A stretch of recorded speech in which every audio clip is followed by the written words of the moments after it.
Oops, I'm 1 minute late. My bad. How dare I? Hello. It's time for Unit Review stream. Natland, well, not Natland Edition. I mean, we'll probably be doing a couple of these streams during Natland. But you know, the first Unit Review stream since this region release, because last week I did not do a stream.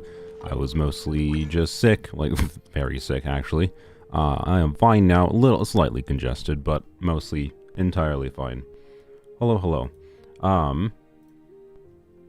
For anyone that hasn't watched before, the process for this is usually relatively simple. There is a pinned message in my live stream chat, and basically that will go to a Google form, and then I go here, I can click this button, or it will automatically refresh whenever a new entry is added, and it gives me a random number based on the total number of submissions. So, you know, 17 here, I type in 17 into the purple field, and then it updates whatever I typed in over here to over here.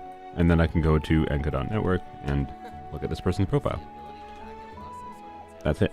Right now, like, I have been considering, let me get climb it through. You can only do so much on your own. I have been considering, being like, okay, there's a limit on the number of characters I reveal, but I still don't want to do that because, like, this is a RNG process. I don't want, like, if someone really wants me to look at all their characters, I don't want to say, no, I'm not going to look at your characters. But, I feel like it's on me to be able to figure out how much time I can spend on these relative to, how many I want to try to get through kind of thing. So, anyways, how many submissions do we have right now already? 30, it's got to subtract like 3, I believe, because the first 3 entries are not real. So 35 submissions, crazy. So yeah, hello. We are, oops. We'll wait a second before I start, oops, oh gosh, I almost just broke my form, as I clicked by accident on it. Oh wait, did I want to do, well, too late now, no, it doesn't matter. So yeah, Natland Edition, hopefully we will see some, well, okay, I shouldn't say hopefully. By the way, the reason I do these, and I should clarify at the start, I think, it's not just, oh, I want to show off, I want people to show off their cracked characters.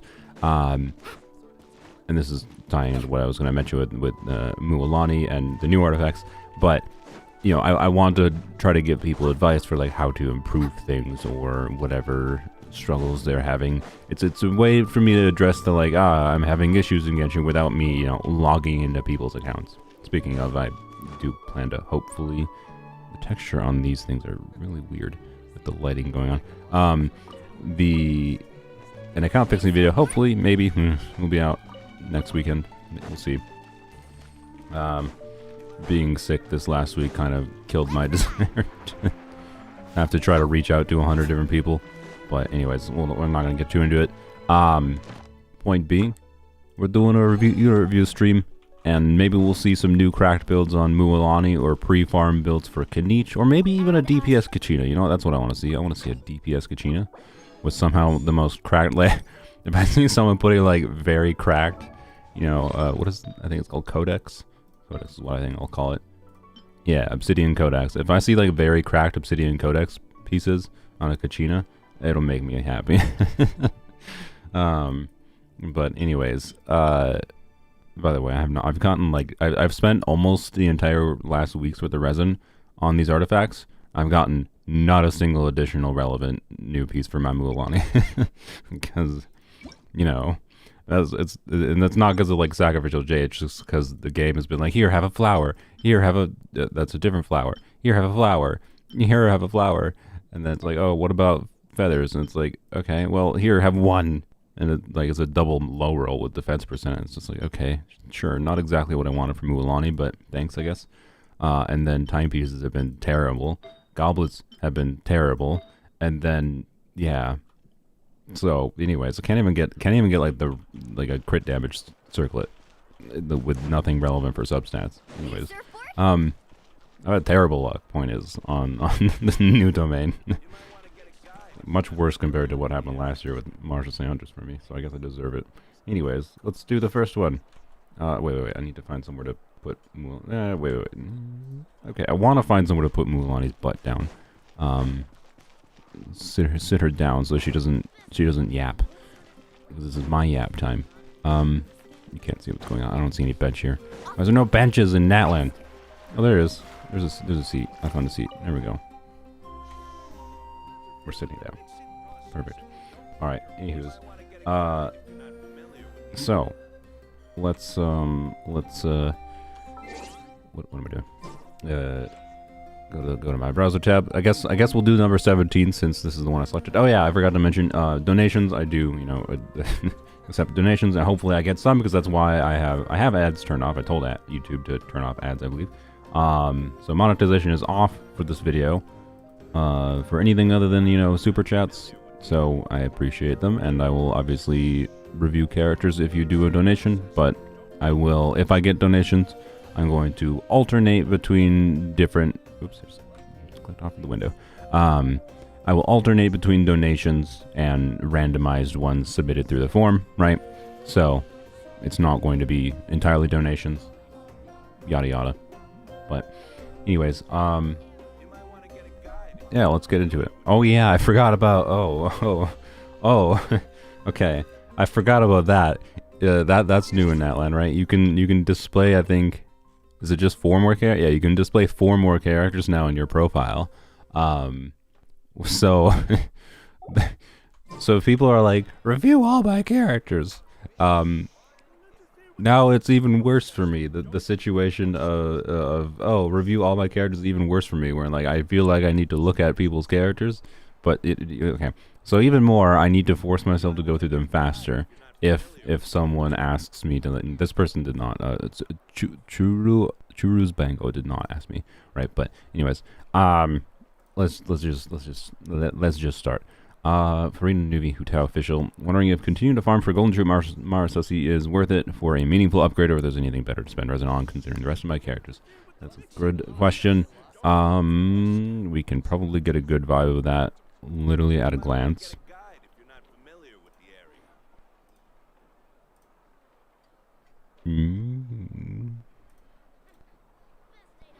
I'm going to guess off the bat, looking at the 3 characters you had equipped with MH. Alright, you had Official, Hu Tao, Nuvi, Farina. Was that who you wanted? Oh yeah, it was. It was literally the characters with MH Hu Tao. Based on these characters, I'm just gonna the hard bet no. With the asterisk of, you know, like this is not enough ER necessarily for a lot of. Oh, wait, you have a C6 Farina, okay. But you know what? C6 Farina with the craftable weapon, honestly, kind of based. I like it. Also, this kind of bugs me.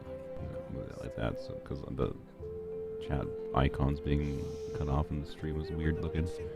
I guess I can just do that. There we go. Yeah, perfect. Perfect. Oh boy, Timothy Gilson. Why is it always you? I feel like I'm always getting donations from the same people, and it makes me uncomfortable. But thank you. Wait, you don't even want a review. Just want to give everyone a daily reminder to play Yoimiya Burgeon and Plunge Navia. And Plunge Navia is pretty good. Yeah, Yoimiya Burgeon. You know what? If you have Yoimiya, feel free to play around with it. I'm not gonna recommend it. But thank you, Timothy. So yeah, like, other than, you know, as long as you have options to like flexibly change your, like, this is more abstracting if you had a non-C6 Farina. It's just, I don't know. Okay, even with a C6 Farina, it's not like C4 makes it so she has 0 ER needs, right? But I suspect you probably don't need any ER in the vast majority of cases with a C4 Farina. So yeah, point is, for normal people, if you were in a similar build investment of this and didn't have a C4 Farina, which is most players, you know, you probably would, this build could be very good, but you would want the flexibility to switch to an ER timepiece, most likely, because there are times where you would need more ER than this. This is a very good build. Proto Amber. Do you have, like, no other, no, you have a C2 Nilu, interesting. Just, like, looking at your, like, level of investment across the board a little bit.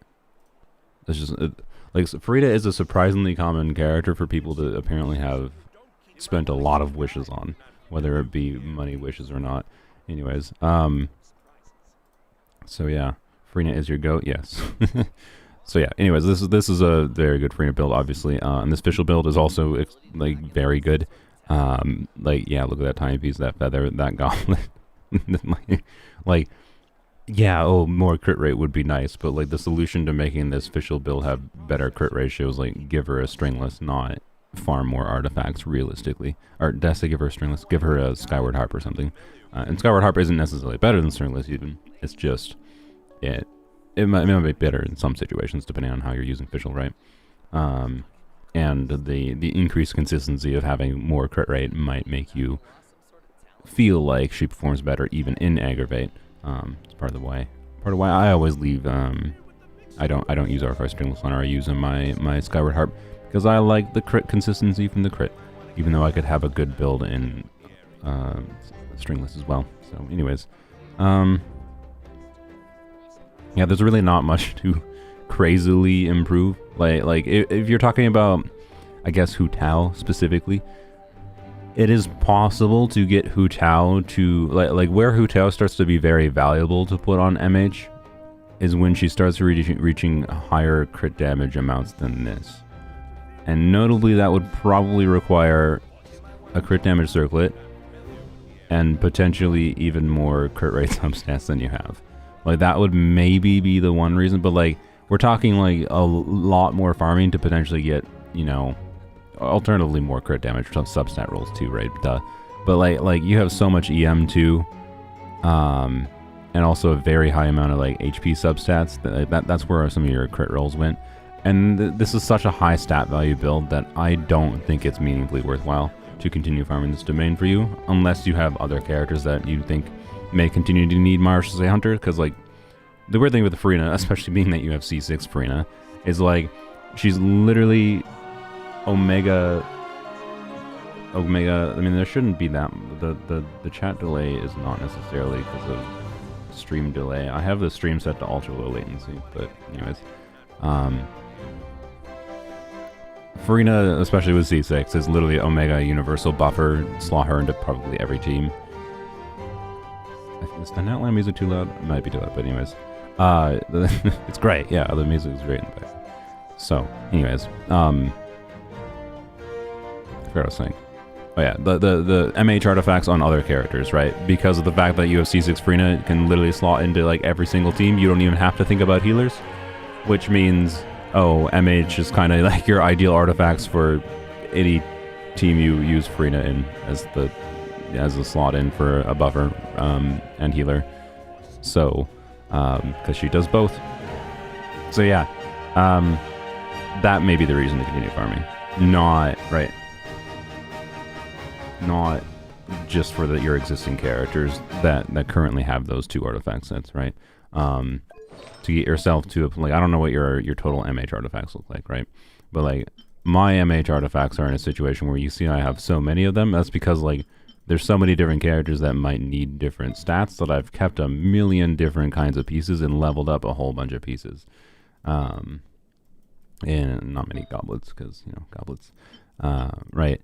And like you know, don't this is one of the first, this is one of the earlier, like, crit damage circlets I got in Marshall 300 last year, and, like, this has been one of my most valuable ones, right? It's like, don't undervalue MH pieces without crit rate, kind of thing. But yeah, I have a lot of MH pieces for a reason. I think they're probably the set I have the most total number of, and notably including, like, non-leveled pieces, because it's like, okay, you know, I might need, you know, let's find a good example one. Actually, you know what I'm actually lacking in? I think I still don't have, like, a MH piece that is high in crit damage and attack percent and a flower, right? So that's why I, like, have these pieces. Like, I need to level those up probably eventually. So another crit damage attack percent, crit rate attack percent, crit damage attack percent, right? And then a bunch of different ones with HP and whatever, right? So, like, I keep all these because I have 3 double crit HP ones. I keep all these because I need to level them up at some point, for potential use on many different characters. But it's just like, if you have been good with keeping artifacts like I have, is my point, where you have a bunch of these level 0 pieces, Like, there's not much more need right now for me to farm more MH on this account until I actually probably get to the point of leveling up this crap. Right? To know where the gaps are. Like, oh, I don't have a good EM timepiece or something, which I actually do. I have a good. This is a good enough option for me for an EM timepiece on this set. Like, oh, maybe you got to farm for that kind of specific artifact, but is it worth it to farm for a specific artifact time in general? No, it's just like the domain is weird in that it can give you valuable pieces for a lot of different characters. Is all it kind of is. So it's a very good domain to default back to, is what I would say at this point. But of course, if you're interested in Atlan characters, it's probably worth farming a bit of, you know, this artifact set, and then the whatever the other one is called, scroll of whatever's. Scroll of Hero of Cinder. I'm just gonna call it Scroll. The Scroll set. So no way today is a ZZZ review. Did I forget to change the game on the stream? No, it says Genshin Impact. What you talking about? C6 Farina need to level her normal attack talent? No. Anyways. Okay. Where's my browser? I lost my browser window. There it is. Hello. There we go. Okay, so yeah, these are very good builds. That's kind of all there is to it. Let's do another rando. Click 43. Arlecchino Navia. I don't want to just keep changing Arlecchino's artifacts, so this is the build I'm using her in both Vape and Shivers teams. Is the EM enough? I mean, considering Arlecchino is strong enough that, you know, with a good team buffing her, even when she's doing 90% of the team damage, you can still clear an Abyss Cycle with her having 0 crit. The answer is probably yes. It's you. Welcome. You got skipped again? How do you know you got skipped again? You don't know that you like just an FY, the line here, the number here does not necessarily, if you happen to see your line here, pleb, does not necessarily correlate to the specific line. Like this number 48 is not actually line 48. It looks like it's actually 47. And that's either because of duplicates or because of whatever. So anyways, point is, this does not directly correlate to the row number. So, Navia and I didn't copy the thing out. Navia, God dang it, I keep clicking out of my window. What is wrong with my brain today? Blam. Wait, I need to close that. Get some Natlan music, dramatic music in the background again. Navia. Actually, we'll look at Arlecchino first. Hope he's glad. Nice. I would say you really don't need to improve this build. This is an extremely good Jade Sphere build. Jesus Christ. Yeah. Yeah. Yep. No, this is just extremely good. Like, there's no need to improve this. Yes, you could, try to get more attack percent in substats instead of EM substats, because that would be better for Shivers teams, because Shivers teams don't care about the EM. But like, no, it's fine. you should not have any issues. Like for comparison, like I'm not 100% happy with my Arlecchino build, because it's just a little bit inconsistent. Like I have to like optimize if I'm trying to like. I do enjoy optimizing Arlecchino clears sometimes, just because she's a fun character to play to me. But you can see I have a similar amount of total attack, less EM than you. Well, actually, I might have more. No, it's probably similar, because I don't think Enka shows anything. But obviously, I'm using a crit rate circlet with Homa instead of a crit damage circlet with Jade Spear. But yeah, you have a little bit better balanced of a crit ratio is what I would say. Similar stats, and like this Arlecchino build, it's way more way more than strong enough for me to not need to worry. Even though yes, this is a build. My build is better than better for Shivers teams than it is for Vape teams. It is not a difference. It's like, oh my god, I need to change her whole build to be able to reconfigure to be better for Vape than Shivers. It's like, no, Just no. So yeah, this is extremely good. Anyways, what was the other character? Navia, I think. Yeah. How do you improve your Navia?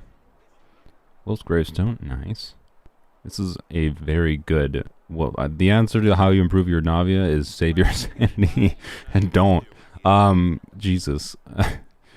Like, okay, to be clear, like, it's actually surprising how much crit damage you manage to have. Without having any crit damage on your flower. But anyways, this still is giving you a lot of valuable stats, but since you're getting, like, especially if you're playing with edit, since you're getting so much attack percent from Wolf's Greystone, you know, this attack percent stat is doing something, particularly is doing meaningfully more without Bennett, but it giving a bunch of attack at a baseline, but it also, Wolf's Greystone also gives a whole bunch of attack in its passive, so, you know, this attack is doing less relative value than it would if you were using a crit weapon, right? That's not to say you need to switch to a crit weapon, but this is a very good Navia build. Yeah, the circlet is ridiculous. This is an onset goblet. It's still an onset goblet, and again, the value of an onset goblet is tied to how good of an off piece you can use, and you're using an incredibly strong off piece. So, I don't know, like if, as far as improving your Navia goes, okay, I got some phlegm in my throat for a second. Give me a second. As far as improving your Navia goes, the only feasible improvement is the flower, right? If you really want to improve your Navia, like, maybe you could try to get a better onset goblet with the elixirs, like by saving up for the elixirs, but that's still very expensive for something that might not actually roll that well. But, you know, it's unlikely you need this one ER roll, I suspect. So if, you know, you do an onset goblet with the elixir thingy, and then do, you know, double crit, obviously, and it rolls twice into crit rate, or not crit rate, just crit rate, crit damage, then that could be an improvement. Or actually, it would have to be more than twice. It would have to be, like, it would have to be twice and have attack percent substat, which you won't have for sure. Or it would have to be, I don't know. I don't think I recommend doing an elixir for an onset goblet for you. It's like high risk for minor reward versus the other valuable pieces the elixirs might be able to give you, right? So I can't say I recommend it at a baseline. So yeah, I don't know. I really feel like the Natlan music doesn't fit here for what I'm doing, but I still like it. Anyways, so yeah, the feather, the flower, not the feather. Feather's obviously ridiculous. And wait, I was gonna say, and since you can strongbox now, just strongbox. I don't know. Wait for strongboxing, but yeah, ultimately play around with your teams a little bit more if you feel like you're struggling with Navia. Like Navia's performance will vary meaningfully depending on, you know, what buffers you're including with her. You know, if it, like, you're not using Farina or Bennett, and notably you'll get more value from your attack percent weapon if you're doing like a Farina team with Navia, whereas you get less relative value from the attack percent if you're doing a Bennett team with Navia. But you can also do them both if you want. So, anywho's, yep. Hopefully that's, I think that's the only meaningful thought I have. You have a very healthy amount of ER. Yeah, you're at the point if you need to improve Navia, like leveling up her talent, her skill talent to crown, assuming you really love her, would probably make sense. You know, that would be a more sensible improvement at this investment level than trying to lose your sanity, getting a better feather or flower or whatever. Yada yada. All right. I randomed, and it randomed one less than the person that said before. Oops. You know what? We're gonna do 55 and 54. We'll do 55 after this one because they come together. I think you'll like my Farina. It's all Farinas. Everyone's it's always Farinas. All Farinas, all the way down. We haven't seen a single Mualani yet, right? No Mualani.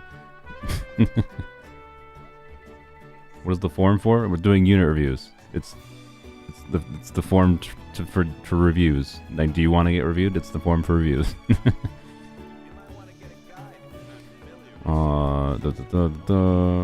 Paste. Sure. This is like the same question as before. Should I keep farming Golden Troop for Farina because her HP isn't where I want her to be at? Why do you want her HP? I mean, you're already doing double HP. Like, it's not actually beneficial to have Farina it's actually beneficial to have Farina not have insane amounts of HP, but also your build is ridiculously cracked.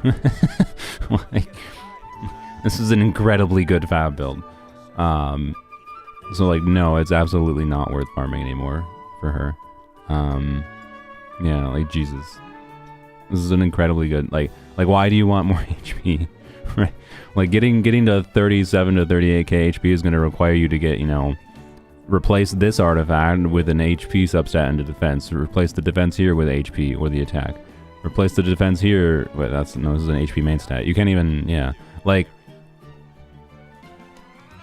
like, why, right? Like, to be clear, it can be satisfying to try to reach like a particular threshold or something for whatever reason, but it doesn't really matter. It's just another valuable stat that can increase your damage, right? And unless a particular HP stat is just worth it because, oh, it got you to exactly 35,000 HP, like, I absolutely will choose a worse build sometimes because it gets me to, like, have, you know, a satisfying looking number for my HP total on my characters. But I don't know. The point is, this build is extremely good. There's definitely, as far as farming the domain just for Farina, or farming Strongbox since it's in Strongbox now, just for Farina, I would not bother anymore. Not for Farina. So yeah. Anywho's. If we see any Mualanis that anyone didn't ask for, we'll probably look at Mualani on people's profiles regardless. So choose worse builds to make the crit ratio more satisfying. I mean, yeah, that's if you want to. I don't care about crit ratio because like crit ratio looking that satisfying anymore. Other than like, I do get slightly annoyed when I'm at like 198% crit damage, and I'm just like, just like, I would really like 2% more crit damage, please. But anyways, it's a 16-month-old account. Okay, that's not that old. Wait, they also said Yai. I almost ignored your Yai. How could I ignore Yai? I don't know how I almost did that. Two piece, very nice. 100 crit rate. Wow, exactly 100 crit rate even. Crazy. That is a pretty good Yai build. Indeed. I don't actually like 2B's Golden Troop Owner that much. I have like really good. I have an option for doing really good 2B's Golden Troop pieces on Yai. But I have found they are, generally speaking, not as good than doing 2B's EM because of Yai's passive that converts EM to skill damage bonus, right? So 2B's EM is 80 EM, right? And 80 EM with Yai's passive converts to 12% skill damage bonus.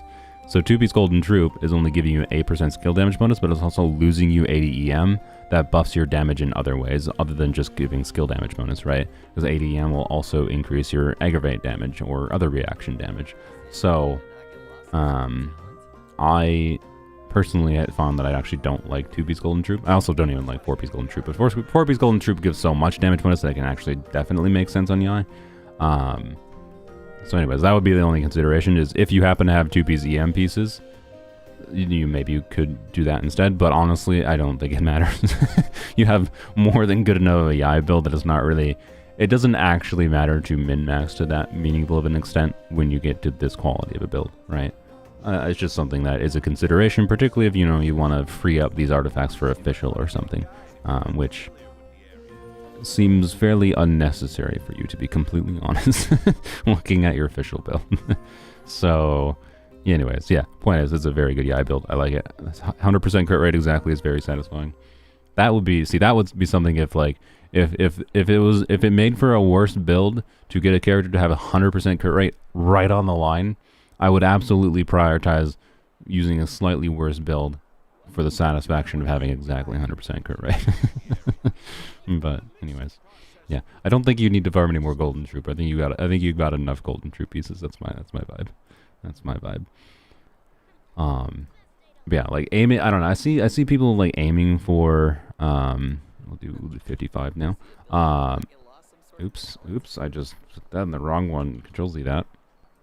I see people aiming for like HP thresholds or other stat thresholds surprisingly often, and it's like there's no actual need for that. Generally speaking, there is sometimes breakpoints for getting buffs on certain characters, like hitting 40k HP on Chivalrous, for example, to max out her buff. There's nothing about Farina that actually benefits from extra HP other than just increasing her damage. And there is also the weird downside, or no, not necessarily the weird downside, but the weird upside of having her with less HP is, all right, the value of how quickly you can get damage bonus on Farina, right, is relative, right, is we're gonna ignore C2 Farina as a factor. I'm just saying as a generalization to any player. Right, she converts damage bonus, or she converts changes in character's HP, right? Your HP is fluctuating on your team to damage bonus. And the value, how valuable this is on a given team is tied to how quickly you can heal back. That oftentimes, right? And how much damage bonus you will get from healing on a given character is relative to what the total HP of your character is, right?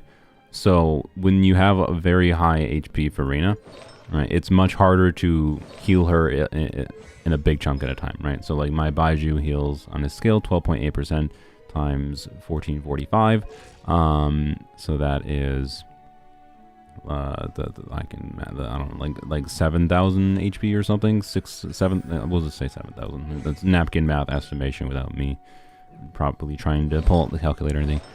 So 7,000 HP, right?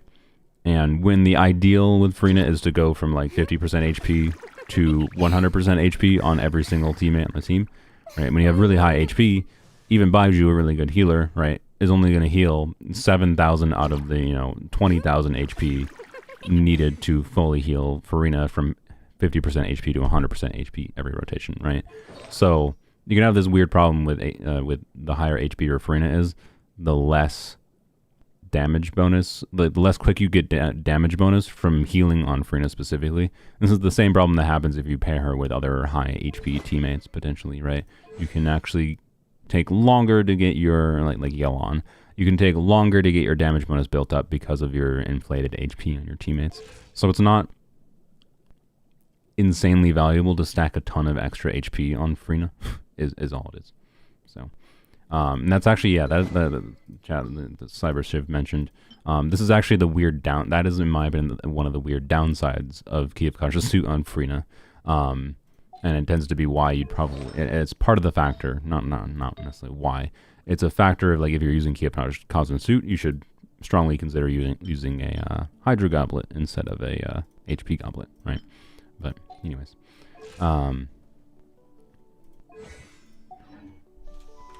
it's also just like the relative value of different stats is higher when you have a bunch of HP, of course, too. So, anywho's, bring back the window. What are we looking at? Linny Eula with no additional information. All right. You might want to get a guide if you're not familiar with the area. Probably for the passive 40k. Does Farina have a 40k passive? What? I forget this. Oh, this is not worth forcing for. This is not worth forcing for, this passive. Like, it's not like it's insignificant, but we're talking, right, every 1,000 points of her HP, you get a 0.7% damage increase. When you're already at 34,000 HP, right, getting 3,000 more HP, for those, like the difference between the person's build we saw before, to get that 2,000 more HP, to get 1.4% more damage bonus, especially, like, that's so little damage bonus, that would take so much investment to get, in conjunction with the fact that, you know, having higher HP also means a little bit less quick damage bonus buildup, potentially, depending on the team and the healer you're using it, blah, blah, blah, blah, blah. Like, it's not just an objective gain to build higher HP on her. This passive is part of the reason that at C0, a HP timepiece, or sorry, an HP goblet is better for Farina's damage than a Hydro Goblet, right? That is basically what this means. It does not mean over prioritize trying to max out this passive, right? It just means that it's an additional way to give her even more HP scaling that actually tips the scales towards HP Goblet versus Hydro Goblet pre C2 Farina, or non Key of Cautious suit Farina. Anyways, passive is meant to be maxed out by C2. I mean, you can max it out with Key of Cautious suit or other HP weapons as well, but I don't know. I can tell you, I do kind of like just having a low HP Farina. Is my personal feeling. But anyways, it makes her easier to get healed up with non-optimal teammates. So anyways, non-optimal healers. What are we looking at? Linny, Eula, finally. Sorry for making you wait so long. Hijiri. Linny. This is a very good Linny. Yep. This is a very good Linny. I have no clue what a C1 does, if it changes anything with his build. I don't think it does. But yeah. You farm just a little bit of artifacts for Linny. Just a little bit. Very nice. Wow. Ula. Ultimate Overlord's Mega Magic Sword. 4-piece Baleflame. Yep, pretty. Oh, it's Kachina. Nice.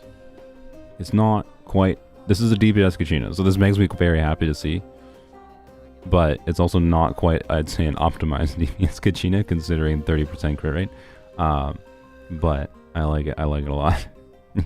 We saw a DPS Kachina before we got to see a Mualani. That's fantastic. I like it. By the way, for what it's worth, I think it's likely I will wait until Xylanen's release to do a DPS Kachina video. Which is honestly largely just because I'm lacking in, like, I don't have a C6 Goro, I don't have Zhongli, I don't have Chiori that would make for an obvious unit that would synergize with, like for compelling off-field teammates with Kachina, right? So, quite frankly, like, the teams I can make Kachina work on are, like, not that interesting, in my opinion. The only good idea I had is trying to make Geo Traveler and Kachina work, but I also, like, don't have the artifacts, I think, to make that. Well, I don't know. It might work with the artifacts I have, but it's just like, Anyway, point is, I'm gonna wait to do DPS Kachina. That's all. Anyways, what does the support Natlan artifact set do? Oh wait, I thought this was 4-piece Husk. I didn't even realize it was 2-piece. Okay, that's interesting. I guess they just threw on Husk pieces in the meantime. That's fair, I suppose. I thought this was intended to be a 4-piece Husk Kachina build, but anyways, the scroll set makes it so that whatever element she crystallizes, Pyro, Hydro, Cryo, or Electro, you will get 40% damage bonus for the teammates of that element. So if she crystallizes Pyro, she will get 40% Pyro damage bonus, and then you'll also get 40% Geo damage bonus, since Geo is obviously also involved in the reaction. So, you know, Kachina can give you damage bonus for Geo and damage bonus for Herperderps.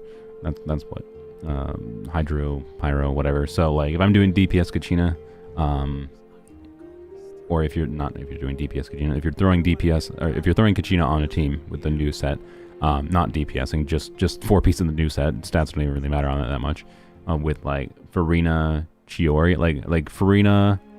Actually, who do you do as a healer? Okay, ignore that. But point is, at a baseline, ignoring the healer problem, Kachina, like Chiori, Farina is an interesting combo because you can get damage bonus, Hydro damage bonus, and then you can get Geo damage bonus for Chiori, right? And then you also could put Kachina on an EM build and even make her a little bit more of a defensive focus unit. So anyways, sorry, we're supposed to be looking at your Eula. Yep, this is a Eula crit ratio if I've ever seen one. Good job having a good chunk of ER though. I respect it. I also hope you value your sanity with your 47.8% crit rate. Like, she'll get some big damages, but you're gonna have to earn them. That's what I would say. Yeah, reset main Eula indeed. I mean, that's kind of the Eula experience anyways, even with a good amount of crit rate. I can say when I was playing a little bit of Eula, I definitely preferred just doing Farina and Marasasi for the free crit rate on her, because that made her consistent. In like she's inconsistent in many ways because of her backloaded damage requiring doing like specific combos, and sometimes, you know, believe it or not, enemies move, and that can make it a little bit annoying to get her damage output ideally. So I don't really like having low crit rate on her, because you're just adding another layer of inconsistency to the character's kit when she's already kind of inconsistent at a baseline. But anyways, I respect it. I respect it, but also I question your sanity. Anyways, you clear Abyss probably with this team quite often, or with Eula quite often, I'm assuming, if you wanted me to look at it. So I like it. I like it, Hijiri.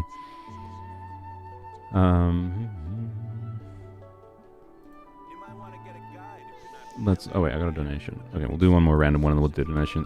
Thank you, Lion Emblem for the €5.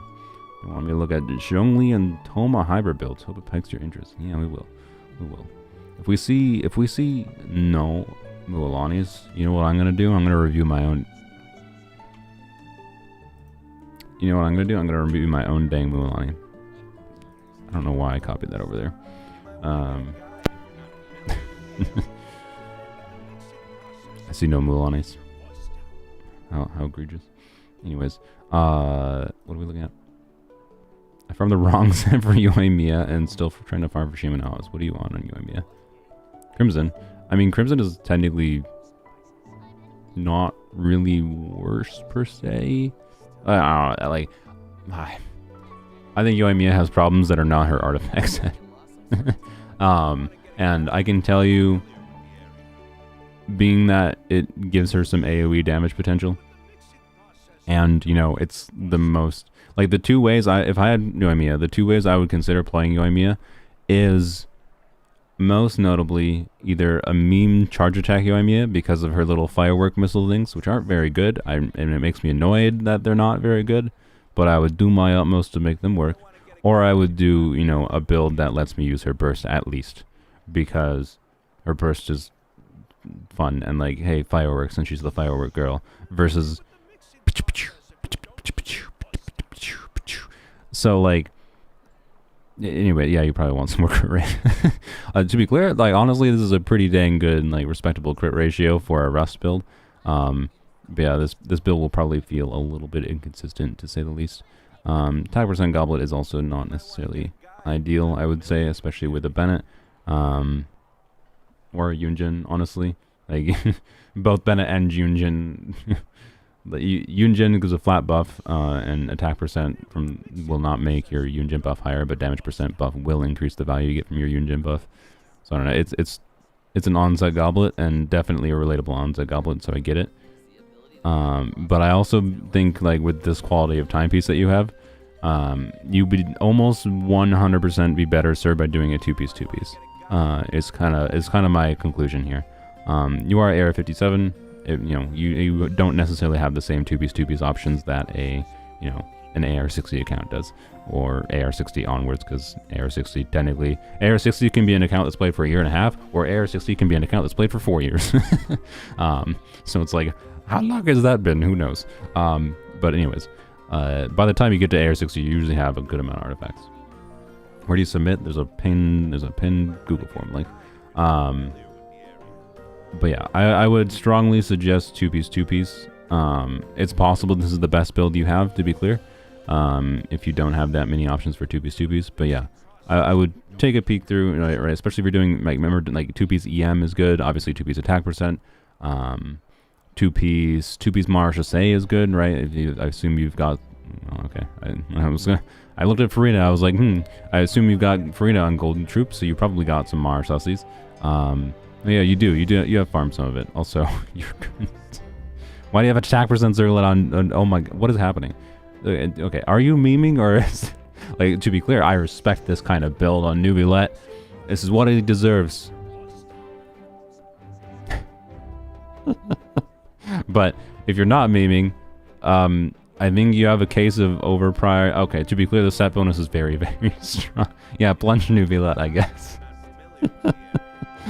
The set bonus is very strong on Nubulette to a point where, like, you can have some pretty subpar artifacts and it's worth forcing the 4-piece bonus, right? But not to the extent necessarily that it's like use this circlet, right? This would be like put a crit rate circlet on him in your case, since you're so low on crit rate.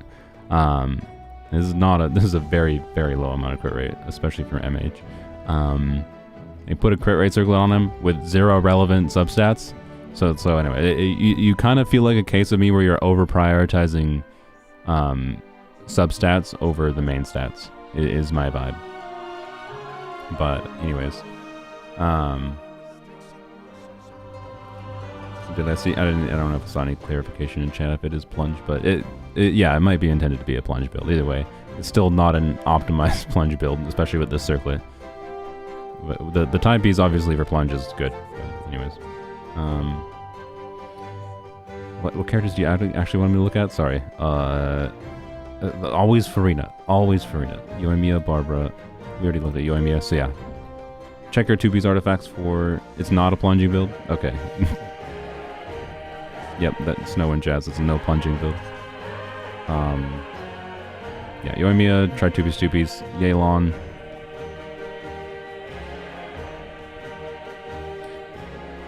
Okay, so like, on the topic of 2-piece, 2-piece EM doesn't really do that much for Yelan. Also, triple HP main stat. To be clear, there is a point where, you know, you could have a good enough circlet that this can be. This is much less bad than like putting an attack percent circlet on Nubile. But, and I can see why you might use this goblet too. So I'd say this is fine for like an in progress build, but it also wouldn't be that hard for 4-piece emblem to beat it, right? And also look at how much EM you have. I mean, okay, you do have C1 Yelan. So if your goal was to do, you know, a vape skill damage Yelan, maybe. Oh, she's your Yoimiya support. Yeah, if she's your Yoimiya support, this EM is all doing like nothing on her. Right, this is a dead stat on her. So I don't know. You have an impressive amount of crit, regardless. Like, this is actually not a dysfunctional build. I want to emphasize that. I think that this build is better than I think some people would give it credit for. But it's also at its best maybe when you're doing a vape on Yelan. So, if she's a Yoimiya support, you probably would want. She's probably a solo Hydro. And this might not actually be enough for... I don't know. Maybe you are doing double Hydro with Yelan, Xingqiu, Yoimiya or something. Yeah, I'm not sure if you... Yeah, maybe Snow misunderstood the way Vaporize is triggered. So, when you're doing, like... Just for clarification then, when you're doing Yoimiya, Yelan the other, right? Yelan is applying the Hydro to the enemy, and then Yoimiya is the one triggering the Vaporize reaction. Which means, you know... an Elemental Mastery is a stat that increases your reaction damage, but the character has to be the one triggering the reaction for it to increase the character's damage. If Yelan is applying the underlying Hydro, it's not going to improve Yelan's damage. So, anyways, she's not solo Hydro. Okay, normally you would do solo Hydro for Vape Yoimiya, just an FYI. Like, it would be better to do. Because the reason you do like double Hydro with like, I don't know, it's not like valueless to be clear, particularly if you're doing Farina, I guess. I don't think it's fundamentally that different from doing, you know, double, like the Farina, Yelan, Jean, Hu Tao, right? You do the same thing with Yoimiya, I guess. It's like not like it's bad to do these two units together, particularly. Anywho's, the situation you have here is like interesting in that like it's not like this build is necessarily dysfunctional, particularly in the context of if you are doing double hydro, but you have enough situations of like unoptimal builds going on that you might actually be able to improve by, like, you know, doing two-piece combos. 4-piece golden troop is, you know, usually, generally speaking, since it's such a good universal option for generally worth building towards, and also your Farina just does not have enough ER to burst even in like a double hydro team. So, you know, Yelan, Farina, or Barbara. Well, Barbara doesn't generate energy, just an FYI. So doing double hydro Yelan, Barbara does not count. Sorry. Also, yeah, Harbinger of Dawn, Farina doesn't actually really function because, okay, to be clear, it gives crit damage and it has low base. The base attack doesn't matter. Not the low base attack is not good. It just doesn't matter because she's an HP scaling unit, right? But the passive, like the main thing that makes Harbinger of Dawn strong is if you can keep a character above 90% HP. And Farina is inherently constantly draining the team's HP, including her own. So she is not going to have the passive. Also, I don't remember if it even works off field. I cannot recall off the top of my head if the Harbinger passive like works on Kaya off field. So anyways, Harbinger is not a great weapon option for her. You should probably use the fishing weapon. Also, you have another attack percent timepiece on her. Please stop prioritizing. This is even an off piece. Wait, no, it's not, you put 2-piece attack percent on her. Oh boy. Okay, Snow. Oh boy, Snow. Snow is someone I think who needs like that video I think I talked about a little while back, where like I was considering making basic overview of like mechanics and like unit damage scaling. So if you go to Farina's kit, right, you can go to her talents, you go to her abilities, and you can see HP. Right, like to be clear, this doesn't show HP. If it shows percentage and no HP, that means it's attack scaling. So Farina's normal attacks is attack scaling. But, you know, if you know anything about Farina, usually people universally understand that Farina's skill is her main form of damage, right? It's her summons. So as long as you understand that her summons are the main form of damage, and all of it says HP,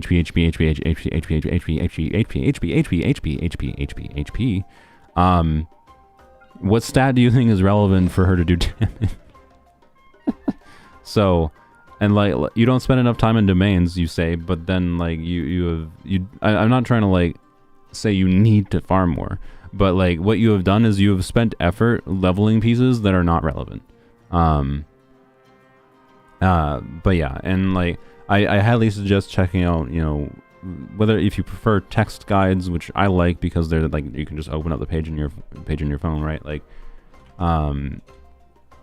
this is just like as a potential starting point for learning more about character kits, right? So you can understand that like it's actually not relevant. Like you spent materials leveling up this piece and then ended up putting it on Farina, and this piece does very little for Farina. To be clear, it has some HP and substat and has some crit damage.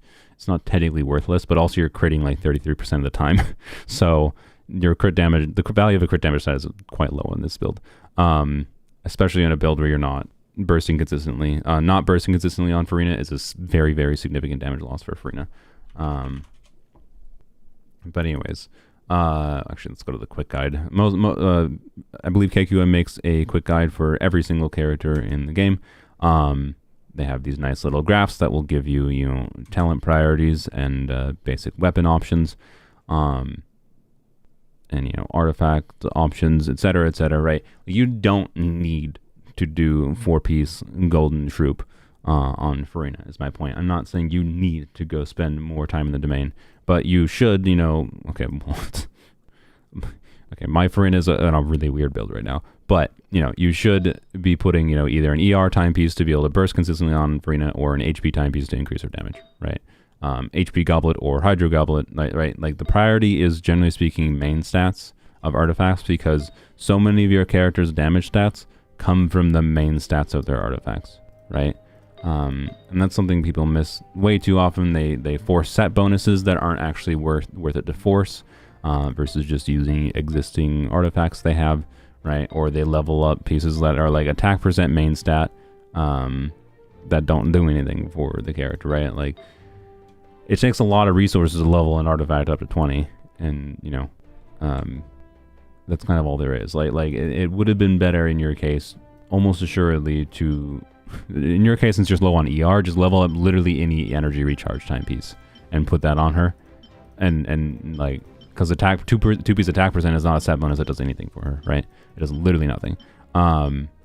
So like losing the 2-piece attack bonus doesn't matter. You can literally just switch to, how do I have no ER timepiece? You can literally just level up an ER timepiece regardless of the substat relevance, and like your Frina will potentially start to perform meaningfully better. Well, assuming you are using a good healer with her, but like Frina's entire kit doesn't make sense and falls apart if you don't burst consistently with her, and then also use, you know, heal some amount with her draining HP. So, anyways. There's the every stream, man. Every stream is like, I think Farina is one of the most interesting characters in the game. Like, I still think it's crazy that they released this character. But my god, I think like the vast majority of the player base does not understand anything about this character's kit. Like, I don't know. Like, do I have to make a video that says you probably don't understand Farina's kit?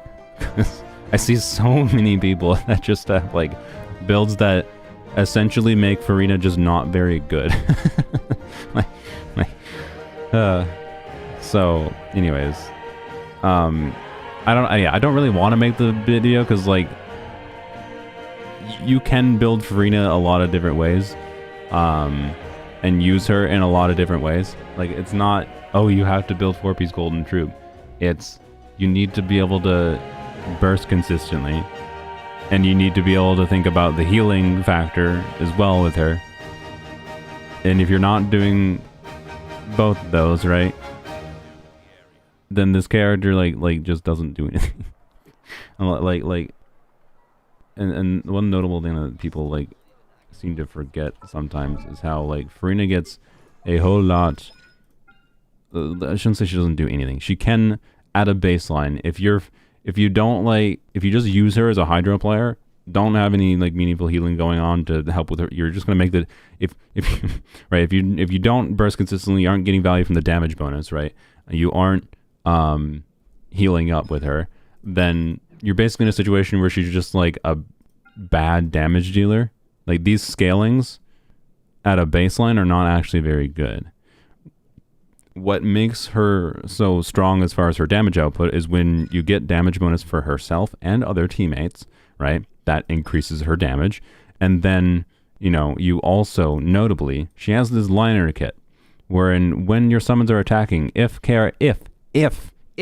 characters with more than 50% HP are nearby, members will increase their attack power based on the number of teammates that they drained HP from. So they do 40% more damage, which is basically just a 40% additional scaling on these HP scalings. They do 40% more of their original damage if they drain HP from all 4 teammates. That's why you want to always be above 50% HP. You don't want to sit at 50% HP with Farina. But like, if you're just letting Farina's summons be up and you're not bursting consistently, not healing properly with her, like, you're just like doing very little damage with this character. And like her entire kit for her own damage falls apart if you're not bursting, right? And not healing. Let alone her relevance for other units. So like, I don't know. This is a bad character if you just press skill and like never burst, basically, and don't have a good amount of healing to make sure you're getting this damage increase too. Anyways, I don't know, dude. You spend 70 years on one account. Hurry up! I'll spend as long as I frickin' dang want, Fezzer. The reason I say this crap about this isn't me like Feather. I am not spending a long time just on Snow's account. I'm spending a long time yapping about Farina because I see this all the time. Like people like I it's important for me to say this because it's important for people to try to hopefully understand how to, you know, use their characters properly and feel like they got value out of the fact that they have spent, you know, 3 months worth of Primo Gems trying to get Farina, and then they're like, I don't understand why people say Farina is good. Like, I'm not able to clear Abyss, even though I have like one of the strongest characters in the game. Well, there's why. So, anyways, like I'm yapping general information. It's part of the reason I do these. It's not just me talking about specifically Snow's Farina. So, anyways, Snow's Farina is an example of the larger problem of people not understanding how to use Farina. All right, but anyways, so check out KQ. Check out Visions of Man. It's probably a good game. I don't know, maybe. Check out KQ and quick guides, like for like Snow. And check out guides from like the likes of Sevi if you prefer video guides. She does a very good job in a condensed format of giving you information on how a character's kit works. And as you watch those guides, you will learn more about the game that you will naturally start to understand how to build characters yourself. And you do not need to spend an insane amount of resin to get characters to be usable for most of the game's content. So, anyways, we didn't look at your Barbara, so we'll look at Barbara very quickly. Yep, that's a nice clam Barbara build. Nice. That's kind of all there is to it. I have no idea what... I mean, Barbara's ER needs are all over the place because she doesn't generate her own dang energy, so her ER needs are completely tied to the team. So, anyways, it is a potentially pretty good clam build, though, that's for sure. So, yep. Yeah, I mean, could be slightly better with a healing bonus circle, but it's like it's kind of splitting hairs a little bit. The entire Soluna channel should have a yapping disclaimer. Yes, it is what I do. I yap because I think it's important to yap a little bit. Anyways, I think I've made this one person that donated. I'm sorry. I'm sorry, Lion Emblem. I hope you're still here. I didn't realize I was going to get that distracted by this one. Thank you, Snow. Hopefully that helped. Oh, I know I just yapped like about different things for a long time, but hopefully that helped. Feel free to join my Discord server or other communities, and you know, if you have specific questions and want more specific guidance, whatever. What are we looking at? Zhongli and Hybrid Toma. Okay, thank you, Lion. C4 Zhongli. Oh my. Okay, are you binge? Is this binge? 4-piece emblem Zhongli is a rarity. That's for dang sure. I feel like it's not that often that Zhongli needs this much ER, but honestly, you know what? I really like this build. Is it how I would do DPS Zhongli? No. I've actually put Zhongli, like, I've been messing around with Zhongli on 4-piece Golden Troop now that Kachina exists on polearms only, because Zhongli does this weird synergy with the pillars, particularly since you have C1 Zhongli. His pillars can do multiple instances of damage. So, anyways, yeah, I like it though. It's a rarity to see, but I like it a lot. That's all I can say. And this is still a Zhongli that like this is one thing why like the value of like tenacity Zhongli is like good but kind of dubious. So doing like just speccing Zhongli more into damage, even if he's not doing that much damage, like you're not bursting consistently on him because it's a DPS loss to burst him in many teams. Like it's still like can be completely fine because he shields so well that you can just spec him into damage and still be fine, right? That's my experience right now on polearms only, is I have him on 4-piece Golden Troop with 30k HP. He still shields more than well enough for most of the time, and now he can do some meaningful skill damage, and that's kind of fun, right? That's all it is to it. So, anyways, the Lion described this as a hybrid Toma. I don't know what that means, other than like shielding and shielding and some EM. This is a lot of EM, actually. Yeah. I can't remember if Enkush, I think Enkush shows the EM total with the 4-piece bonus of Gilded Dreams triggered, if I recall. So this is 517 EM with full 4-piece Gilded Dream proc, I think. 187. Yeah, one that's 297. This is like 397. Yeah, it must be. Yeah, okay. Wait, no, that's no, it's not. It's not. Never mind. No, because this is just with it's just with the 80 EM from the 2Bs bonus plus the substats. Okay, I just got the wrong vibe on the initial glance. So yeah, this would be then like 650 EM.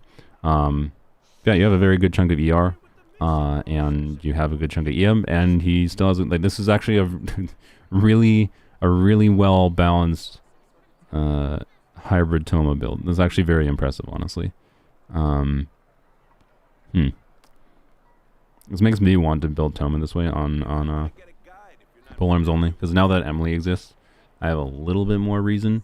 I've been using Toma a lot more since Chevr's released, but particularly now that Emily exists and I have more need for like off-field pyro, and there is some weirdness I can do with like Candace, you know, with Candace, Emily, Toma, whatever together, and that means maybe I should go for a build like this on my polearm account.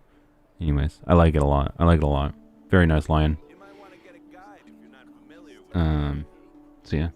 Anyways, and yeah, this is probably more than enough ER with a C4 Toma, I think. I don't remember exactly how much energy it refunds, but the energy refunding on Catane plus the energy refunding from C4 should probably make this more than enough ER for even a solo Pyro Toma, I'm pretty sure. It's very good. You need EM and Burgeon? Yes. The Burgeon damage is based on the character's base level and their EM. So this Toma would probably get around... Ignore if he's on field with like a Nahida buff more, but at a baseline he'd probably get around 25-ish thousand Burgeon damage off the top of my head. So, anyways, Toma still needs over 180 ER even with C4 without Favs. Yes, he has 193, 191. So, anyways, thank you, Line. Let's do another random one. We'll do 11 because that's one of the earlier ones.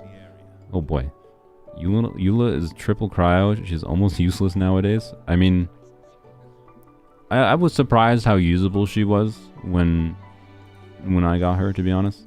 Not good. Also chicken, but almost got cut off.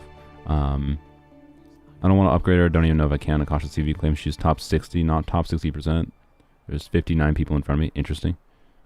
Yeah, it's probably not worth upgrading your Eula. There's a lot of information about Eula for me for saying I can choose any character. Makes me think you want me to look at Eula. But yeah, also keep in mind that, like, man, Akasha rankings are not a great thing to focus on. Like what? But let me check quick what Akasha looks like. Oh, they added Jean and Chlorant. Nice. Also Mulan. Very nice. Go away. Oh, you know what I want to show quick? Wait, no, never mind. This is not. Never mind. I'm not gonna show it. I'm not gonna get distracted. Why? You know what? Just Control F. Ula. There we go. So here you go. That's what I thought. That's what I thought. So there's a Eula leaderboard that is basic combo damage with crit fishing. Like this actually, which is to say that like crit fishing means that what does mean? Can I click on it? Did they clarify this here? They don't even really clarify it. They should have. Oh wait, no, they did. Yeah. Notes: assumes Eula burst is a crit hit no matter what. Assuming Eula burst is a crit hit no matter what means that crit rate does not affect your ranking. Right, just crit damage, attack percent, you know what, and ER does, because I think there was ER categories, right? So like, point is, for the Akasha builds, especially for you, are probably not a good reason to say, oh, I shouldn't improve my build. In your case, I wouldn't necessarily farm more Pale Flame, but you know, if you want Eula to feel better, you might want to consider, I don't know, playing around with Farina and Eula together, right? Which is going to require more ER and Farina than this, but you know, consider playing Eula on 4-piece Martial Hunter, and you might find her feeling quite a bit better. So you know, I'm pretty sure KQM has an updated guide for Eula that includes like options for Farina teams. So, anyways, that's only one leaderboard though. Yes. Yes, Pleb, that's only one leaderboard. But you gotta understand, most people when they go to Akasha, they put their character in there and they see top 1%. And they don't think any farther than that. They see top 1%. They don't think about what leaderboard. They don't think about what ER category it's in, if there are ER categories, right? Like, I can tell you, I went and put my Emily in there, and they don't have an ER category for Emily, which I think is stupid, because Emily's burst is so valuable that there is compelling reasons to have more energy on her. Like, it's actually an asinine take to only have leaderboards for Emily that do not have any energy context. Like, getting valuable info from, it's possible to get valuable info from the data that Akasha CV collects together, right? The leaderboard site. But how most people use it is as like a thing to feel like mentally fulfilled, that like, my build's good enough, or they use it to brag, right? Like, it's not useful if you do that. It's not useful if you just go to Akasha and be like, I have a top 1% EULA. That doesn't help you. So anyways, yeah, it's not a good theory crafting site. It is an interesting site, at least to show you how different stats can be relevant, and to show you how like crit rate makes a very meaningful difference to your average damage, but not when it's a crit fishing leaderboard. Like, I guarantee you the only reason they added that to Akasha is because insane EULA people who are insane enough to be used to, you know, just crit fishing anyways, like they redo Abyss 100 times just to get that crit lined up in conjunction with that they actually think that's like makes sense to do, when it doesn't make sense to do that. And it's fine that it's a leaderboard, but it doesn't change the fact that when most people just like submit their EULA to it, they're not thinking about it from that context. Usually they're just like, oh, I have a top 1% EULA. So anyways, I ride in this top 1% taser. I don't use ride in taser. I use a different build. Yeah, exactly. I don't think most people notice like what categories their character is in, and realize whether that and realize how relevant the category their character falls in to the teams they actually use the character in. It might be relevant. It depends on the character. It depends on the character how much difference those leaderboards make. But anyways, at least 4. All right. So anyways, your EULA, you know, consider trying an MH build with Farina. Your Farina probably needs more ER, though. For, you know, you use as like a supportive unit for EULA, as a solo Hydra unit. It's a very good Navia build. ER check though. Like Navia, in my experience with C1 Navia, which gives energy, I have liked having a little bit of a healthy amount of ER in order to make sure she can burst pretty consistently. So anyways, it's a very good clan. That's a very healthy EI build. Wow, this EI build though. Wow. I'm just looking through them all because they're not that hard to look through. You have incredibly good builds around the board. That's kind of all there is to it. Yeah, you've invested enough in like all of your characters. There is no need to really meaningfully improve these characters. And you are at the point of consider, if you want to use these characters more, consider using them in different kinds of teams and in different ways, rather than improve the individual pieces on the builds themselves. Very nice. I like it, Atheon. Thank you. Also, Yuki, thank you for the $2. But next time, Yuki, Yuki, if you're still in chat, just give me your UID. I can try to do yours next. Because I will do yours. I don't want to make you feel like you gave me nothing, or you get nothing for your money, but you should make sure to put your UID in the message. Because I can have a log.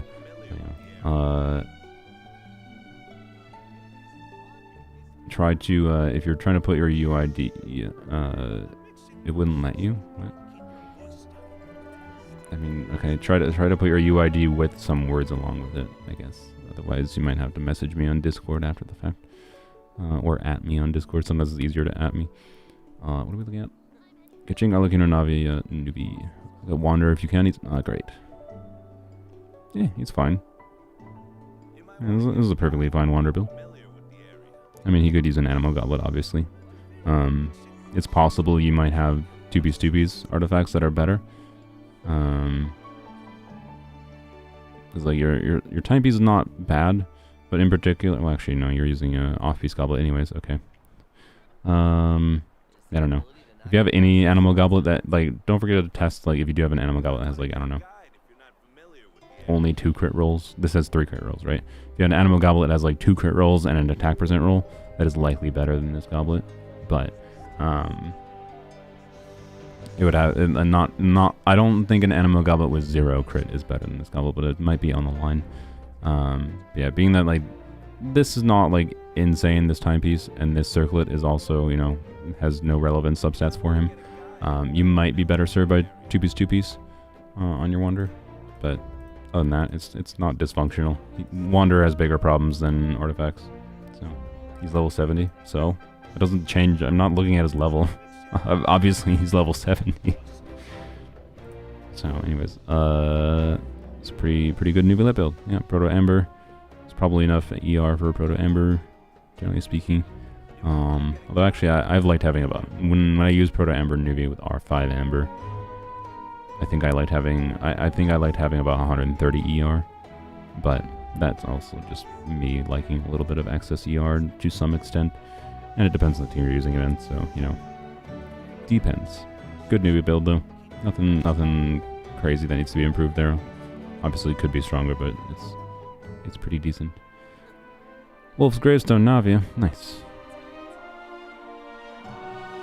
ER would be the main concern. You can suffer meaningfully on your ability to get stacks for her skill if you're not bursting consistently on her. So, you know, getting her a little bit of ER could be nice. But also, I don't know. Does anyone that was using Navia with like, I don't know, like what the Navia Zhongli is a pretty bad energy generator, generally speaking, right? So if you have switched from doing Navia, Bennett, Xiongling, Zhongli to Navia, Bennett, Xiongling, Kachina, is Kachina meaningfully better? Also, yeah, that goblet is very good. Yeah. I haven't messed around much with Navia and Kachina yet, and I also have C1, so I can't really judge her ER needs. Low ER with Chiori feels pretty good. Yeah, that makes sense. Chiori would probably be quite a bit better at generating energy, but anyways, it depends on the team, is my point. You probably want, you know, around 20% plus. Kachina will be better. That's what I thought. I don't know if I don't know if this amount of ER is enough with a Kachina build though. With a Kachina Navia team. So, anyways, that's probably the main concern you'd have if you feel like your Navia is inconsistent. It's probably because you're not bursting consistently and don't have 3 stack at 3 plus. You don't need to have like 6 stacks on every one of Navia's skill shots, but getting to 3 stacks consistently is pretty important.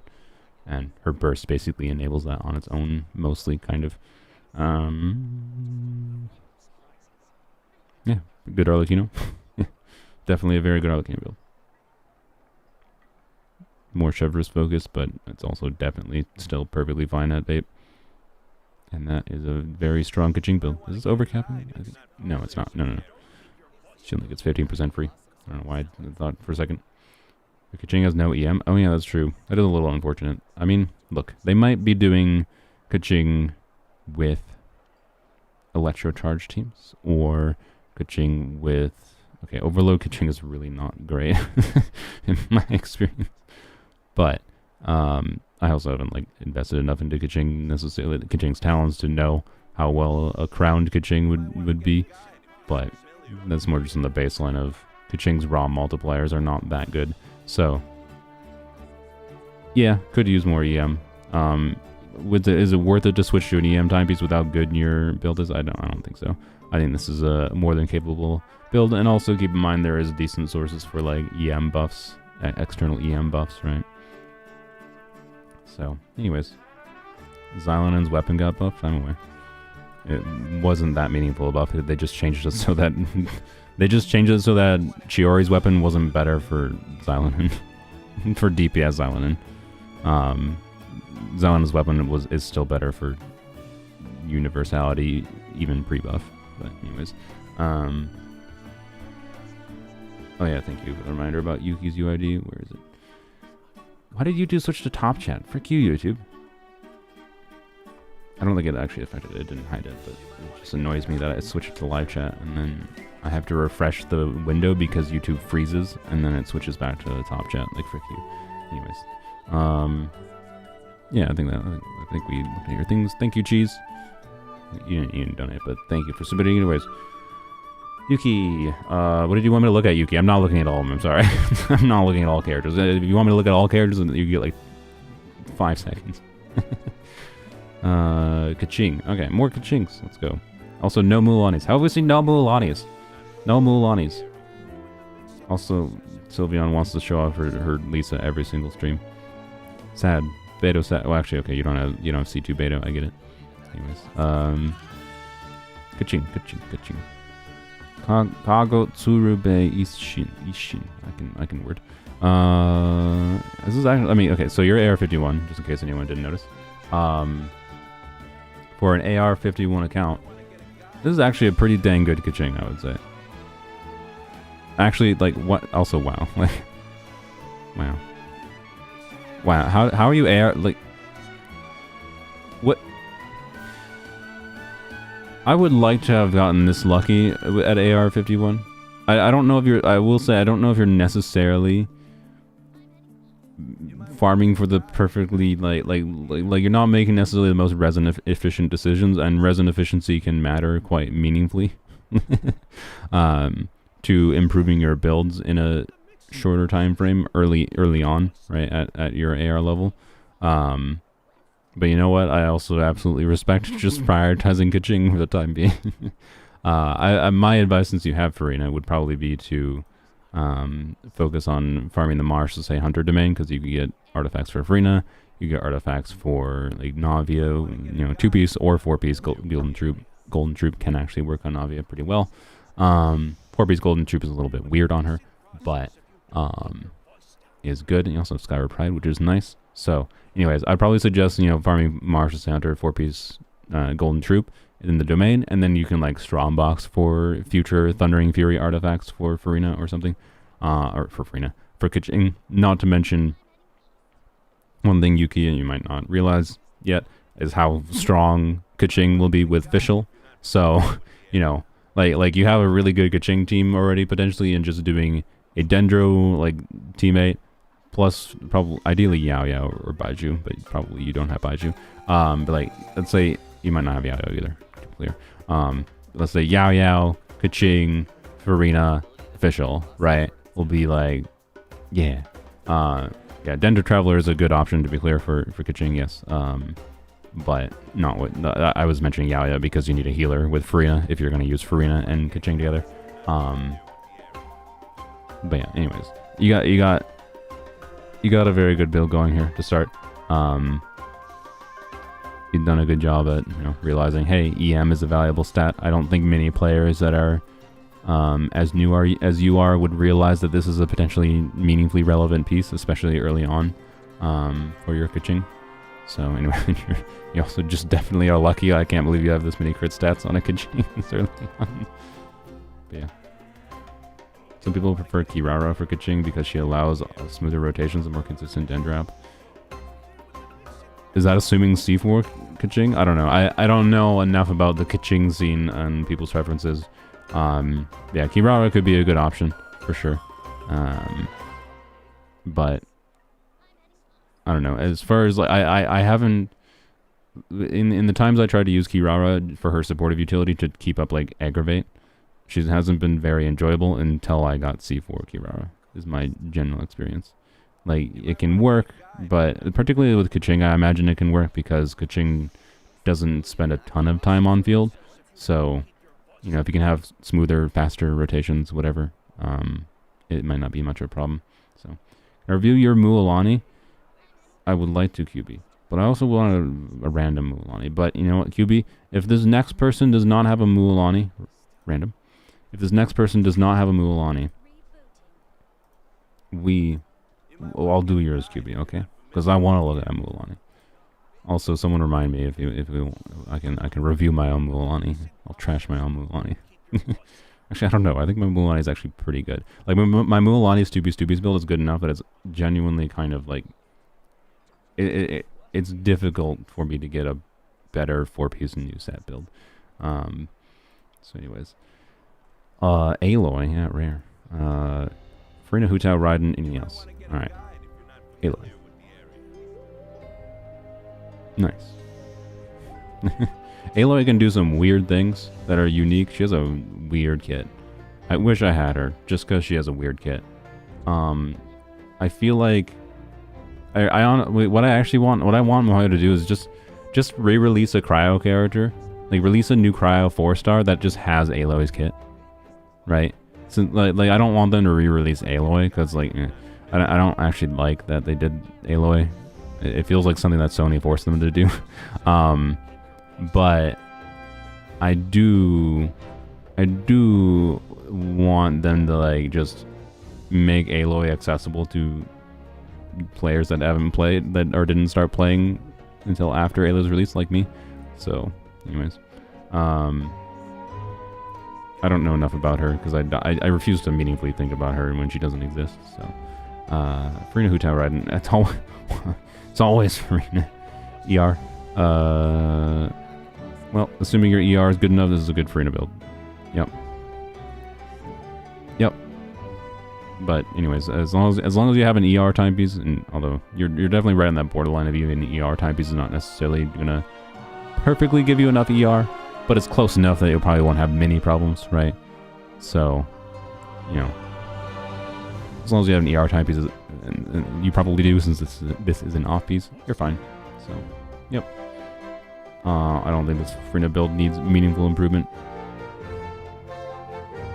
other than just having higher ER options, realistically. You have a lot of HP and substats. Very nice. Hu Tao, right. Tao. MH build. Very nice. I can't believe they're rumored to rerun Hu Tao next patch. Like, this character is still pretty good. And if you like her, she can still be more than usable. But at the same time, they need to rerun other characters. And like, she just feels like so very not the priority for her to rerun. That could be wrong, by the way. That's just we won't know for sure until a few weeks from now. Hu Tao is still an interesting, fun character. But yeah. Anyways, this is a good MH build. Black Leopold is... It's an okay weapon for her, particularly with MH, because, you know, you get a little bit higher, value from, like, crit damage weapons, potentially. So, it's a good option. I don't know if it's better than Dragon's Bane. Even with, like... No, it's just worse than Dragon's Bane, honestly. Sorry. It's just worse than Dragon's Bane, particularly for refinements. So... You know, if you have Dragon's Bane, I would consider trying a Dragon's Bane build. It might feel like it might seem like it's way worse because, like, oh no, I'm only gonna have 180 crit damage, but then your damage will be higher. So, you know, I'm pretty sure a Dragon's Bane, particularly at R5, would be better. At R1 Dragon's Bane versus R1 Black Lipole, I'm not exactly sure because crit damage, just as a baseline, it is a valuable stat to have a bunch of it with Marshall's Hunter when you're having high amount of crit rate, right? And this build has a 85% crit rate, which, you know, could use more, but the higher crit rate you have, the more value you have to just stacking more crit damage on MH builds, right? But anyways, congrats on reaching 40k subs. Thanks. I need to probably capitalize on that and make more account fixing videos. Calamity Queller, that's a rarity. I wonder what build did you get that on? Yeah, this is a lot of EM and substats. I didn't even notice this is 110 EM, by the way. Jesus, I like it. I want this circlet. I'm jealous of it. It's a beautiful circlet. Please give. This is a rarity. This is a traditional Raiden build, but using Calamity Queller as a stat stick weapon, which should be a perfectly fine stat stick weapon. Like, you have enough ER You have a good amount of crit.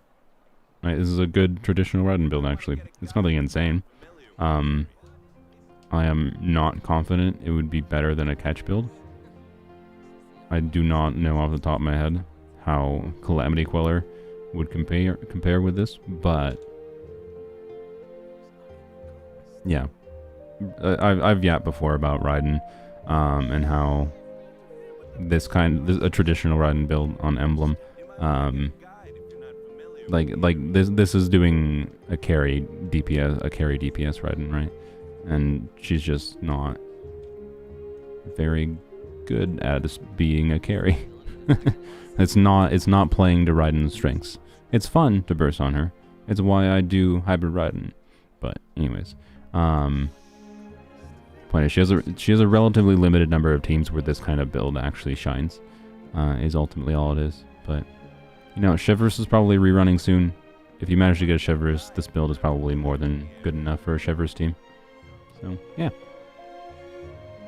The catch is staying on Chungling. Yeah, that's fair. Look at your Rio. Nice. Nice. It was a very, very healthy Rio. Wow. Like, I'll count this as half of a dead stat because it could have rolled better. 1.5. 2.5. Well, no, this is not 2.5. It's like 2, 3, 4 dead stats, 5 dead stats. Wow. Wow. Wow. Wow. Oh, thank you, Nick, for the donation. Hold yourself a little bit. Speaking of dead stats, you know, did I look at everything? We done riding anything else? Want to check? I think we. Yeah. Wait, a Yai. Nice Yai. I like it. Two-piece Yai with a lot of EM. Wow. Wow.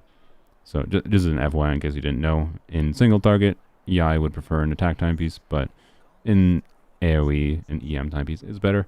I've been considering moving Yai to an EM timepiece, whoops, because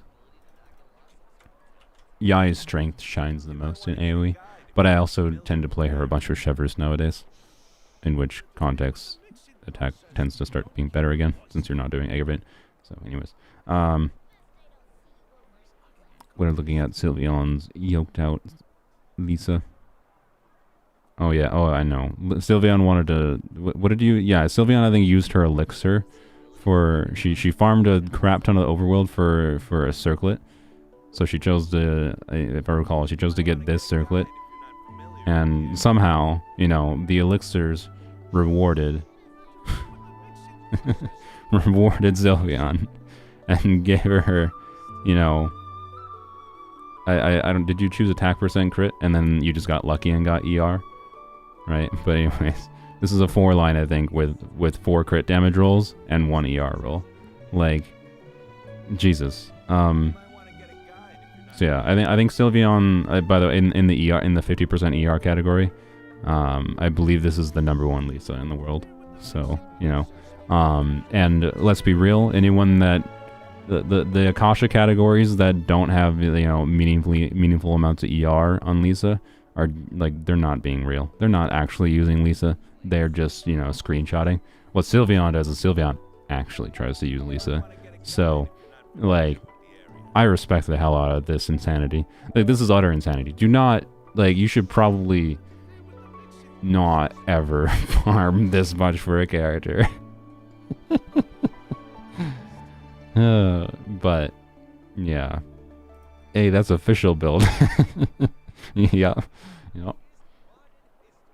There's no 50% ER category, so I'm #1 in 140 ER. That's even better. Honestly, that's even more of a brag, honestly, Sylveon. You're #1 in the 140% ER category, and that means these 2 ER rolls are technically dead stats in that category. And you're still #1. So that's great. Anyways, yeah, Sylveon's insane. I think she deserves the award for the world's most dedicated Lisa main. So thanks for sharing again. Is she good? I mean, Lisa is interesting. I really wish she just like actually generated energy without having to do her hold skill. or like her constellation. Some of her constellation quality of life features were in her baseline kit. But once I get C4 Lisa, I intend to properly build her. Properly. It's not going to be this. And we'll see. We'll see. How I feel about Lisa after that point. Nick will do your donation in a little bit. Let's do another rando. 185. That's probably a recent one. Mualani. Ha! Let's go. Also, 700000261. What is this UID? Are you like the first European player? Like, what?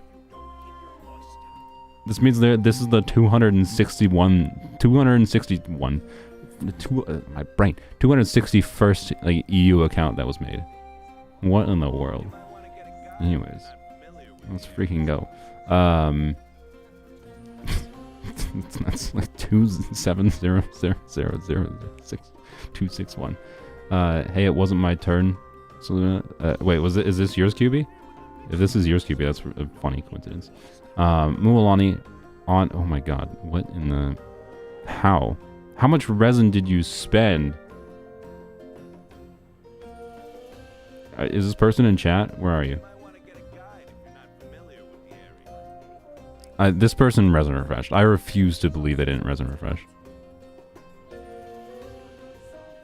Okay, they do have like a lot of dead attack stats, to be clear.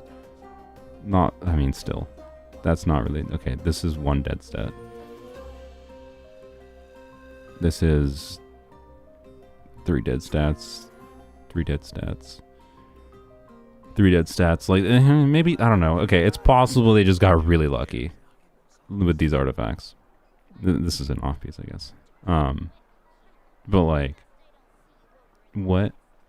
Honestly, this is what I expected to see. Is this person in chat? I don't see them.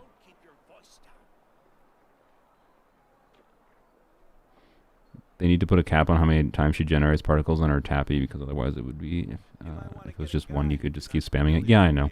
They could have put a cooldown on it though. They have particle cooldown ICD. Or like Lisa would generate, I don't know, 2 particles at the most when her skill hits, like any time of her skill damage hits every X amount of seconds or whatever. Anyways, yep, this is 99% of luck plus resin refreshes. That's my vibe as well. Keep in mind, like if they resin refresh, they could have like the equivalent of like a month, like a full patch worth of farming at this point, right? If you did full resin refreshes into this domain, you'd have close to a patch worth of resin spent in this domain at this point. And this build makes much more sense if you start to expand to the time frame of equating to a full patch of resin, right? So, anyways, yeah, 70% crit rate on the hat is ridiculous. So, anyways, all right, all right then. I respect it, but also, you're insane. Why do you spend so much money? That's my assumption. But they haven't defended themselves in chat, so I'm just going to assume they did. All right. Have a great time. If you got time to check, you want Ultra Memer? Just because of the fact that you said your name is Ultra Memer, I want to see if you got a meme build. All right. Mulani and Hutao.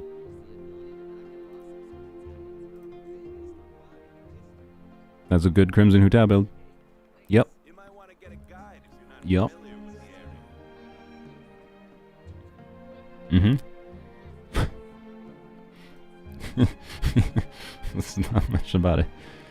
You have 46 crit value obsidian feather. Nice. Alright, where's your memes? You named yourself Meme. Ultra Memer. Where's your memes? I mean, you could argue the character at all. Like Mahou's design of this character is, I'm sorry, I'm just trying to joke. Trying to anger the Eula mates. You got no meme builds so far. You just got like normal good builds. What's going on, Void? You name yourself Memer and you got no meme builds for me? I'm offended. I am truly offended, honestly. You just got like good builds. Nothing insane, but like decently well invested builds, and it's structured down. Very nice. I like it. I have a DPS Chevreuse build as account. Not really. Well, okay. Okay. DPS Chevreuse pre-C4 is kind of meme, to be clear. But anyways, well, this is a Navia build. I think they're over prioritizing the set bonus a little bit. I would highly suggest using two-piece artifacts rather than forcing, like, based on the quality of your other builds. I suspect you have two-piece options for Navia that are better than this four-piece build. Show the Arlecchino build. It's a white tassel build. It's a good build. Yeah. It's a very good white tassel build. Ah. Sad Kaching. Alright, well. I'm slightly disappointed. I thought they would have mean builds. Did I review Nick's yet? I don't think I did. Let's go look at Nick's build. Nick gave me €2 to review some of their characters. Alright. It's my choice then. Oh, you only have 5 on display. I have another Mualani, thank you. Alright. C3 Wander. Alright then. Interesting. Like, it's hard to judge people who have Wander constellations because it's just like, I don't necessarily think you made a bad choice. I think the game might have just trolled you when trying to go for C6 Farazan because you do kind of really want C6 Farazan for Wander. If you want it, with asterisk of if you want to like use him for like, you know, Spiral Abyss. He is not going to. He feels noticeably different with and without C6 Farazan, right? In the endgame combat. Not counting Theater. Theater hardly feels. Theater is like, man, Theater only feels like endgame in that to challenge the highest difficulty mode at all, you need to be an endgame player that has played for a long time because you need to have a lot of characters that are also leveled up. But like that's not really. But then it doesn't have endgame difficulty. It's just have you played the game for a long time, or spend a lot of money. Like, cool, good design. Anyways, yeah, having 0.2% away from 200 crit damage is a little bit sad. See, that's what I hate. Like, you know. But I also wouldn't like to have less than 70% crit rate. So this is like I would be more than happy with this build. I would just be slightly annoyed forever. So, anyways, you got C2 Wander early, but no Farazan. Yep. So that's why, like, this might be what happened to Nike here. Anyways, or Nick. Anyways, I don't know if I saw Nick in chat, but yep, that's a heckin' newbie let build. It's not the best build possible because it doesn't have 0 artifacts, but it is a build. Attack percent goblet build on 4-piece Whimsy on Arlecchino is interesting. It is very much possible with this quality of an on-set goblet that an attack percent goblet is better. When you have this good of other artifacts in conjunction with it, versus doing like a 4-piece gladiator build. It's very interesting. I like it. Oh, yep. I mean, I sure would have hoped you had C6 Farazan considering, that. I like that you have her on a VV build. I have switched her to a 4-piece tenacity build. 4-piece VV is another really good option for her. Just because sometimes you will want her to do VV shred for buffing whoever's damage in whatever team. Two-piece build on Mualani, very nice. This is what I think most Mualani players are running right now, probably for a while.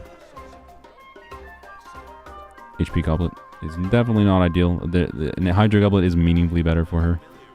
Well, okay, it's not as meaningfully better if you're doing her with Frina, but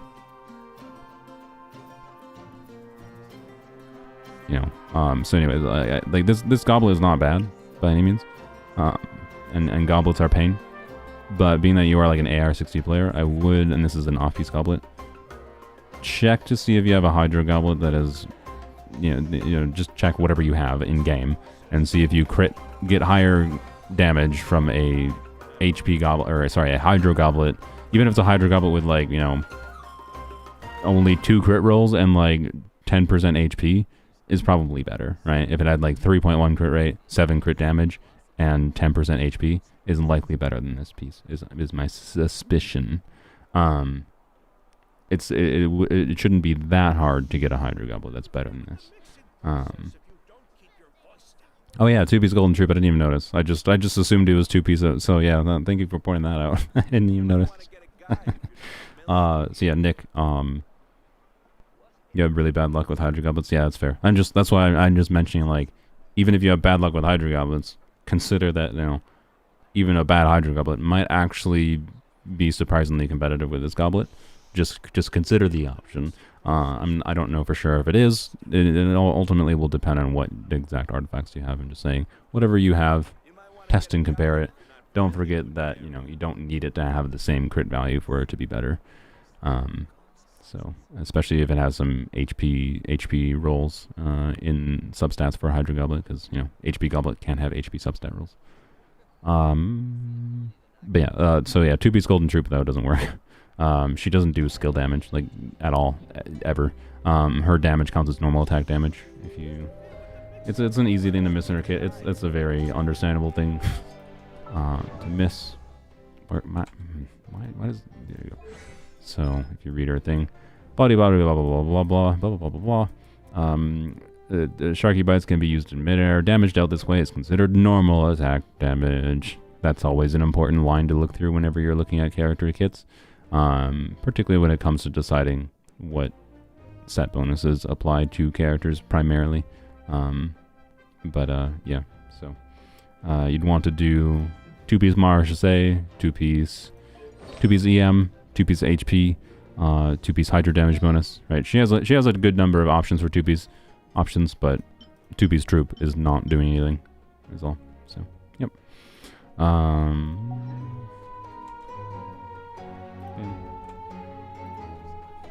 What else did you want? Wait, no, this is a donation one. Oh, just look at some of your characters. Oh yeah, that was the last one. All right. Yep. Anyways, it's probably still a function on the Lilani mostly. Also, you have an R4 Sacrificial Jade. Very nice. No, you don't level her auto attacks at all. Okay, thank you, Emmy. We will look at your thing in a little bit. Let's do another random one. I'm sure we'll do 104. This number updates, by the way, for anyone that is not aware. This number updates in here anytime the thing updates. It's always Farina. Farina Arlecchino. DPS Barbara. I would like to Barbara main, but we're gonna. I already looked at some random ones that I picked up from chat. I wanna keep doing random ones. It's the most fair way I can do it. What is this? Farina Arlecchino. Okay. Also, Prototype Star Glitter's channel. Nice.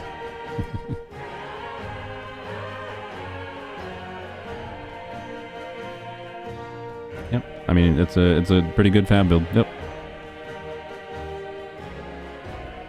Generally speaking, this should be enough ER for Farina on a fab build. I would not be against switching to an ER timepiece in some situations, but most of the time you should not have to. How dramatic. So yeah, this is a very good Farina build. This is one of the better Farina builds I've seen. Oh, you forgot your UID in your message. Dang it, Emmy. You had one job. Well, I mean, I'll get yours in a second if you want to try to get it in YouTube chat here. Hopefully YouTube will let you. Make sure to attach some words with it so it will not delete it from existence. Oh yeah, 777 lucky defense number. True. Never change the build. It's lucky 777s. It's perfect. Nothing can be improved. And you're even, and it's also defense that comes from the 2 defense rolls in your goblet. So you still will have 777 defense if you switch to an ER timepiece. Beautiful. All right. QB, thank you for the €1. I think YouTube does not let you attach a message with €1. That's them. That's not me. I can't. I didn't find, unless I'm blind. I didn't see any setting that let me control that. But I will try to look at your Mualani, QB. Regardless. What? Oh yeah. Arlecchino. Yeah, this is a good Arlecchino. Obviously, White Tassel. The normal thing with White Tassel, right? She's an attack skiller, so having a low base attack weapon is not ideal. But the passive is strong enough, and the crit rate is good. And if you play with Bennett gives so much attack that you're gonna go up to like. It depends on what weapon you have on Bennett, but a Crown Bennett with like Sapwood Blade is gonna be at about 1,000 attack, right? So this Arlecchino would go up to about 2,700 attack with the Crown Bennett. And right, that means the relative loss that you have from having White Tassel versus a let's say higher base attack weapon, that's a 4-star weapon, is not as high. But, you know, 5-star stat stick weapons will generally speaking be better, of course, still than White Tassel.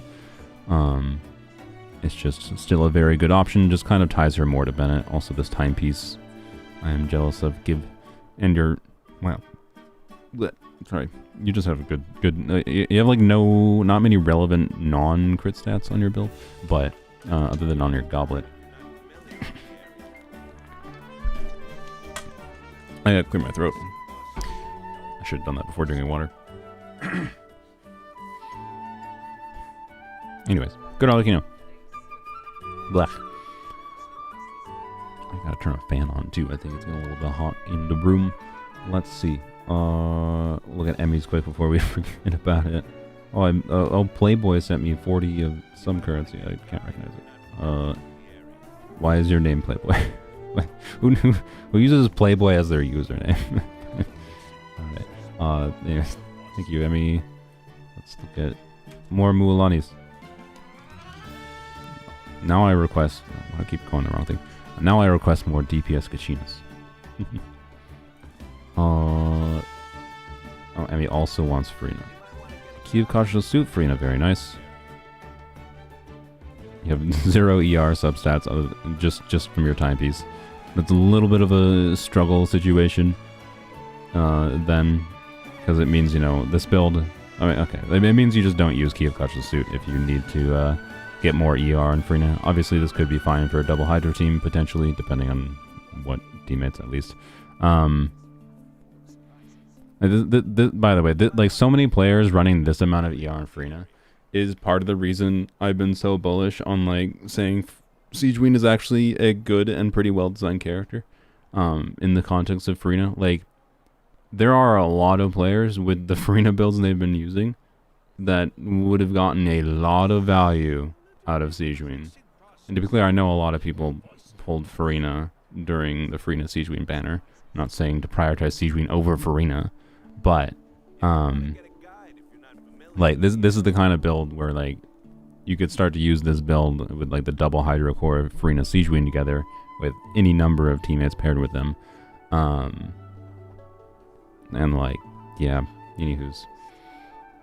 I mean, yes, you can throw money, Yoshi, but you also didn't give me people's please for the love of everything. I don't want to have to, like, right now, like, there's 3 chat messages that have done chat messages that have not given me the UID in the donation. Please give me the freaking UID in the donation so I don't have to keep on tracking down your UID after the fact. No, we're not done with free-to-play reviews. I've been alternating. Also, the reviews don't have to be free-to-play. Like, anyone can submit to this form. Anyways, so it's not your fault, QB. It's just people keep on donating it, not actually including their UID. It's like, how do you expect me to look at your thing if you don't give me your UID? Yeah. Anyways, what was I saying? Oh yeah, so, like, this build is perfectly fine in the right context, right? It's just, it's a very good build. It just might struggle to have good options to easily switch to having enough ER for, like, a solo Hydro Farina, right? Is all it is. Well, Lonnie. Wow. Are you doing, I'm assuming you're playing her with Farina. Are you doing Emma? Are you doing, or Emmy? Are you doing Mualani with Farina with, like, the Xiangling Dendro variants? Or are you doing just mono Hydro Mualani for now? Either way, this is, like, should be a very good build. A little bit overcapped on crit rate, but obviously it hardly matters. Hardly matters. Oh, Yoshi, you didn't need to donate again, but thank you. Can't keep a good golden flower. The build would be so much better off piece. I mean, yeah, that's fair. Yeah, if you could use a better off piece. I was more just saying how, like, the general lack of ER substats in the build makes it a bit of a struggle. Like, you're basically forced to change off of a very good weapon for her for solo Hydro situations, which is not the end of the world, to be clear. It's just, you know, you don't have the greatest amount of flexibility. You have tried her with Xiangling? Okay, yeah. Nice. So, yeah. Anyways, Farina Mulani can definitely work. It's just, making sure she can vape consistently. Well, you basically don't vape consistently because you're gonna have situations where the timing of Farina's vapes, like stealing some like pyro from Xiangling, and you want to usually do Dendro because it just helps with consistency. Like in my experience, she gets consistent enough vapes that you can definitely do Farina Mulani as a very compelling combo, with Xiangling and a Dendro unit, ideally like Baiju, but you know. It just can still be weirdly, randomly inconsistent sometimes. So, anyways, I like it a lot. I like it a lot. You mean Toma? I didn't mean Toma. No, I definitely meant Xiangling. Unless you're talking to someone in chat. Oh yeah, you're talking wife and slave. Anyways, now I'm getting all the random donations. Okay, well, this is what I get for going slow earlier. All right, thank you for the donations. We'll get your stuffs in a little bit. Alright. I'm gonna do QBs really quick because if I don't do QBs, I might lose it. But QB, we're gonna do yours quickly.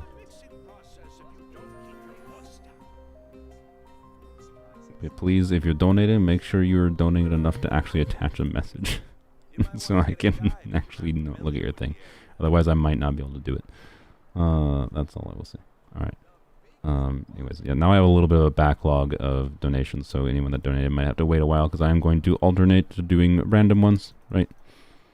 So, anyways, very nice Kaya. It's a Blizzard Kaya, so obviously it has like 40, no, not 40, the like 50% more crit rate in this.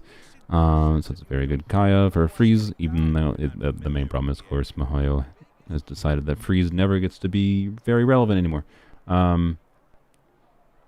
Yep. Very good time. Miss Splitter. Oh, also, I like your HP amount. 18,888 is very satisfying. Never change it. Never change it. You're not allowed. You've been banned from changing it. You might want to get a guide if you're not familiar with the area. I'm not sure what the...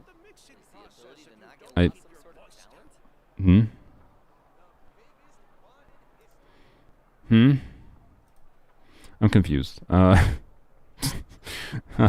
What's going on here?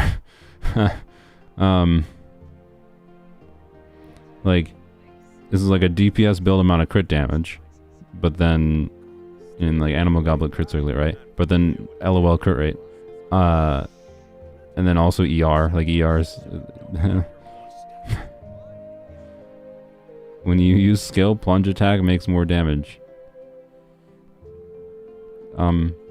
QB, you know if you want to do like additional plunge damage with Cloud Retainer herself, you need to burst on her.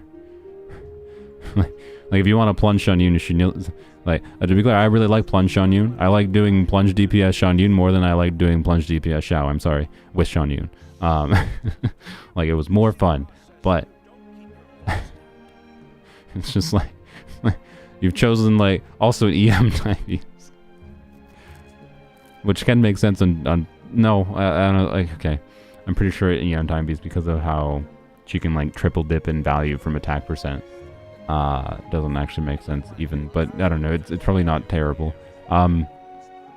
It's so, but like, I don't know, plunge DPS Cloud Retainer can work on a, like, the meme direction you've chosen is just how dysfunctional can I make Cloud Retainer?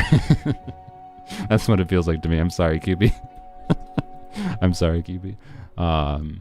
If you want to do DPS Cloud Retainer, the easiest option is follow the generic, plunge DPS format of like Bennett, Farina, and then ideally for DPS Cloud Retainer, you really want C6 Fars on, particularly to reduce her ER need significantly.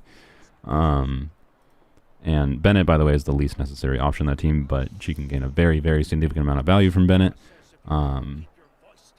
So, anyways, wait, no, EM timepiece like never makes sense. For some reason I was thinking like you could, no, EM timepiece never makes sense. She does like 30k. QB, I've done like 150k on her plunges. Like 30k is not a very high plunge with with Cloud Retainer. Also, saying you've done 30k with Cloud Retainer on a plunge when you have 26% crit rate, you don't do 30k damage on a plunge, QB. You do 30k damage 25% of the time. Like, you have to flip 2 quarters and land heads twice in a row to be able to get 30k damage on your Cloud Retainer. And also, you're only doing that once every 40 seconds with this much ER. That's what your build is right now. And also, the EM does nothing. Like, I'm sorry. I'm sorry. Like, I appreciate you showing me this build because it's really funny. It's just like, it does kind of feel like you're like, how bad can I make Cloud Retainer? How bad can I make Cloud Retainer? I'm sorry. Use I don't know, maybe you don't have Farina. If you don't have Farina, this would change it, but use 4-piece MH, Farina, bet it, ideally Farazan, and you go to town on Cloud Retainer with plunging her. She can be pretty dang strong, including with Skyward Atlas. And that's not the problem there. You don't have a Farina? Oh, that's sad. That is unfortunate. This is a surprisingly good Mualani build for 2 weeks. This is what I expect a Mualani build for someone who has like been good with keeping artifacts that are relevant, like having crit damage HP here. Hey, HP with a little bit of crit, not the greatest, but it's also got some EM. And hey, you got a lucky HP goblet, right? This is very like normal. We're 2 weeks into this artifact domain existing. You've gotten some decent pieces, like you've gotten decently lucky to make for a functional build already, is what I would describe this as. But it's also not like insane in any particular way. I can tell you, like, this build would not be good enough for me to switch off of a 2-piece build. That's the situation my build is on, right? Wherein I have a good enough 2-piece. Can I have my mouse? Right, I have a good enough 2-piece build that it's quite hard for me. I don't have her signature weapon, which is a factor too, of course. It's quite hard for me to get to the point of like switching to the 4-piece of the new set, so it's going to take me a while. But in your context, I suspect there's a very good chance, being that you're at AR-56, you're going to have less options than, you know, like an account like mine has for 2-piece artifacts. This is very likely your best build option for her right now, especially with her signature weapon. So I like it. I like it a lot. It's very good. This is like definitely like that other Mualani build we saw earlier with like really good stats was like, okay, this person has spent like resin refreshing the full the full day, or the everyday, fully every day, like $10 a day resin refreshing to get the Mualani build they had. You QB have not. You have had fairly statistically normal luck. But you've still gotten a more than usable build. Like, I don't think this build would fail at clearing Abyss, assuming that the entire team is competent enough, right? So it's a good build. Like, will you probably want to improve it if you plan on using Mualani a lot in the future? I imagine yes, but it also depends on your standards. It depends on how much you care about Abyss, right? If you don't care about Abyss, would I bother getting meaningfully better artifact, like farming meaningfully more artifacts just for Mualani past this point? Honestly, in my opinion, no. Right? Like people forget that you don't actually need good builds if you're not, you know, fighting the hardest content in the game. So, yeah, it's not an insane build or anything. I'm not, but so like I don't know. Competent is a compliment, QB. Like, I can't have this good of a build on Mualani on this set. But yeah, like ultimately you gotta evaluate your artifacts based on what other options you have. So, and I presume for you this is probably your best option for Mualani, and this is a pretty dang good build for 2 weeks in. So, anyways, guess not clearing Abyss is a skill issue. No, it's also relative to like your other investment level. Like, you don't have a level 90 Mualani yet, right? You don't have, you know, I don't know what your Mualani teams look like, right? But like I don't have a hard time clearing with Mualani because I have strong other options for enabling Mualani to be good.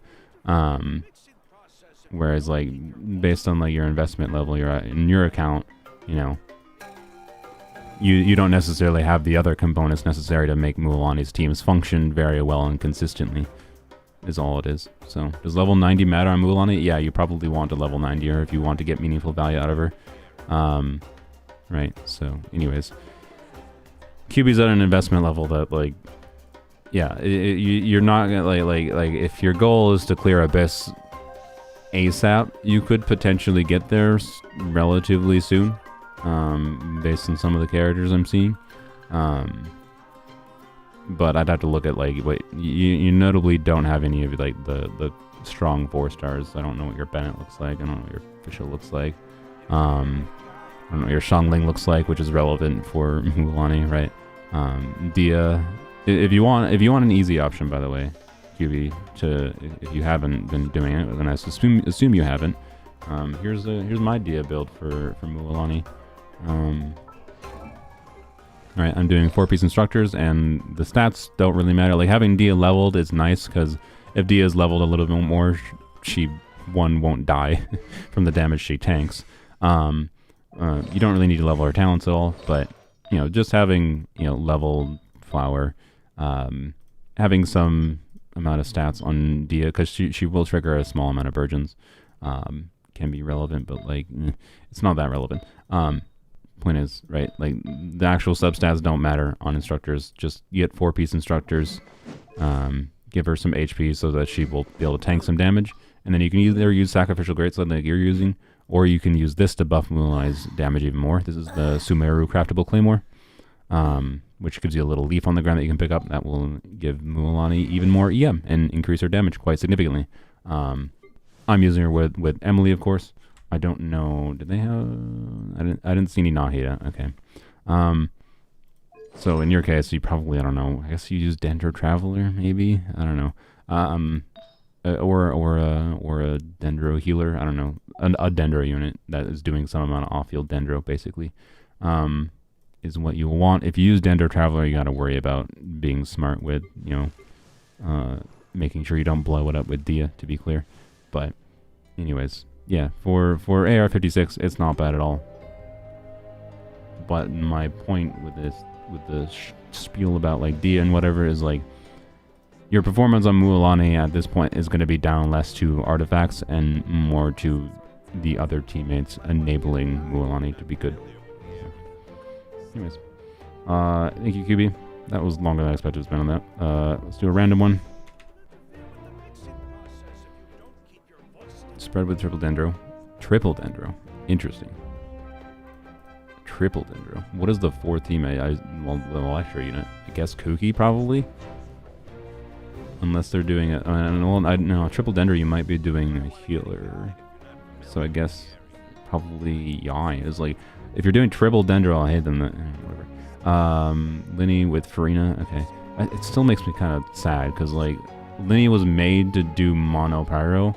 And the fact that just people feel like that Farina Linny is better, it feels like a failure of Linny's design. if Linny and Farina just end up being the obvious combo.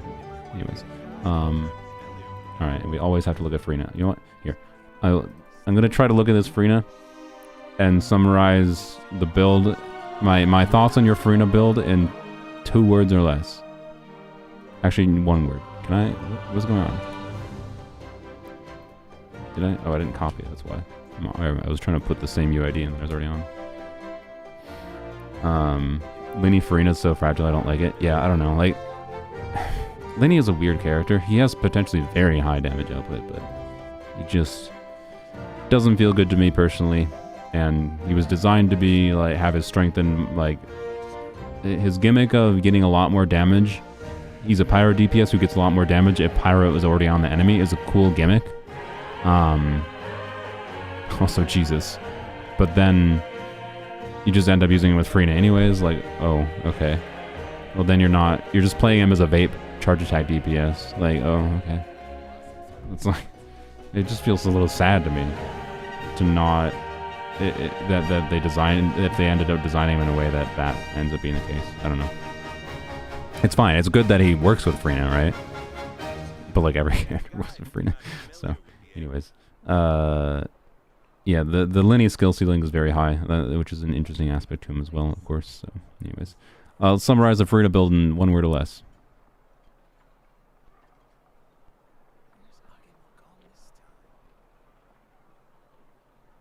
Good. I actually don't have anything else to say about it. I thought the word was going to be energy, but honestly, you're fine. You might need more energy in some contexts, but no, I'm using more than one word. Bad. Anyways, nice lineage build. Yep, very nice lineage build. By the way, this weapon is bad on Farina. Don't go for this weapon for a C0 Farina. The time it makes sense to go for Farina's weapon is never. But because Key of Conscious Suit is actually better for seeing really big numbers from Farina and for team DPS. But if you just want a drip weapon and you have C4 Farina, you know what? C4 Farina is the point where it makes sense to go for a weapon. I know it's for the drip, but like drip is a bad reason to get a weapon, just saying. Like, it's insane to me that people like I've honestly seen critique of ZZ, and it's like that the people that are upset and like it's a bad thing that in Zenless the only visual effect you get from signature weapons in Zenless is like a little like hair highlight effect in combat. And yes, the fact that my recommendation of when it makes sense on a mechanical level to actually want her weapon is with C4 is representative of how bad her weapon is for her. And not how bad it is for her, but how mismatched it is to what stats Farina actually needs. Right? It's not a bad weapon option for her, but I also think it tends people towards building Farina incorrectly most of the time. Pitt here did not build Farina incorrectly. I want to emphasize that this is a correctly built Farina with this weapon. Most people that I've seen use this weapon on Farina do not build Farina correctly. So, anyways, yeah, like I think it's insane. I absolutely think it's one of the most like devious things about this game. Like, you do not realize how much like this is some absolute dark pattern bull shit that manipulates our monkey brain psychology. This aspect of the stupid freaking weapon showing up constantly behind your character, always in the forefront of your camera, right in your face. The reason that is like this is so that if you have the wrong weapon on her, right? They want you to specifically be like, oh, like I guarantee you, they design some characters. I guarantee you, MiHoYo makes visual design decisions on characters relative to what good weapons on them look like mechanically, but to make them look bad, right? Like, they want Deathmatch to look bad on Emily so that you have more monkey brain going on to compel you to pull and spend money for this, right? And like, regardless of whether or not, by the way, you think this should be green or not, which I disagree with, this obviously looks worse than this, right? That's what it is. And what this is just some hardcore dark pattern bullshit that should be illegal, honestly. It should not be. This is not good chill. This is hyper predatory design. To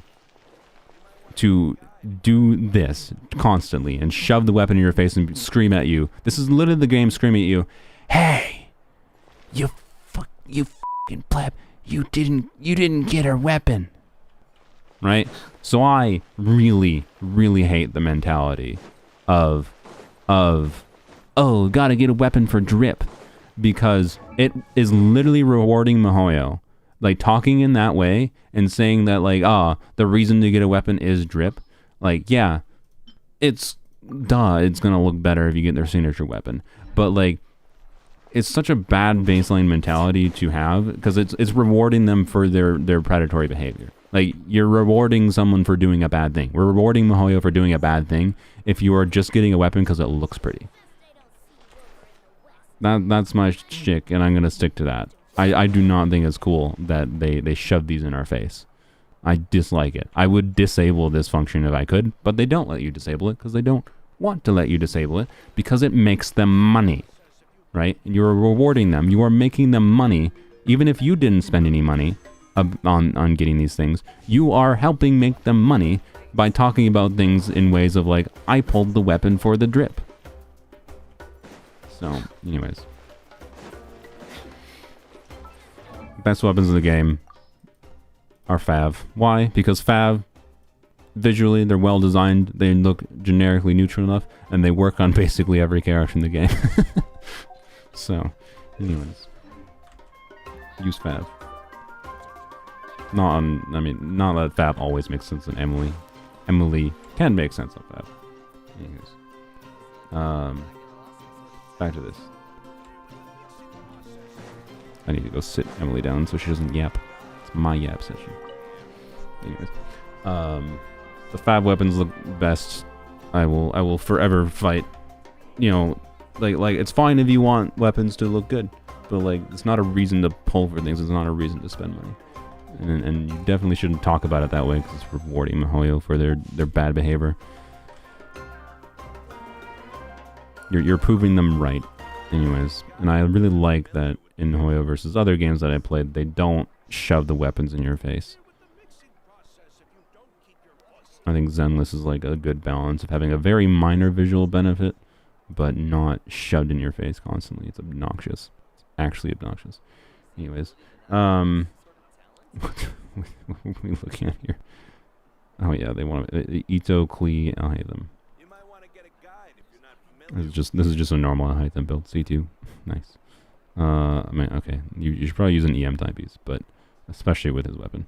Actually, I think even without it, I think you basically always on an EM timepiece. It's one of the bad things about him. And like, I know this timepiece is absolutely ridiculous, but like, I'm pretty sure he is meaningfully stronger scaling, especially with his weapon, with EM. I don't know.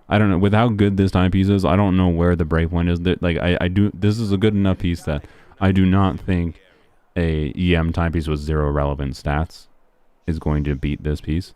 But I do think there's a good chance like a 20 CV EM timepiece might be better than this piece, right? Even though that's a lot worse. So, yeah.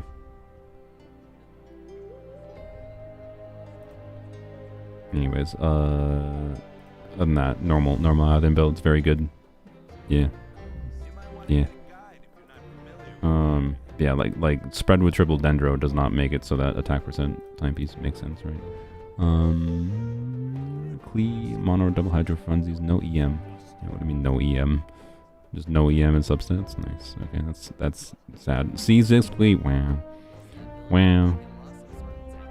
You just, this is just one of those people that, I don't know, like, I apologize if this offends you, Pit, but like, you give me vibe of the people that I think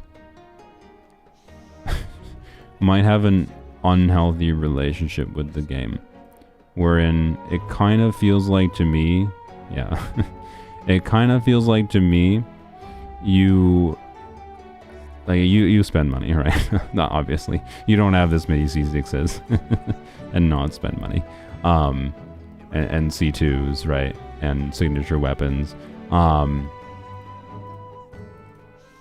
Right, like this is the kind of player that is emblematic of like where it feels like to me they spend a lot of money because they feel like they have to like prove their dedication. Like I made a joke to my brother earlier because my brother Jane, the new 5-star in Zenless this week, my brother just wanted Seth because he's an insane furry, and he just wants the stupid furries. So, you know, and Seth is a dude with a tail, so he wanted Seth. And he was at like 50 pity, does a 10 pull, and then gets a Jane. And then 30 more pulls later, he does not get any Seth. And then he does it, then he's at like 40 pity again, gets another Jane. So he ends up he has C1 Jane, C1 of a 5-star before he got one copy of the 4-star that he wanted in Zenless. And by the way, in Zenless, 4-stars are easier to get than in Genshin. So it's even more unlucky than it is in Genshin to not get like the 4-star. Seth is not a furry. Well, yes, that's part of the reason I was surprised why he cared. Because like Seth is not a very Seth's characterization does not gel with what my brother's beliefs are, so I was just like, that's why I'm calling him an insane furry, and I'm making fun of him for pulling for the cop character, when my brother, generally speaking, doesn't like cops, especially cops that are generically characterized as Seth is, but he pulled for him anyway, and also he's not really an actual furry, which, like, that's why I was confused. I was like, why do you actually care about Seth? He's like representative of things you hate, but he has a tail. It's the only set, like, whatever. Anyways, yes, he mains Lycon, and he's also not even maining Lycon the right way, because he doesn't even build him properly. How dare he? I'm just poking fun at my brother. It's fine. It doesn't actually matter. But yes, he is mostly playing Lycon. But anyways, point is, he wanted Seth. He got 2 copies of the frickin' featured 5-star, because, you know, LOL gotcha games. I made a joke to him that, oh, now that you got C1 Jane, I clearly have to go and spend money to get C1 Jane because I like Jane more than you, and I have to prove to him, like my joke was like, oh, I have to prove, I can't have my family member that I live with be like, oh, have a C1 Jane when I only have C0, because that's like, oh, like, clearly it's like I'm not proving my love for this character enough. I'm not proving my dedication to this character if I don't get C1 when my brother got C0, right? Like, like that was the joke, right? Was that like, oh, clearly because you got C1, now I have to go spend money to get C1, right?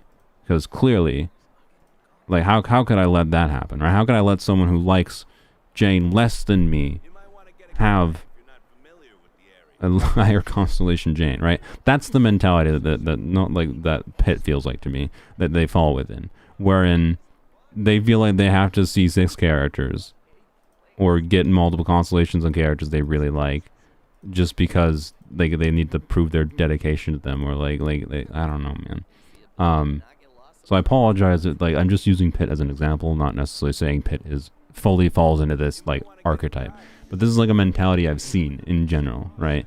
In gacha communities as an overall thing, is that gotta get constellations to prove my dedication to a character, and I find that really lame compared to the alternative, which is like, how about just like share your like I don't know, like if you really want to show your passion for Klee, would it not be better to just like play Klee so much and play her in a million different teams, and like, I don't know, like showing your dedication to Klee is more evident in how you talk about the character online, right? It's more evident in, like, you know, you defending the character. Someone's like, Klee's a trash character, and then you can go and respond to them and be like, what do you mean by trash? Why do you think she's trash? Because I can tell you, as someone who's used Klee for 3 years, there's these unique things that they haven't done within Klee's kit that no other kit in the game does. And like, you can do teams like this, and you can do this with Klee, and like that's really interesting. Like see that. I'm not saying there's no reason, like, if you really like Klee, to be clear, Klee is kind of a bad example. Klee is someone that, like, if you really like Klee, you can get constellations over time. Right? If you play it since the launch of the game, it's very possible you could just get it. You could have collected a Klee constellation or 2 without spending a bunch of money. But obviously, this player has spent a bunch of money, right? It's why I'm using them as an example. So even if they don't necessarily themselves fall within this category that I'm describing, I don't know. It's just like, is that not the obvious way to show your dedication to a character? Like, just play the character a lot? But it's, I don't know. I don't get it, right? I don't get the mentality of, I gotta spend a whack ton of money to get C6 Klee. And I only really think C6ing a character is dedication if you put in a lot of, like, time into it. Like, not money. Right? Like I feel like I earned, like, yes, I know money got me 2 copies of the Arlecchino constellations, but like C6 Arlecchino and Polearms only, I feel like I freaking earned that. I had to grind for like 70 hours to try to get that C6. I feel like I earned it. Right? I did that because I was dedicated to Arlecchino. And because I just wanted it for the fun. But like, I don't get that gap into spending money. Right. And I don't know. It's good to know that if you play the whole game free to play, you can get a C6. Yeah, you can. You just gotta like, it's just not the smart thing to do. like a notable thing is like you know, if you want to have the most fun with Klee, you also are gonna want to pull for units that make Klee stronger, right? Because just pulling for constellations is not the way to make Klee as strong as possible. You want teammates to use with Klee that will give you more options to use her and make her stronger.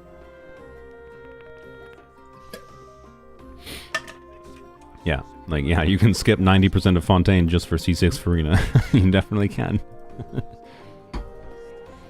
Although, if you're completely free to play, to be clear, 1 year's worth of wishes is definitely not enough to guarantee. 1 year's worth of free to play wishes is definitely not enough to guarantee a C6 character. But it might get you close, and it might get you it if you're lucky. Like, you don't have to get that lucky. C6 has taken average of, I think, like, not the weapon, ignoring the weapon cost. C6 has taken an average of like 600 pulls. Actually, no, I think it's less now, interestingly, because the Radiance mechanic, not crazily less, but less. Yeah, I think it's an average of like 600 to 700 pulls. And that is close-ish to the amount that you can get in a year that, with some luck, you could guarantee a C6 character in a year. But, right, that means sacrificing not getting any other limited characters. So, anyways. Working hard IRL and using that for characters? Like, why though? It's so wasteful. Like how many of these people, like one thought I have is like, how many of these people do this and they're still playing Genshin on a fucking phone? Like, I don't care if like, oh, mobile is my preferred platform. I guarantee you if they like play Genshin on a PC, they would be like, holy shit, this game looks so much better on a PC. With like a good monitor. Right?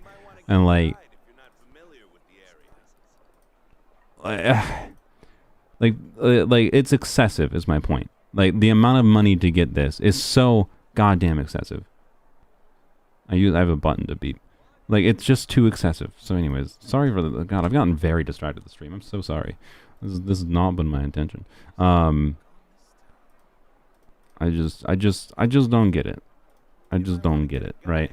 Like, to be clear, I was weak to it originally as well, but like, I was weak to their tactics. Like, part of the reason I got C6 Elon, to be clear, I don't think I would have gotten C6 Elon if it wasn't for the YouTube channel exploding. Like, the reason I did C6 Elon, but like the night before I did C6 Elon, I was like yapping to my friends about like how I really regretted saying in one of my, I only said it in text, but like I showed in text like, if I get 5,000 subscribers before the end of the Elon banner, this is Elon's first banner, I will C6 Elon, right? Because, like, the channel exploded, I was, you know, making content and getting money from it, and I was like, I can afford it, like, it probably won't lose me a crazy amount of money, and I figure, you know, it might be a nice, like, reward to my viewers, and then nobody watched the video, and then, like, I have C6 Elon, and I hate it. I actively hate it.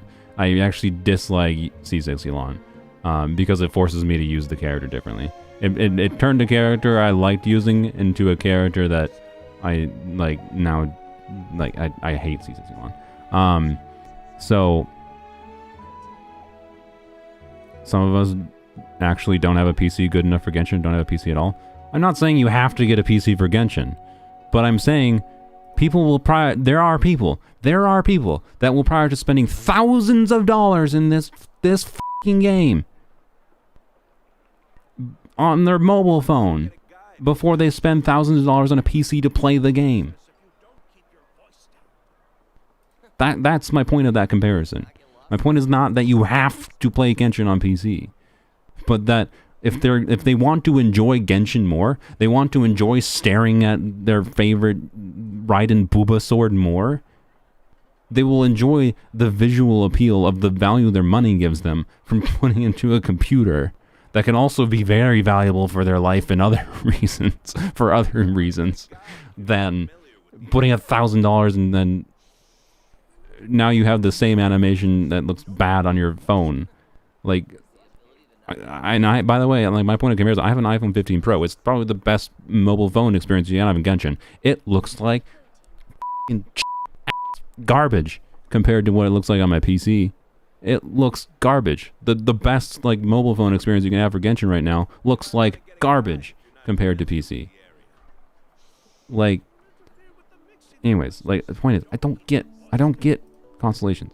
Like I got it originally, like because I was weak to it originally, but like as soon, it did not take me very long to clue into this, like how obvious it is the tactics they're doing to try to make you want these things, and how pointless it is to get these things.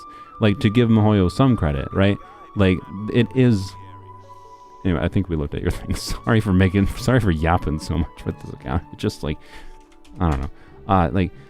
I just don't get it. I don't get it. And like, that's why I make those wishing videos, by the way, the way I do is like, and why I yap like I do in my wishing videos is to try to encourage people not to waste a shit ton of money in this game. Like, spend within reason, right? Like, I spend money in the game. I don't feel bad about a good chunk of the money I spent in the game. There is definitely times where I feel like, even with the top-ups, I felt like, oh, I've gotten enough fun out of this thing that I got from the top-ups that it was worth it to me for how much I play the game, right? I'm not saying never spend any money. They do need some money to exist, but you really should not spend thousands of dollars. It's unhealthy. Like, it's actually bad for you. So, anyways, but if you have so much disposable income that, you know, you can spend thousands of dollars here and still have thousands of dollars for other things, and you own a home, you own cars, you have free time to actually get enjoyment out of Genshin still somehow, despite having so much money. Because most of the time when people have that much money, by the way, they tend to not have actually much free time to do something like play Genshin. So like, I don't know. Whatever. What are we looking at? So I think I was supposed to do a donation, by the way. I just forgot. I was supposed to be a donation when we were going to do this one. Halos. Eula, Arlecchino, Ride, and Klee.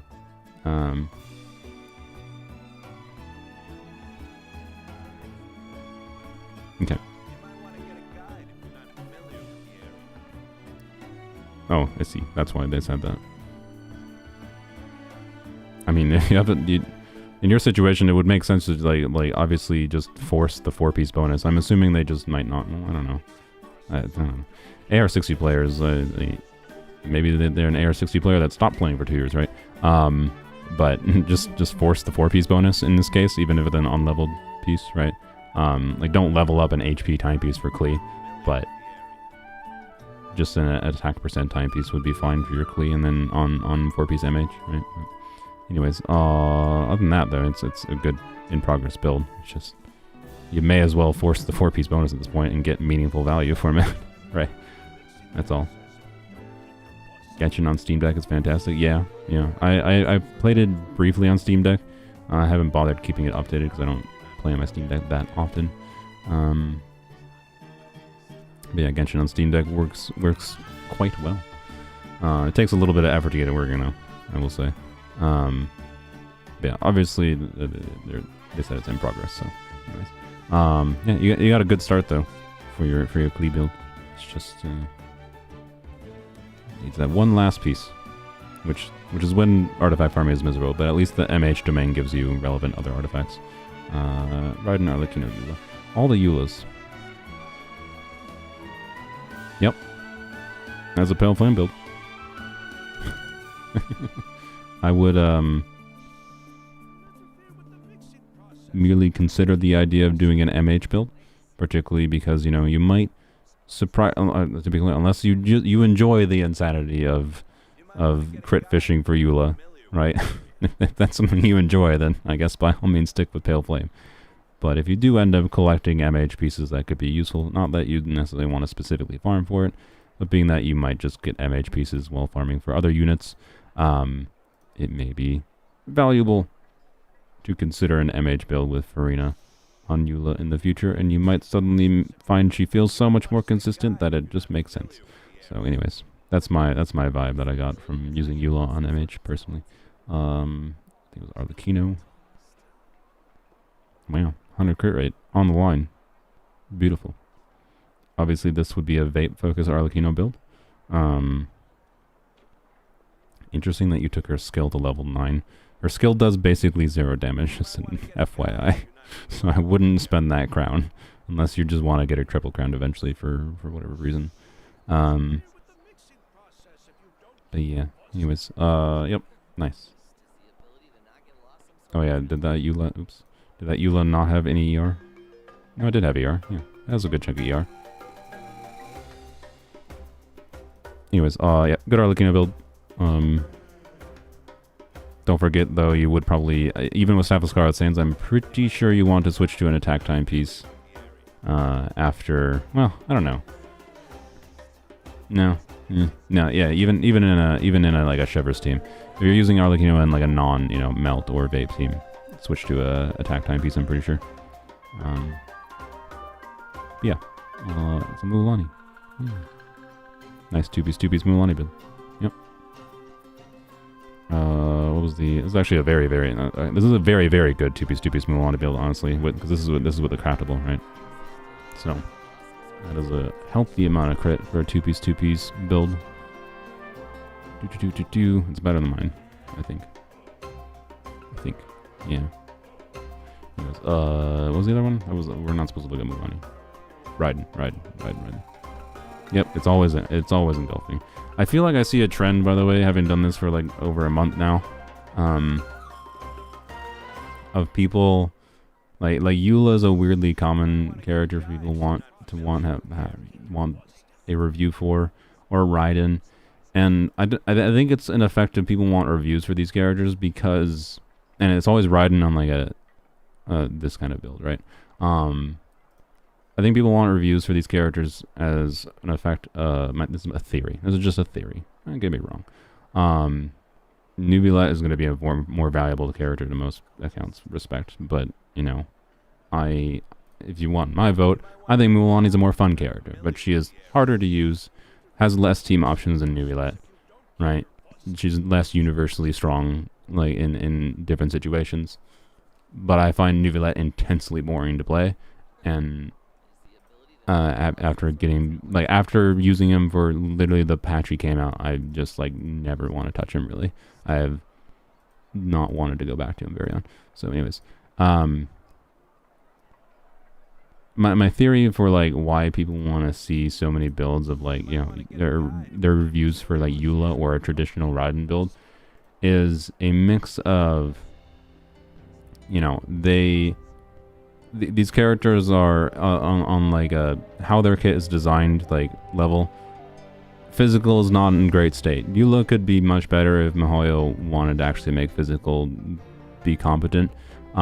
She would still have problems with her backloaded damage, but like if they gave Eula like an off-field damage dealer, right? An off-field physical damage dealer in the game, that could help Eula meaningfully. They would also have to do more than just off-field physical damage, not probably, but it would help, right?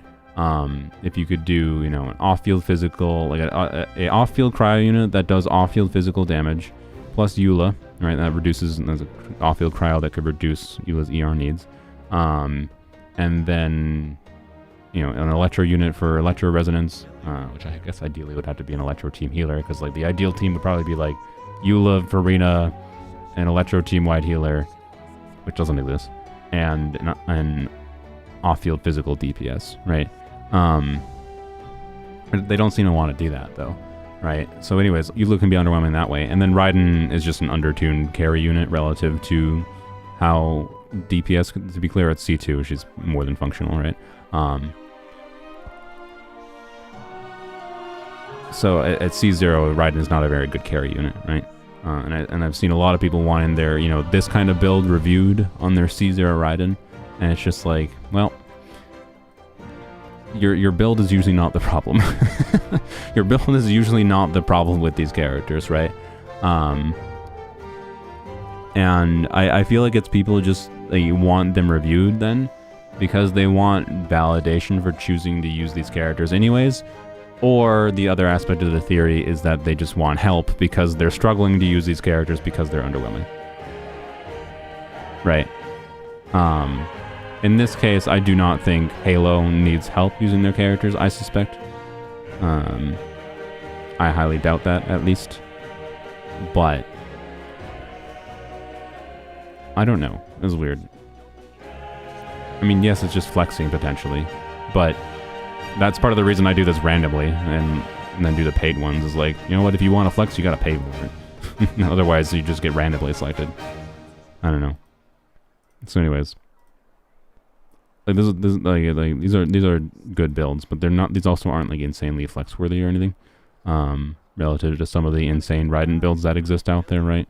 So, you know, like you've got more than good enough of a Raiden build that if you want more ways for Raiden to feel valuable, it's not your build that's the problem right now. It's the team options she has potentially. I mean, you could do a hybrid build with engulfing, but hybrid build with engulfing is very hard. So, anyways, I really enjoy using Raiden. Yeah, so do I. I use Raiden all the time, just not on this kind of build. I use her on a build that lets her work with a million different teams, right?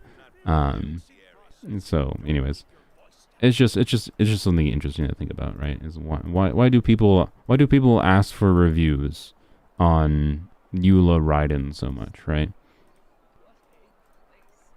Also, why do people ask for reviews on Farina? Is that why, like, is like part of the reason people ask for reviews on Farina so much because of the fact that they're using, they don't realize how they need to use Farina, and then she feels underwhelming despite the fact that she's like kind of the best character in the game, or at least at the very least, very much up there with the best characters in the game. I don't know. Maybe that's why so many people want Farina reviews, because they're confused. I don't know. That's just my theory. Anyways. I think we looked at everyone. Anyways, more yapping. I've just been very distracted this stream. I'm sorry. It's going to take me forever to finish the donation reviews. I think I've made Playboy wait for about 10 years. I'm sorry for their Mualani review. Oh, good lord. Yeah. Why Playboy? I don't know if they're still here. Why Playboy? Anyways. Sorry if I've been more of a dick this stream. I haven't been trying to be a dick. I was just trying to give my honest thoughts and yap in my theories on the way why people do the things they do, right? Anyways, what are we looking at? Mualani and Farina. As always, Farina. It's kind of the same as the Farina build we saw earlier, where it's like it's good enough in some circumstances, but not necessarily at all. So as long as, you realize you're going to have to switch to a different weapon sometimes for a build like this, you're kind of fine. Right? This is a good build, for sure. Like, this is a very, very high amount of crit for having a non-crit weapon, right? Anyways. Make a video to compare Xylonin and Kazuha. I don't know, I might. The problem is, like, everyone's going to do that, and it's a very... Here's the video. Xylonin gives Kazuha tier buffs, but they're easier to get, have higher uptime, right? Like, not require zero thought. They still require some thought. And then Xylonin doesn't, for supportive utility, doesn't do the damage that Kazuha does, and doesn't do grouping. So Kazuha still has grouping and off-field damage potential. Kazuha is usually better for transformative reaction teams, such as Dendro teams, right? But the upside that Xylonin has in lacking her damage for supportive utility, like off-field damage like Kazuha has, and lacking in grouping, is that Xylonin is a healer, right? In conjunction with her supportive utility. And that is a very significant upside, right? And then the only other thing to mention is that Xylonin has the option to go, you can do a DPS build on Xylonin instead of using her more for her supportive utility. But that requires changing a team specifically around doing DPS Xylonin, and you will get some supportive value from her, but only supportive value for like one Pyro, Hydro, Cryo, or Electro teammate at most, and Geo teammates. So doing DPS Xylonin is much more restricted for team utility. So as far as comparing to Kazuha goes, it's not that relevant to compare DPS Xylonin to Kazuha, because Kazuha can do damage in like all Kazuha teams, basically. It'll depend on the team exactly, but anyways. Yep, good Farina build, just be open to ER. No, that was not this one. Mualani. Is Playboy here? I want an answer. Why do you call yourself Playboy? Why do you like feel like you need to call yourself Playboy? This also feels like another person that's resume. Wait, no, never mind. I thought they had 4-piece Obsidian Codex. I lied. They only have 2-piece. 2-piece obviously makes sense. Never mind. This is still also really like screw them, by the way, for like 3.9 crit rate, 25 crit damage, and an HP roll on an onset goblet. Wow. All the other things are just like this is standard luck for like only a few weeks in, to be clear, right? You know, this is just a decent flower for 2 weeks in. Nothing crazy.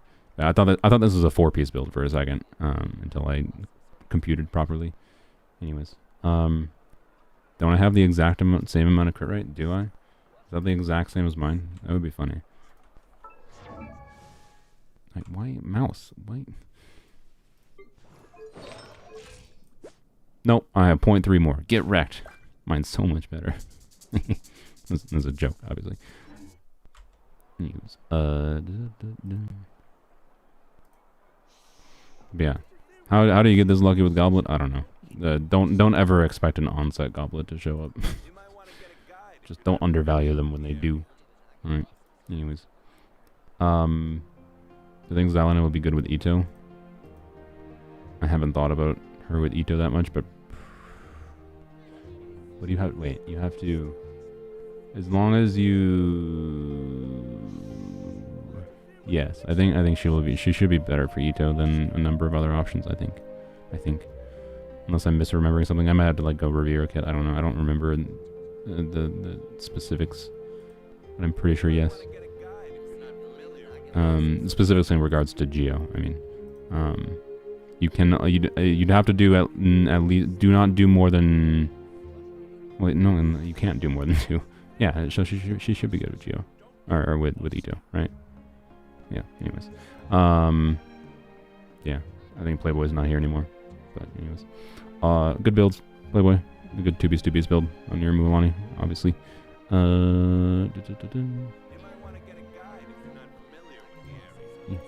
Oops. Random. 175. All right. If you have a full arse list of profile, I'm spending.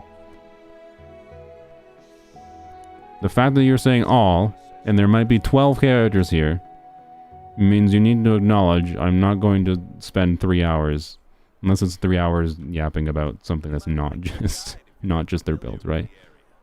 Okay, it's not. Okay, we can spend more than like 3 words then. I was gonna say 3 words for each character if they wanted me to review 12. Unless they had something more specific, but you know, this is fine. Good Yai build. It's 4-piece Gilded Dreams. Just don't forget that Yai on 2-piece can be very good, and it's possible you might have better 2-piece artifacts, but your AR-56, it's also possible that you don't have better 2-piece artifacts. That would be the only suggestion I have, particularly since you know your timepiece and Goblet. I basically can never foresee a future where I put 4-piece Gilded Dreams on Yai, even though it theoretically could be better than my 2-piece builds. And that's just because like it just doesn't give enough stats to get to the point where it makes sense to farm for relative to the pace of like my potential Yai build improving, just because I get more 2-piece combos that are better for her, right? Widzith or Atlas on Yai, most of the time Widzith, unless you happen to have artifacts that are so healthy and crit rate substats that, you know, an attack percent weapon ends up being better. Widzith is almost surely better. Also depends on your refinement on Widzith, to be clear. Like an R1 Widzith is quite a bit worse than an R5 Widzith, but anyways. Thank you, Sander. We get to yours in maybe 10 hours. Normally my cutoff point, by the way, for stopping doing the random ones is 3 hours, but I don't think I'm going to stop at 3 hours since I yapped for like an hour. I'll go for at least 30 minutes to an extra hour of doing the randomized ones, to make up for the fact that I got distracted yapping about things that weren't just builds and, you know, constellations and whatever else. What else did I need to look at? All. Oh, okay. Well, yeah. Cloud Retainer. Wow. This is a Cloud Retainer with enough ER. Rare. 2-piece is fine. 2-piece noblesse is like, or 4-piece noblesse could be better. 4-piece VV could be better sometimes, but honestly, the most important thing is just have a bunch of attack and be able to burst consistently. You do have enough ER though that you should probably definitely consider doing an attack timepiece. You're getting enough ER from Fab Codex, and you want to have Fab Codex leveled up all the way too. Cloud Retainer's buff is based on her total attack. So level up Fab Codex to 90. Like, ow, I just whacked my shoulder with a water bottle. And the chair. That sound was from the chair and then the water bottle hitting my shoulder. Anyways, level Fab Codex to 90 because her buff is based on her total attack, and the base attack of the weapon is going to very meaningfully affect her. You only need about 190 ER for minimum. I find that I want more than 190, and I have a 220 ER build on Cloud Retainer, to be clear, and I find it not feeling enough. Like it's to the point where I might switch to a Fab build. The difference is a Fab build should reduce your ER needs, so you shouldn't need 220 ER with a Fab build, assuming you proc Fav, which, she does buff her crit rate a little bit if you do her burst into her skill, but that uses a stack of her buff out, which might be a non-ideal. So, how consistently you can trigger Fab is a factor, of course, but assuming you do trigger the Fab particles, a level 90 Fav should very much make it so you can do triple attack percent main stats, right? Yeah, level 90 Fab, and ideally get to an attack percent main stat timepiece is kind of all it is. With ideally some ER substats, and that's kind of it. So yeah. Anyways, yeah, 230. This is a very comfortable build for sure. Especially when Fab is leveled up all the way, it's a little bit excessive ER wise for sure. That is a good Frina build. Yep. Good, quite universal Frina build. Remember, she has more crit rate from the passive of this weapon, right? So that's a very, very healthy amount of crit rate, crit damage. Very nice. I like it. This is a Nuvilet build that is a little bit scuffed. It's usually hard to scuff Nuvilet's build, but having only like 50, what is this? This is like, I can math. 56% crit rate? No, 54% crit rate, my bad. So, anyways, holy 87. 87 what? Anyways, yep. The use a crit rate circlet on your Nuvilet is my recommendation. Because you're just critting way too little. Oh, you mistyped, I see. It's a pretty good Linny build for a Prototype Crescent build. I feel like Prototype Crescent, if I had Linny, would be a fun thing to do on him, because on enemies that you can get the weak shot damage, Prototype Crescent's passive is quite strong. So, and that's, I think, a really fun option for him. You have an EM timepiece on him, which might imply you're just doing Frina with him, which is fine, I guess. I mean, I said my shtick earlier, how I think it's a little bit less interesting a utilization of his kit to just play him as Vape, as a Vape DPS with Frina, but it's fine. Either way, Prototype Crescent is a cool option, particularly as it rewards some skill expression, and Linny is kind of a skill expression character anyway, so, I think that's cool. Yeah. This is a good Fab build in Cosmo. Yeah. Well, okay, other than that. I mean, look, VV is a set bonus that you do force. It is one of the set bonuses that you force. But obviously, ideally, it was maybe a strong box for some EM circlets in VV in the future. But hey, they at least didn't waste their resources leveling it up, right? They just used it to force the set bonus, and they just called it good. Honestly, what Kazuha was good enough, this is probably still very good. You even have a good chunk of crit rate, especially with Kazuha's AoE potential. Like, you should trigger Fab pretty consistently. You can even level Fab more and get like another 12% more ER. So this is a very good Fab build on Kazuha, and it's basically perfect as soon as you switch to a EM circlet. Yeah, 20 plus crit rate. Yeah, is pretty safe for a Fab build, even with a lower fine Fab. Yeah, they're pretty good. EM Sans Linny does also make me sad. I think even with Vape Linny, is attack Sans better? It might be. I'm not sure. I don't know. It depends if you play with Bennett. I feel like one of the benefits of playing Farina and Linny together is that you need Bennett less, right? I suspect you still probably do play Bennett, Farina, and Linny together. But I don't know. Anyways, let's do Linny has a lot of pyro application, usually Farina vapes. Usually Farina vapes in a Linny team? That's even sadder, I'll be honest. Well, it's not necessarily sadder. I don't know. That's interesting, I guess. But that means that you shouldn't do an EM timepiece for sure, if that is the case. Yeah, it's not... Yeah, the weird thing with Farina stealing vapes is that, like, it's not wasted vapes. But yeah, if you're not vaping consistently on a unit, on Linny, or a pyro unit in general, you should, generally speaking, not do an EM timepiece. Generally speaking. So, yeah. Yeah, a lot of Linnies today. I don't know why. He's a strange... He's another one of the characters that seems to pop up strangely often. And I don't know why exactly. Like, he probably shows up as much as Arlecchino, but I don't think anywhere near as many people have Arlecchino, or have Linny as have Arlecchino, right? So, anyways. Oh, you're still building Nuvolet and Kozilot. That's fair. Okay. I mean, that, yeah. that's completely fair. Those were the ones that had the most notable needs for improvements. Alright, let's do... Oh my gosh, I got... how many donations am I behind, by the way? Let me count my donations. Oh god, oh god. I always get, like... I start to get stressed when I'm doing these. I get backlogged in donations. 1, 2, 3, 4, 5, 6,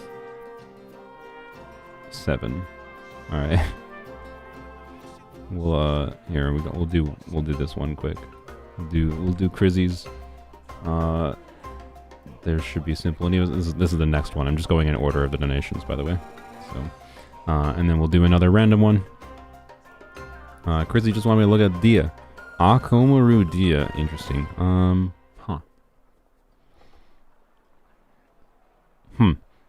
So MH obviously means a lot more crit rate. ER check.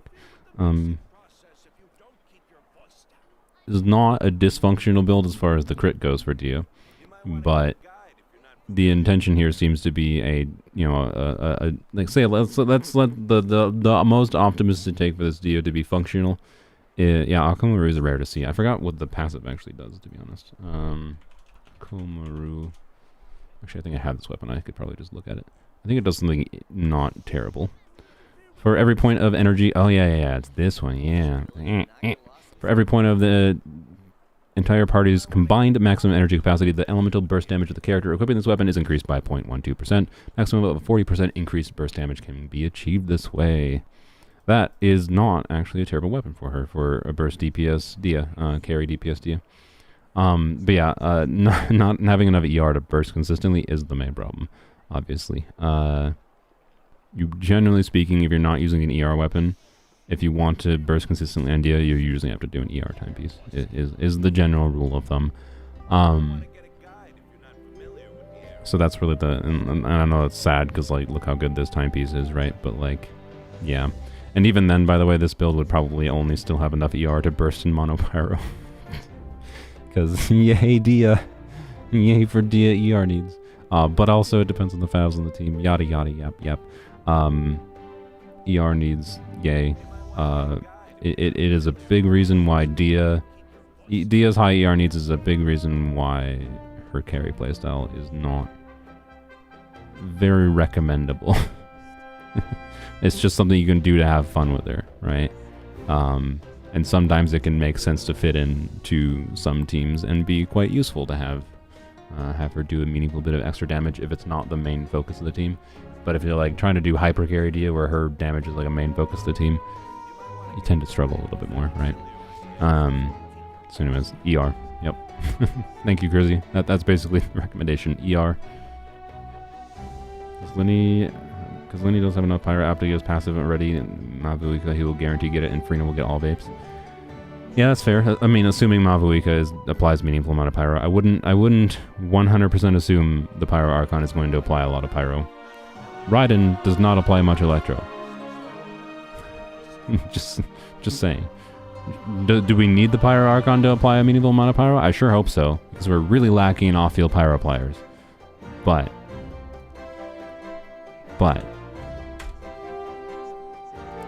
you know, we'll see. But yeah, Linny could gain a meaningful value from the Pyro Archon releasing. I hope the Pyro Archon does make Linny like get freed from Bennett, or whatever else.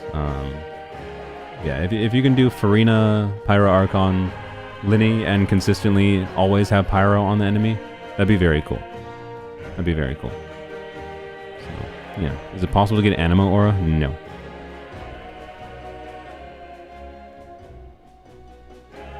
It's a pretty dang good build on this for so soon. Yeah.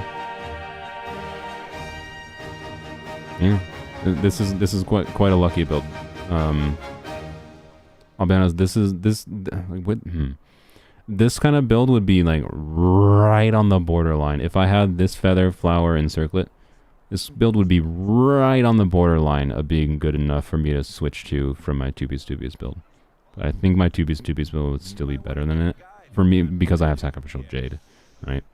Sacrificial Jade, if you have it or not, is a pretty meaningful difference maker as to when it makes sense to switch to this artifact set versus just using Tubius combos, but it depends on how good your Tubius combos are. In my case, I have a quite good Tubius combo. You know what? Let's do a...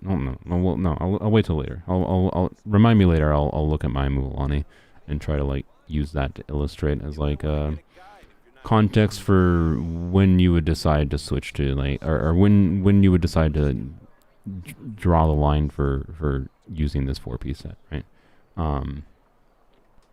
Anyways, what are the Pyro Archon is a better Dia? I mean, I will be actually kind of mad if they give the Pyro Archon significant defensive utility. I don't like we're lacking in off-field DPS utility for Pyro units. Like we just need the Pyro Archon to do like off-field Pyro. Like the Pyro Archon would be a very strong, very useful character that we've been like will have a need for, that will make a number of units have stronger team options. Be more compelling choices, right? May make them feel less clunky for their team options by being like less tied to Bennett if she like does team-wide attack buffing, because we're very lacking in team-wide attack buffers in the game. So team-wide attack buff and off-field pyro, a meaningful amount of off-field pyro application doesn't need to be as high as Shungling, but a meaningful amount. It can't be like every 5 seconds is apply cryo or apply pyro. And also some off-field damage in conjunction with that, right? So if off-field damage, team-wide attack buffing, decent amount of pyro application, like has to be better than like at minimum between Shungling and like, you know, your Diatoma levels of pyro application, where they're not applying much pyro. They can keep up burning, but they're not actually applying that much pyro. So yeah. If they give her defensive utility and just make her better than Dia, it'll make me mad because like it's the main thing Dia has that's like makes her a really compelling and interesting unit in many cases, in my opinion. So, you know, if they just make the Pyro Archon Dia but way better, like why? Anyways, whoever I wanted. Right, wait, was this? Yeah, this was this one. Yeah, good move on. Where's your crit rate at? You should probably switch to a crit rate circlet. This is just something that, like, when you have a bunch of crit damage substat rolls on a Jade Spear build, you haven't even leveled up your Jade Spear to 90, good lord. I guess when you level your Jade Spear to 90, actually, never mind, okay. Your Jade Spear when you level to 90 will be probably functional enough. Like, I was assuming this was a level 90 Jade Spear initially, right? But you will get to 70% crit rate, and I think that's fine. So it's actually 72-40. You're fine. Yeah, this is actually a very good build then. With 60% crit rate is definitely at that line where with this many crit damage rolls in substats, I think if this was a level 90 Jade Spear, it would have been, yeah, switch to a crit rate circlet. It's something that happens sometimes when you have, you know, crit damage ascending character with Jade Spear, which doesn't actually provide that much crit rate. But anyways. Oh, it's the wrong Jade Sphere. I see. Yeah. That's a Nubilet. A little bit overcapped. A little bit lacking in ER, I would say. But, you know. It's a Kazumaha. With, enough ER to never burst. Sorry. Look, how relevant Kazuha bursting is a big ol' it depends. But also, you do have Kazuha C1 and C2. I wish to remind you that Kazuha C1 and C2 is only relevant when you're bursting. So, how long is the stream going to be? I mean, longer than I intended originally because I yapped for so long, so I want to make up for my yapping not about character builds by doing more reviews. So I think I'm going to go to at least another 40-ish more minutes of doing randoms, doing my normal alternating thing.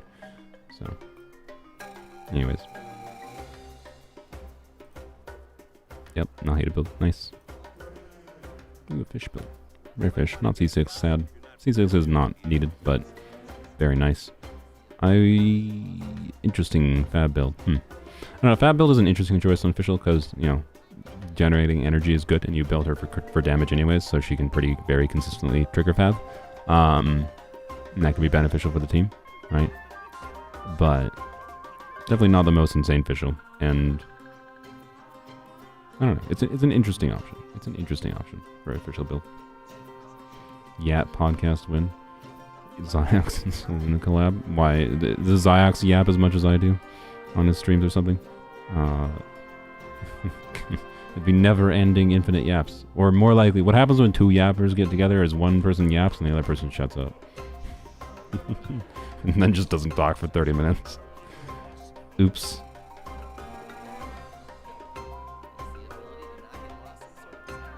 Alright. This is Osamu's.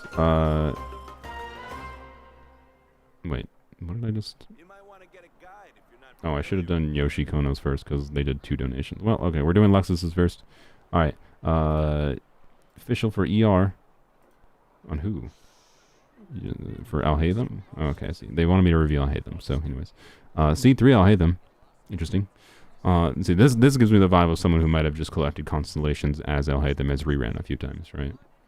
You know, if you're doing that, like you've decided, because if you get a character, and you decide, like, after playing with them for, 3 months, you're like, you love that character so much for 3 months, after 3 months, you just know that you're going to continue using them forever as long as you keep on playing Genshin, that whenever they show up in banner, you're going to try to get more copies of them. That, I think, is a good approach to getting constellations, and can feel like it has meaningful value, not dumping $1,000. Anyways. You got him from his 4.7 banner? Oh. Why, did you just have this many wishes saved from him? That's a little bit more risky then. If you got them all on the one banner and just dumped them all right away, a little bit more risky compared to like the value of spending those wishes elsewhere. Because like Alhaitham's strongest constellation is C2 Naida, but that's just a thing for a lot of characters. Their strongest early constellation is C2 Nahida. Anyways, yeah, this is a very good Alhaitham. Yep, this is a very, very good Alhaitham. Like, yeah. The only question is, like, do you have enough ER? I don't know if one of his early constellations refunds ER or not, but you did say you have official for energy, which it's not necessarily the ideal battery for Alhaitham, but Nahida would be better. It's fine though. Native language is Japanese, yeah, pretty much.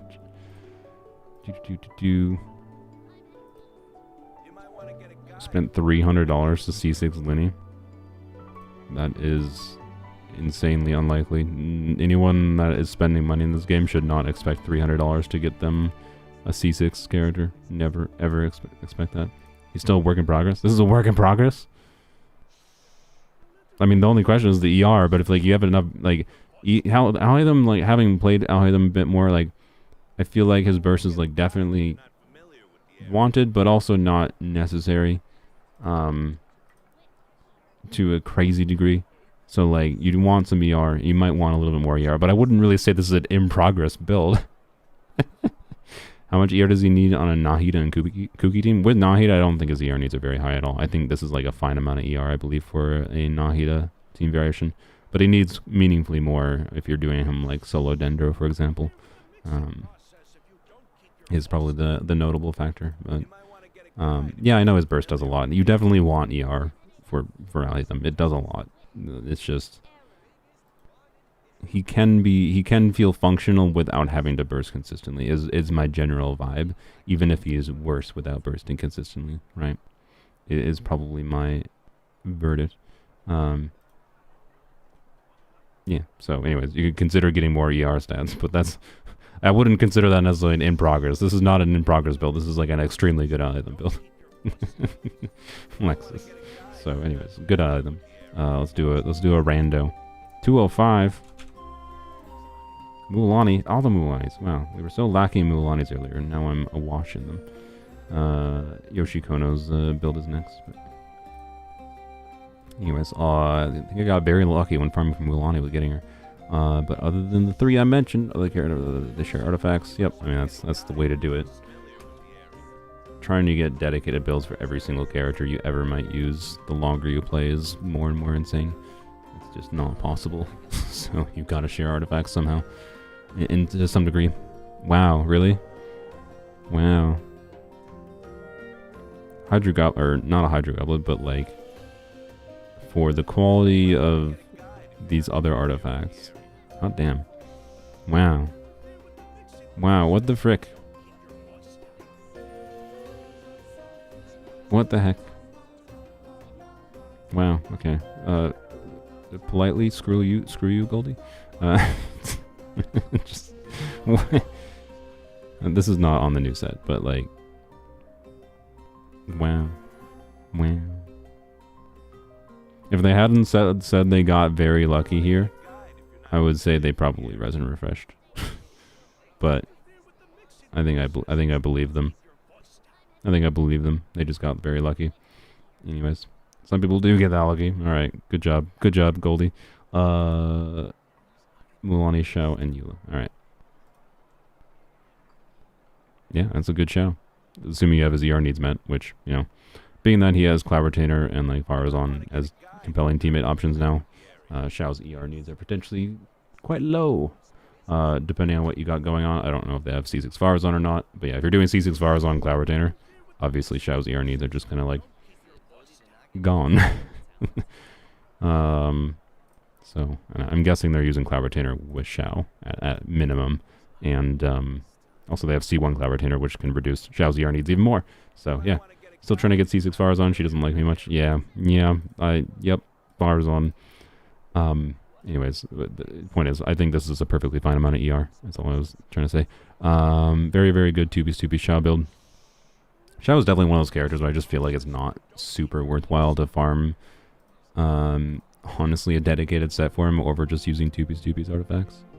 Like, he scales well enough in 2-piece that just doesn't feel that relevant compared to just focusing on, you know, the teammates you're using with him to buff him, right?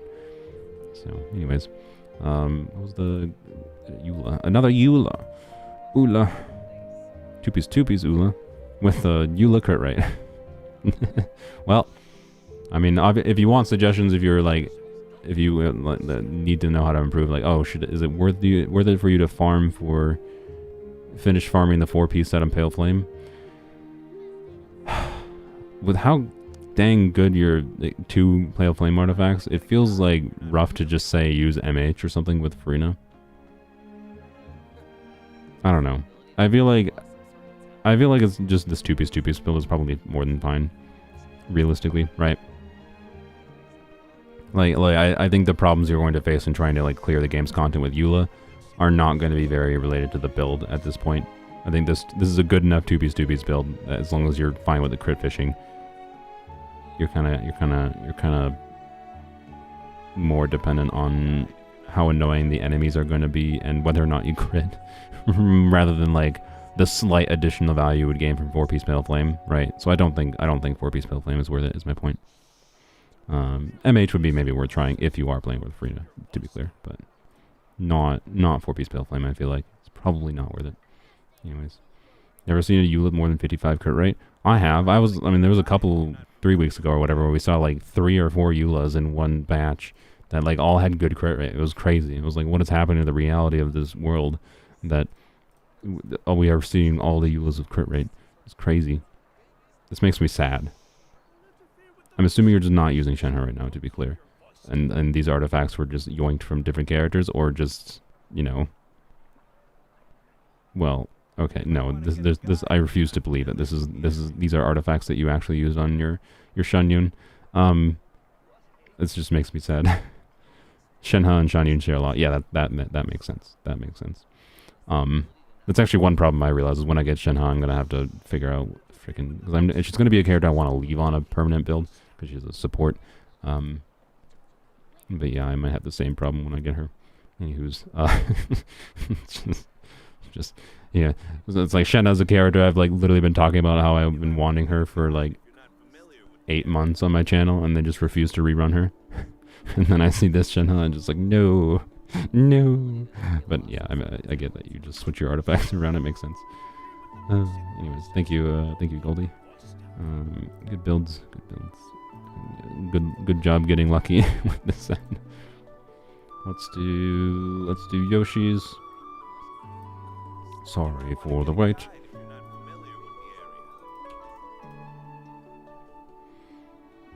Oh, well, rip. Yoshi, if you're here, oh yeah, you're here. Good.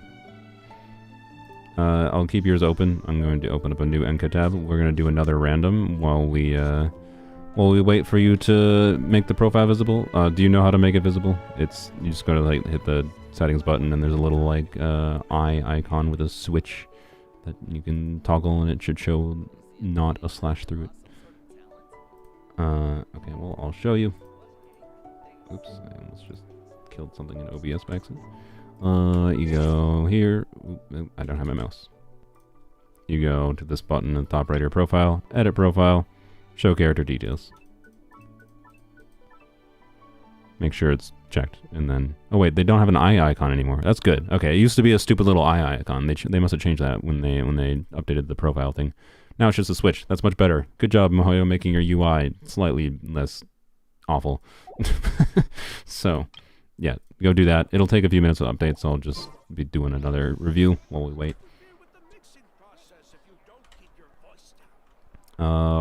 This one might not even take that long.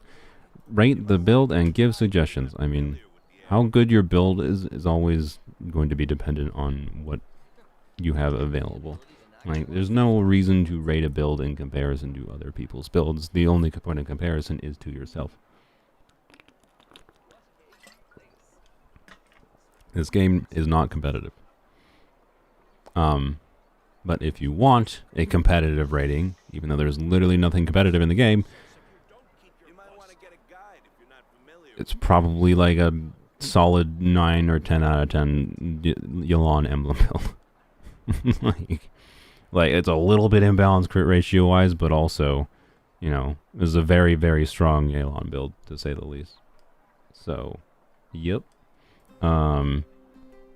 Not necessarily enough ER for like a solo Hydra Yelan, and that is, I think, particularly relevant for this Yelan because, yeah, I know C1, by the way. Yes, I have used C1 Yelan with Aqua. This is on the borderline. It really depends on the team, of whether or not this would be enough ER for a solo Hydra Yelan. But C2 makes her apply more Hydra, which gives her more reason to potentially be used solo Hydra, is what I would say.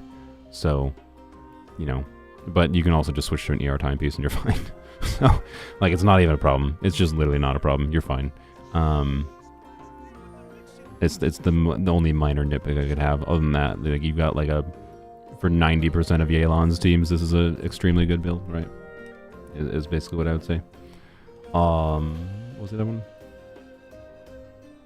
Doobie. Alright. Hydro Enjoyer, I see. 250 crit damage exactly is quite satisfying. 100 ER exactly is less satisfying. Double HP is interesting. It's fair, I suppose, as far as enabling that off piece. Yeah, it's pretty good. A little bit low in crit rate, much lower than I would prefer. Oh, got a yawn. Oh, sorry. Much lower than I would prefer for a prototype Ember build, but It's pretty dang good. Why is it like? Why is there so few stats here? Like there should be more stats here. Like, like why is the Hydra? Oh, it's because there's no Hydra bonus. I guess that's why. So it just looks weirdly empty. Anyways, I would personally, I don't know, switching to a crit rate circlet. No, this has 16 freaking crit rate. Oh, that's why. Okay, I don't know.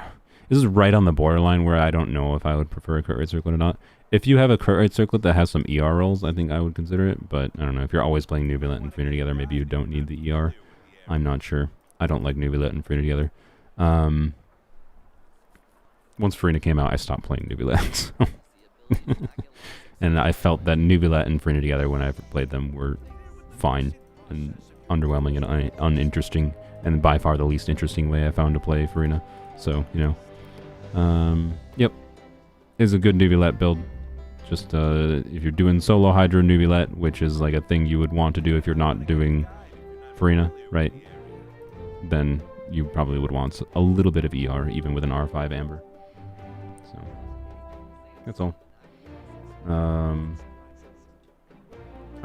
Do you like a Jing? Yeah, I like a Jing. Real way to playing Farinas with Gaming. Exactly. Let's go check this one. Hey, look at that. What did you want me to look at? Mualani and any others. Alright. Well, we're definitely not looking at them all, because I'm going to try to get through more. But, Ring of Yaksha. How do you pronounce this? Does anyone know how you pronounce this? I don't know how to pronounce 90% of the Natline names. Like, I'm sorry. But, like, X is a weird letter in the English language. Like, X does not actually exist in the English language as far as a sound. It's always like a X or a X. Like, X. It's always like a KS sound, basically. It's never, there is no X sound in English. It's just like a KS, usually. So, I don't know, like, that's why Ring of Yaksha. I don't know, anyways. Or yes, in like words like xylophone, it's a Z sound. Whatever, anyways. English is dumb. This is a pretty decent in-progress Mualani build, is what I would say. You probably would want to get a better timepiece, realistically. Would be ideal. But, you know, 95 crit rate, 145 crit damage is not a bad start. Yeah. So dramatic. Yeah, a little bit imbalanced. Like, ideally, the notable thing I would say for your build is obviously, since you already have 95% crit rate, you're ideal for, like, basically perfecting your build, because you're not actually that far off from a really, really well-balanced, really good build. You even have a good chunk of EM in substats, right? Dramatic. Is a lot of crit damage on your timepiece. Which, by the way, an EM timepiece. EM, I didn't do calcs, I guess, with Ring of Yaksha. But it should be pretty similar. EM versus HP timepiece is pretty similar on Mualani. But of course, HP would have the benefit of, you know, if you don't vape on her because you like miss a hit or something, I would lean towards HP timepiece over EM timepiece. Because for her vape damage, from what I calculated, it was very similar. It was similar enough that it's definitely just choose the one that has the best substats. Just pointing it out, is if you happen to get an EM timepiece that has a bunch of crit damage on it before you get an HP timepiece with a bunch of crit damage on it, you know, there you go.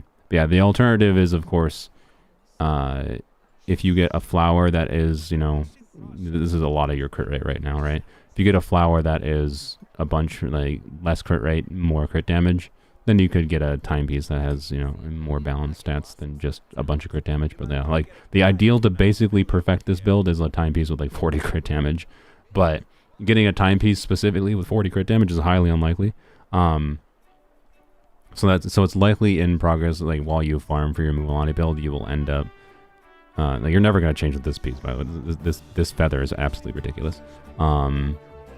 But it's likely in progress of farming for your build, you will randomly wind up getting a better flower, I would say. That has a little bit more balanced stats for, even though this is not a bad piece, you might get one that has, I don't know, it has 2 EM rolls, HP, and a bunch of crit. Like, it's not bad at all. It's actually quite good. It's just if you happen to get like a double crit timepiece, you're gonna end up overcapped and crit rate, which is weird, right? Potentially. Not potentially overcapped, depending on how it rolls, right? So getting a better flower would give... Ow, I just whacked my chair again, and that hurt my fingers because I just let the water bottle fall backwards. Yeah, anyways. I'm not saying you need to. It just depends on how the RNG goes, right? Just keep yourself open to watching for a flower with crit damage. Crit damage, HP, and then crit rate obviously would be cool too. That's it. Metal pipe, yeah. I was smacking Farina's weapon around. Anyways, Yoshi say anything? For some reason most of my characters have bad timepieces. I mean, timepieces are one of the miserable pieces to farm for. For me, it tends to be circlets that I've gotten more unlucky with as time's gone on. But just because the crit main stat is miserable. But timepieces are definitely a struggle point. Like it's not likely you're going to get a 40 crit damage HP timepiece, and that's why it's kind of more likely I suspect that you'd get a better flower in conjunction with a okay timepiece that makes for an overall more balanced build, right? Anyways, you want me to look at anyone else? All right, it's my pick. I will look at Yai. I would probably use a crit rate circlet in this Yai. Other than that, it's a pretty decent Yai. A little bit imbalanced. I feel like your Yai needs some of your removal on its crit rate. That's my vibe. I don't know why I just wanted to look at Sino. He's a relative rarity nowadays. Yeah, nice Sino. Not bad at all. Have you reviewed an account named Luca? I don't know. It sounds kind of familiar, Starby, but I don't think I did this stream. Anyways, thank you, Yoshikono. You haven't played it all in 2 years. Interesting. Interesting. I see. So you've abandoned it for a couple years, and now you're catching up to all the potential things to farm for. I see. I see. That's fair. Alright. Let's do a random one. Bam. Maybe I should have done the one that was 48 there, but I couldn't remember if that was the one. Oh, wait, no, it wasn't. I can remember by the fact that if it's in here or not. That was stupid. Well, sorry, number 48. If I remember, maybe we'll do you anyways. Oh gosh. You know what? Farina reviews are limited to one word or less right now. ER.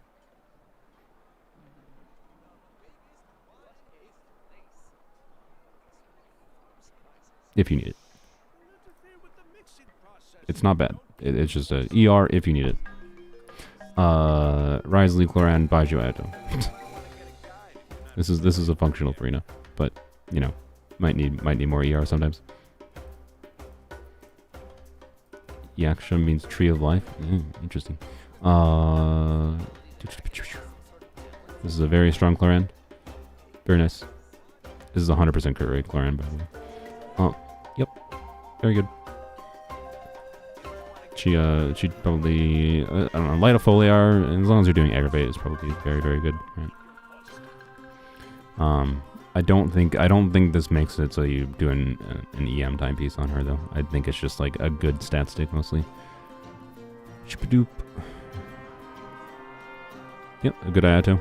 Nice Haran Ayato with 4-piece clad. Yeah. It's just a healthy Ayato. I mean, Hayato can be used more ER than this sometimes. Maybe a lot of times. So maybe consider more ER, but that's, you know, oftentimes easier said than done. So, you know, just a consideration. If you have the artifact options, I would say. Baiju. Risley. Skyward Atlas, Risley. Nice. This is a pretty decent Risley build. Actually, I think it's pretty good. Very good, even. You got very few dead stats. Just all defense. Yeah, that's like 9 dead stats, I think. Well, 10 if you count like the flat attack, I guess. Yeah, not bad at all. Not bad at all. Very good. Nice onset goblet, even. Very nice.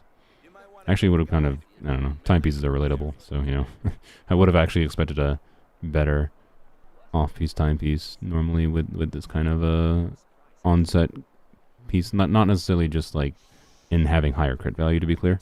Like, higher, obviously could have been higher crit value, but notably in having, like, EM substat for melt or ER even, right, as an additional valuable stat for an off-piece, but it's... Timepieces are pain, so it's just whatever the best you have is the best you have. And it's just one of those weird things, like how good your onset goblets are is definitely, which this is just a good goblet in general, honestly, at a baseline. But how good your onset goblets are is tied to how good options, how many good options you have for off pieces. Right? So your luck with timepieces is just bad. Yeah. Timepieces are rough usually, not always, but usually. All right, there we go. I did that one quickly. That was good. I did a quick one for once. We're going to do 48, because I feel bad about skipping 48. I feel like, wait, did I do 48 earlier? I feel like I might have done 48, but hey, only a newbie. So I'm hitting around 20k ticks. He feels really weak compared to your Raiden. He feels weak compared to Raiden.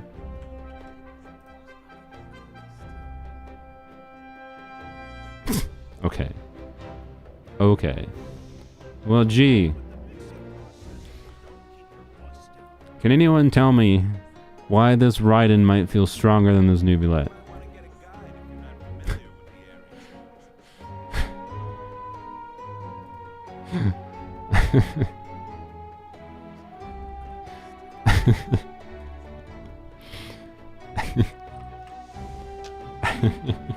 To be clear, C0 like if this was a C0 Raiden, I would have been I was very confused for a second because I thought this might have been like a C0 Raiden compared to a C0 Nubulette, right? And a C0 Nubulette is a much better unit than a C. As far as a DPS, like a hyper carry unit that you design the team around making do a lot of damage. I will say this Nubulette build is good enough that you should be able to get meaningfully more than with these talent levels and stats. Like this is not that different from I'd say the stats I had on a prototype Ember build, and I was able to get much more damage. But like you just might not be using the best teams to get the most out of him. You know, Kazuha is going to, you know, make a meaningful damage difference, for example, for how much you will see from your Nubulette. The notable thing to keep in mind is you might not even have Farina, right? I'd say you'd want to use Nubulette, right? He has this passive where you want to use him with solo Hydro. You want to use him with 3 other teammates that can react with Hydro. So you can do something like Nubulette, Fischl, Kazuha, Zhongli or something, right? Xylan will obviously be a good option in the next patch too. Xylan will be better in some ways because Kazuha does have a problem in like you're not going to see the VV buff for all of Nubulette's like charge attacks. But yeah, like you have plenty. There's a lot of options to make Nubulette do more damage. 20k damage from this build seems like 20k probably without using other units to buff his damage meaningfully. But you're right, your options for buffing his damage is basically VV, and then you could do burning teams, right? You could do Nahida, Raiden on a Hyper Bloom build, or Kuki on a Hyper Bloom build, with Dia or other off-field Pyros. Like actually Xiangling maybe is a good option. You could do Xiangling, Nahida, Nubulette, right? And then you will see quite big vapes from Nubulette, right? As an option. So, anyways, that's the main suggestion I would say. Oh no, more donations. I'm getting more swamped. Thank you, Lilis. We'll get to yours in a little bit. So yeah, that's what I would say. But yeah, your Raiden is C3. So you're not only is your Raiden C3, you have a very good build on like a very good traditional build on your Raiden C3. So yeah, she's good. Your Nubulette is not designed in the same way that Raiden is to get damage output, right? He gets more sustained damage output. Raiden will get a very big hit really quickly. So anyways, yep. That's it, I think. That's my recommendation. play around with the teams a little bit more. That you're using Nubilet in. So, yep. He is C1. This is not C1 Nubilet. You might want to get a guide. Raiden is more supportive than Nubilet. I mean, at C0, yeah. As soon as you get C2 Raiden, she becomes a quite strong carry. Or if you do Hybrid Raiden. Well, Hybrid Raiden is not necessarily just a carry. I mean, she's not really... Okay, to be clear, Raiden C0 is also not a support. Support implies that she's doing meaningful buffing. I would say she is a off-field, you know, reaction DPS is her strength at C0. Or C1. So, anyways, I wouldn't consider that a supportive thing. Like, the only notable supportive thing she does is she does very minor burst damage buffing. No, I shouldn't say very minor, just minor burst damage buffing and energy refunding at C0, but she requires field time to do that, which is a pretty big downside. So, anyways, Bill, you'll have to submit to the random thinger if you want a chance. So, anyways, Atnos, let's do Atnos's. Sorry for the wait. $2. Chiori Muulani. Chiori, nice. Chiori, I am tempted to get Chiori. She's rumored to rerun with Xylan in next patch, and I think it's likely. They already announced the theater lineup, and Chiori is in the theater. Sorry, I don't know if Chiori is in the theater as one of the default characters, but Chiori, it is a Geo Theater is what they announced for the next one. Which makes me think, yep, well, Xylan in release plus, you know, Chiori would make sense. So, I'm tempted to get Chiori. Not, by the way, I'm tempted to get Chiori not because of Xylan. I'm tempted to get Chiori because of Kachina. Because Kachina, being able to offer 40% geo damage bonus, and some defensive utility, with a crystallized build of all things, like an EM build on Kachina, on the new set that gives geo damage bonus and damage bonus for whatever other reaction, plus Kachina making a construct for Chiori, makes Chiori, I think, a much more interesting unit for doing like a Chiori Kachina team core, and I'm very tempted. I'm not gonna commit to it, but I'm very tempted. So we'll see. We'll see. Wouldn't the def set be better for this Chiori? I think Golden Troop and Husk is pretty competitive on Chiori, if I recall. I'd have to double check, but I'm pretty confident you're kind of splitting hairs. It's use whatever best artifacts you have. I guess we can check. KQM. Hey, we can just type in Chiori in the URL here. And then artifact sets. Let's see what KQM says, because I don't remember off the top of my head. Oh, apparently Golden Troop is just best. But Husk is slightly worse. Here, we can check the calcs even. Warpy's Golden Troop is 100%, and Husk is... okay, that's actually worse than I thought it would be. I'll be honest, I think that's a little bit... I think this is a little bit misleading on KQM's part. 10% worse is being slightly worse, is not exactly slightly worse. 10% is actually pretty significant in Genshin. Like, I would just... like, worse is just the better way to describe that, but... Like 4-piece Husk is the same basically as 2-piece combos. Or okay, not 2-piece skill damage, 2-piece def specifically, right? But 4-piece Husk is closer to 2-piece combos than it is to Golden Troop, right? But anyways, so yeah, probably use Troop. Plus, it's just a more valuable domain to farm, obviously, more valuable artifacts in general, and it's in Strongbox now, so like, yeah. Anyways, good Chiori build. I don't think there's much to improve about it. Yeah, that's all there is to it. She doesn't need meaningful ER. You don't need a burst every rotation on her for any particular reason. And in fact, you might not want to because of the burst animation time. Might be a DPS loss depending on the team. Blah blah blah. Muulani is the other one. Level 80. I'm assuming they're going to level 90. Okay, well, I mean, look, you have 70% crit rate, 75% crit rate from the set bonus, and I think you have, you have one more Ascension, so they're actually going to get a little bit more crit rate from the final Ascension of Muulani. So this is actually like an 80% crit rate build.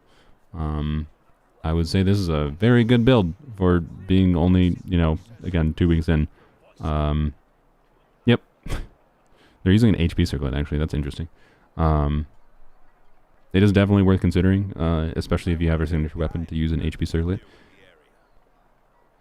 It's also something to consider, I think, even with like a sacrificial jade as well. But a sacrificial jade would have to be, you know, it rolls heavily into crit damage. In particular, I think it's unlikely. Sacrificial jade, you almost surely want crit damage circlet, but particularly with a signature, or if you're like using Dubulet's weapon, I guess as a stat stick, HP circlet, I think, might be better than you might think. So, yeah. Interesting. I like it. Very nice build. Still doing random. This one was a donation one. I'm alternating right now. 170. Rio, Ganyu, and Tignari. Melt Ganyu, usually melt Rio. Tignari is a work in progress, as you will see from weapon, artifacts, and talents. Should I consider any other weapons for Tignari? Tignari has a... Tignari is interesting as far as weapon options. I think kind of regardless of what weapon you use, you want an EM timepiece, which you have. So, for 3.5 years, it finally 36 Start Abyss. Nice, congrats. I gotta take a drink of water.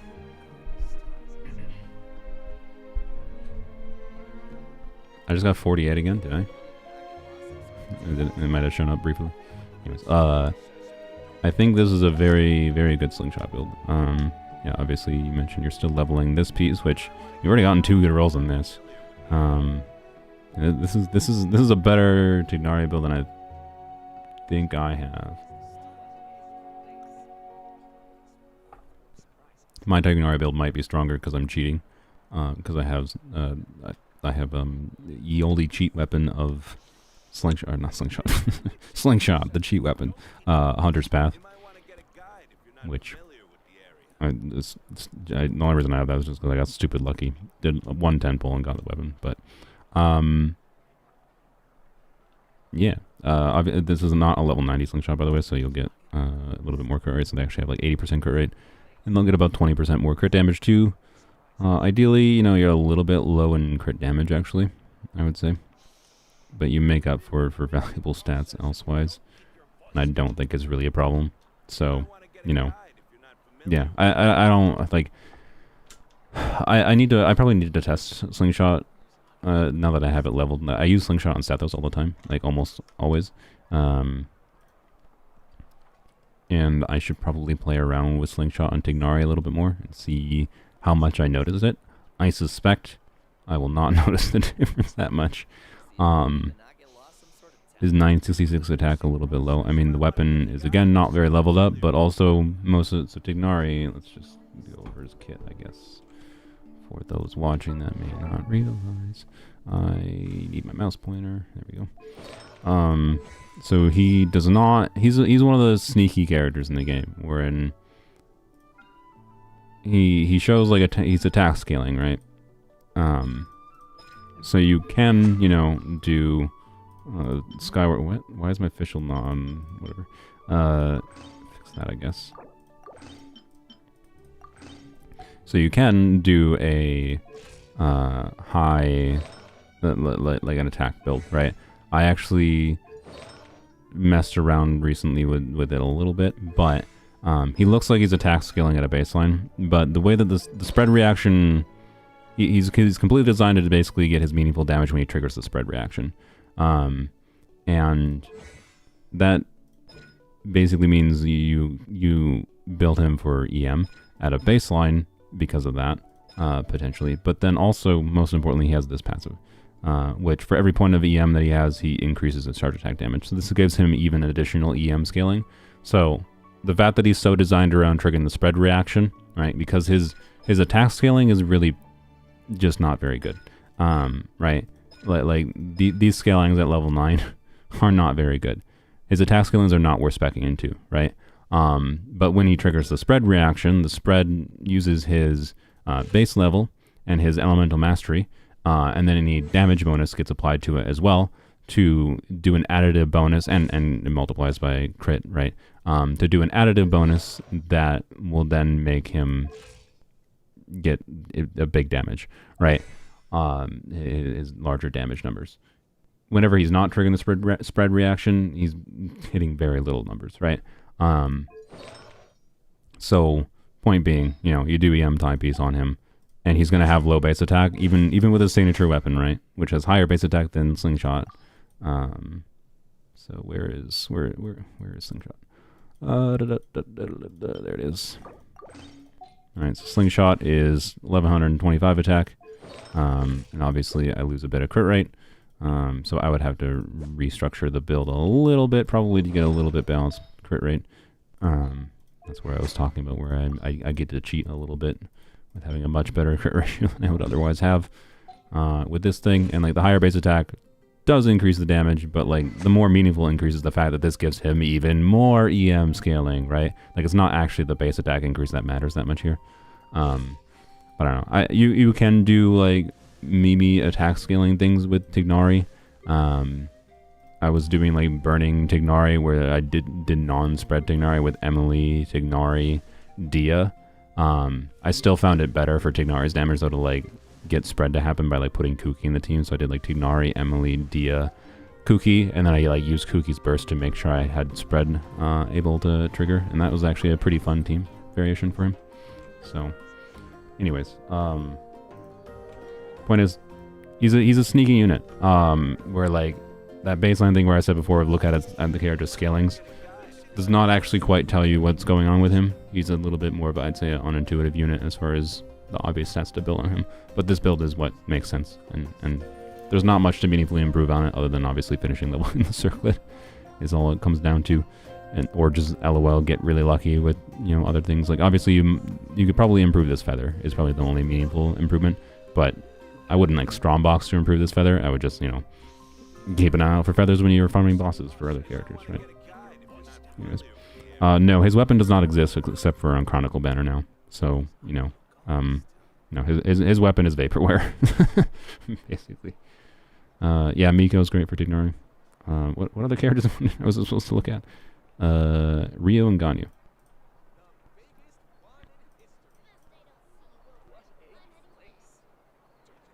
That's a good Ganyu. Yep, it's a Wanderer's Troop Ganyu. It's not, okay, so like, actually wait, for a Melt Ganyu, it's not gray, which normally is what you do when you're doing Wanderer's Troop Ganyu. And this has a bunch of EM too. Yeah, very healthy EM substats. Like, this is a not critting very, so Ganyu only gets her like crit bonuses. Well, not, wait, does she get her crit bonuses? Yeah, she gets her one crit bonus from her charge attack, right? Because you have to do one charge attack. After you do one charge attack, she gets a crit bonus. But then you don't get any like cryo resonance crit bonus in Melt, right? So this is like a 60% crit rate Ganyu build, which is not ideal, I would say, if you want to see consistency out of Ganyu. But is it unusable? Not necessarily. Depends how willing you are to optimize around crit. It's a really good circlet that you have on there. I don't know. If you want to use Ganyu more and you're struggling with this build, the obvious options would be, switching to a different weapon, a non-attack percent weapon, or switching to a crit rate circlet for more consistency. But,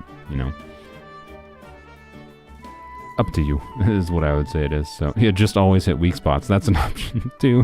I think that was part of their intention with her design, like her original design, and this weapon was hit weak spots and you get guaranteed crits. Therefore, you have less need to build crit rate on characters.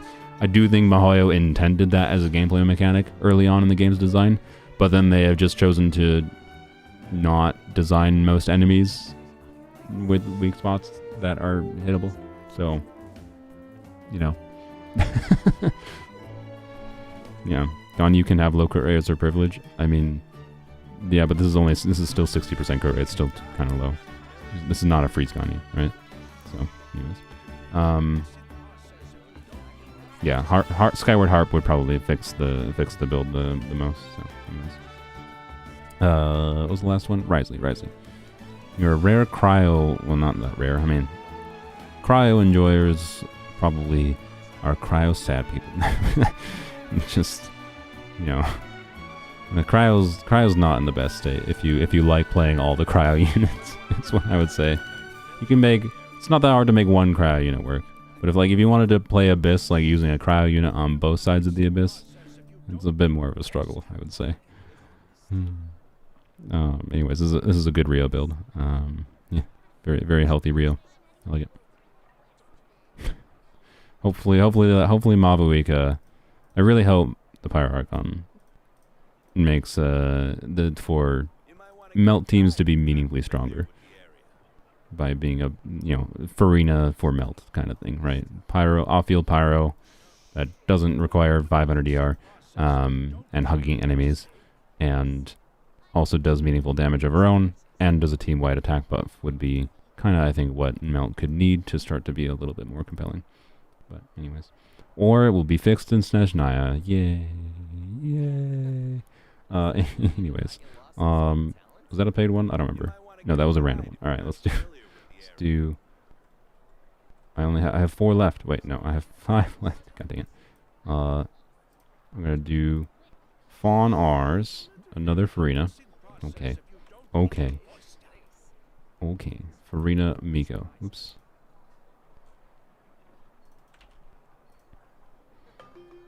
Do Gaming instead of Farina. I mean, I'll give you a 1-word review on Farina. Good. Yeah. Good. Yeah. Yeah, actually, it's like it's basically a perfect Farina build. It's like yeah, updated 1 word. Perfect. It's a perfect universal Farina. There you go. Nice. This is a nice C6 Gami. I can't remember how much crit. Wait, does it? You know, his C6 gives him a little bit of crit rate, right? I know it gives him like 60 CV total. I just don't remember how much is crit damage, how much is crit rate, or is none of it crit rate? But, anyways, I think it gives him a little bit of crit rate. So, assuming it's not much more than 10% though, it's 20%. Oh, okay. So you're actually overcapping a little bit then. But yeah, I can see why you can't change it. It's yeah.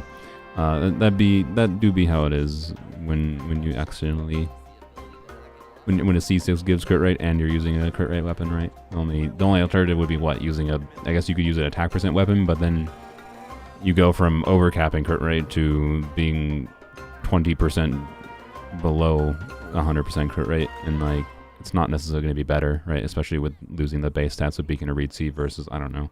Like you could consider using like Wolf's Gravestone or something if you have it, right? But it ultimately just depends on your weapon options. For anyone watching, I do wish to stress, like, it's not the end of the world to overcap a little bit. Is kind of all it is. So, anyways, this is a good Gaming build. I suspect he performs quite well. C6 Gaming. I should build Gaming, but I'm forever trapped in like, well, oh boy, I wanna potentially level up this character, and right now, the state of my account is like in a situation where I want to save my resources to level up for some videos and some characters, but at the same time, maybe, I don't know. Maybe I just need to farm 500 billion heroes wits and I can level up everyone. But I think that's what I'll get to the point of leveling up Gaming eventually once I'm done farming the new artifacts, right? Because then I can just, like, once I have a good enough set of the new artifacts, then I can just move on to farming like ley lines and level up more characters kind of thing, right? So yeah, that's a freaking lot of EM. I didn't even notice that much. That is so much EM. Jesus. Yeah. This Gaming needs no EM buffs on the team. He just hits for big vapes. Anyways, or melts. You can technically make melt Gaming work. I think it's a little bit harder though. It doesn't have as good of teammate options. What was the other ones? Miko Toma. Alright. Nice. Kagura's Miko. 4-piece troop. Yep. Nice Miko. That's a very healthy amount of EM. This is the amount of EM that I like having this-ish amount of EM on like a 2-piece build. With an attack timepiece, because it feels like the right balance for me. Rather than having to switch to an EM timepiece or attack timepiece depending on the situation, because like it can be one or the other can be better depending on AoE or not, right? So yeah, anyways. Good Miko build. This is a very, very good Miko build. It's probably better than mine, which is a little bit sad for me, considering how long I've been playing Miko. But at the same time, I play Miko in so many different teams that, like, I just don't think I'm ever going to do a 4-piece golden troop at the same time. So, you know, very good. Toma. Wait, and this is Toma again. I think they had me review the Toma in a previous one. Has anything changed, Fawn? He doesn't want to let go of that. I mean, he shouldn't let go of this EM. It's so juicy. That's so, like, what is the EM vaporize scaling? I don't know. EM vaporize scaling. Great.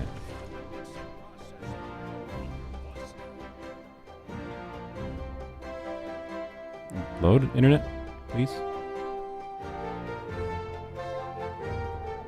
Or not. Okay.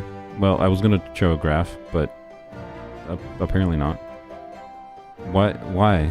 Oh my god. What is this cursed website that takes that long to load? I hate fandom websites, by the way.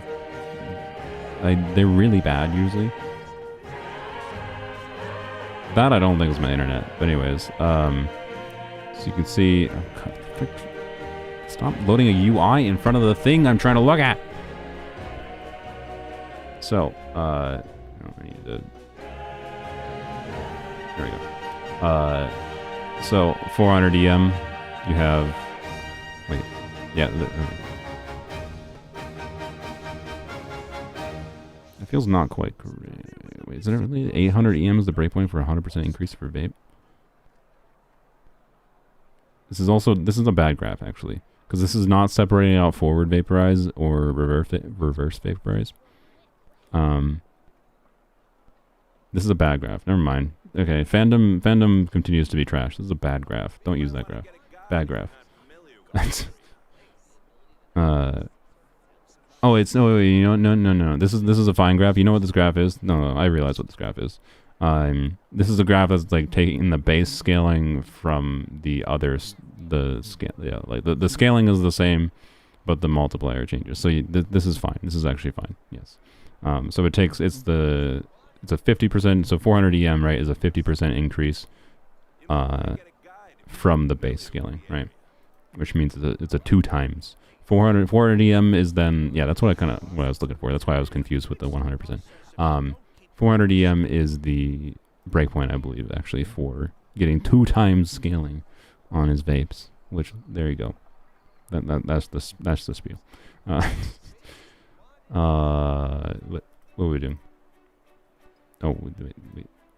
Oh no, we're done. I think. Well, no, Toma. I forgot. Oh yeah, this is the DPS Toma. I remember a two-piece DPS Toma that I saw in the past. Very good. I like it. I don't think anything's different here, but anyways, it's a very nice Toma.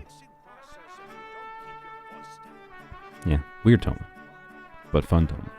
I like it. Anyways, let's do a random 141 apparently. Ka-ching, Farina talents. Specifically Farina talents? I mean, look, I will look at nothing other than Farina's talents. they just want me to look at Farina's talents, okay? Nothing else. Switch from Blacklift to Primordial J-Wing Spear. Ah, I see, okay. Yeah. I don't remember what your Blacklift build looked like exactly, but yeah, it looks probably better. It was a very healthy balance, I'd say, of stats, so... Anyways, Farina talents. Alright, we're not reviewing anything else about this character. Just her talents. Her burst is the priority. You are using Fav, which I like. You are AR-50. Wait, this is Yuki again. What? Okay. Alright. Never mind. We already looked at your thing. I think this is the same Yuki, right? Yeah, this is the same Yuki. Yeah. Anyways, the burst is the priority. There you go, Yuki. This is the Yuki that paid earlier. Get wrecked. You didn't actually have to spend money because RNG chose you anyways. We'll do another random then. I guess we'll do 54. Whoop, didn't mean to let that. It's always a Farina. It's always Farina. Oh, I accidentally closed Enka. Open up Enka again. Yai. Nice. Very nice Yai. I feel like I saw this Yai before too. Wait. Did we see this one before too? What? Wait, was this one a paid one or is this another random one? That's hilarious. All right. I've not had that many duplicates before. Oh gosh. Okay. I can never escape Farida. All right. I'm cursed. I'm cursed by always looking at Faridas. All right. Fine. Farida, I want to know if they're good or not, and if I need to improve them. Okay. I will. I mean, here. Well, yes or no to needs to improve. No. But make sure you have an option for an ER timepiece for when you might need more ER if you're doing solo Hydra Farina. And like, I do think Farina's burst is also worth leveling up more. Presuming you do want to use her as a buffer for mini units in the game, right? Which is what she does. So, anyways, yep. Farina, Wander, Mulan. All right, Wander.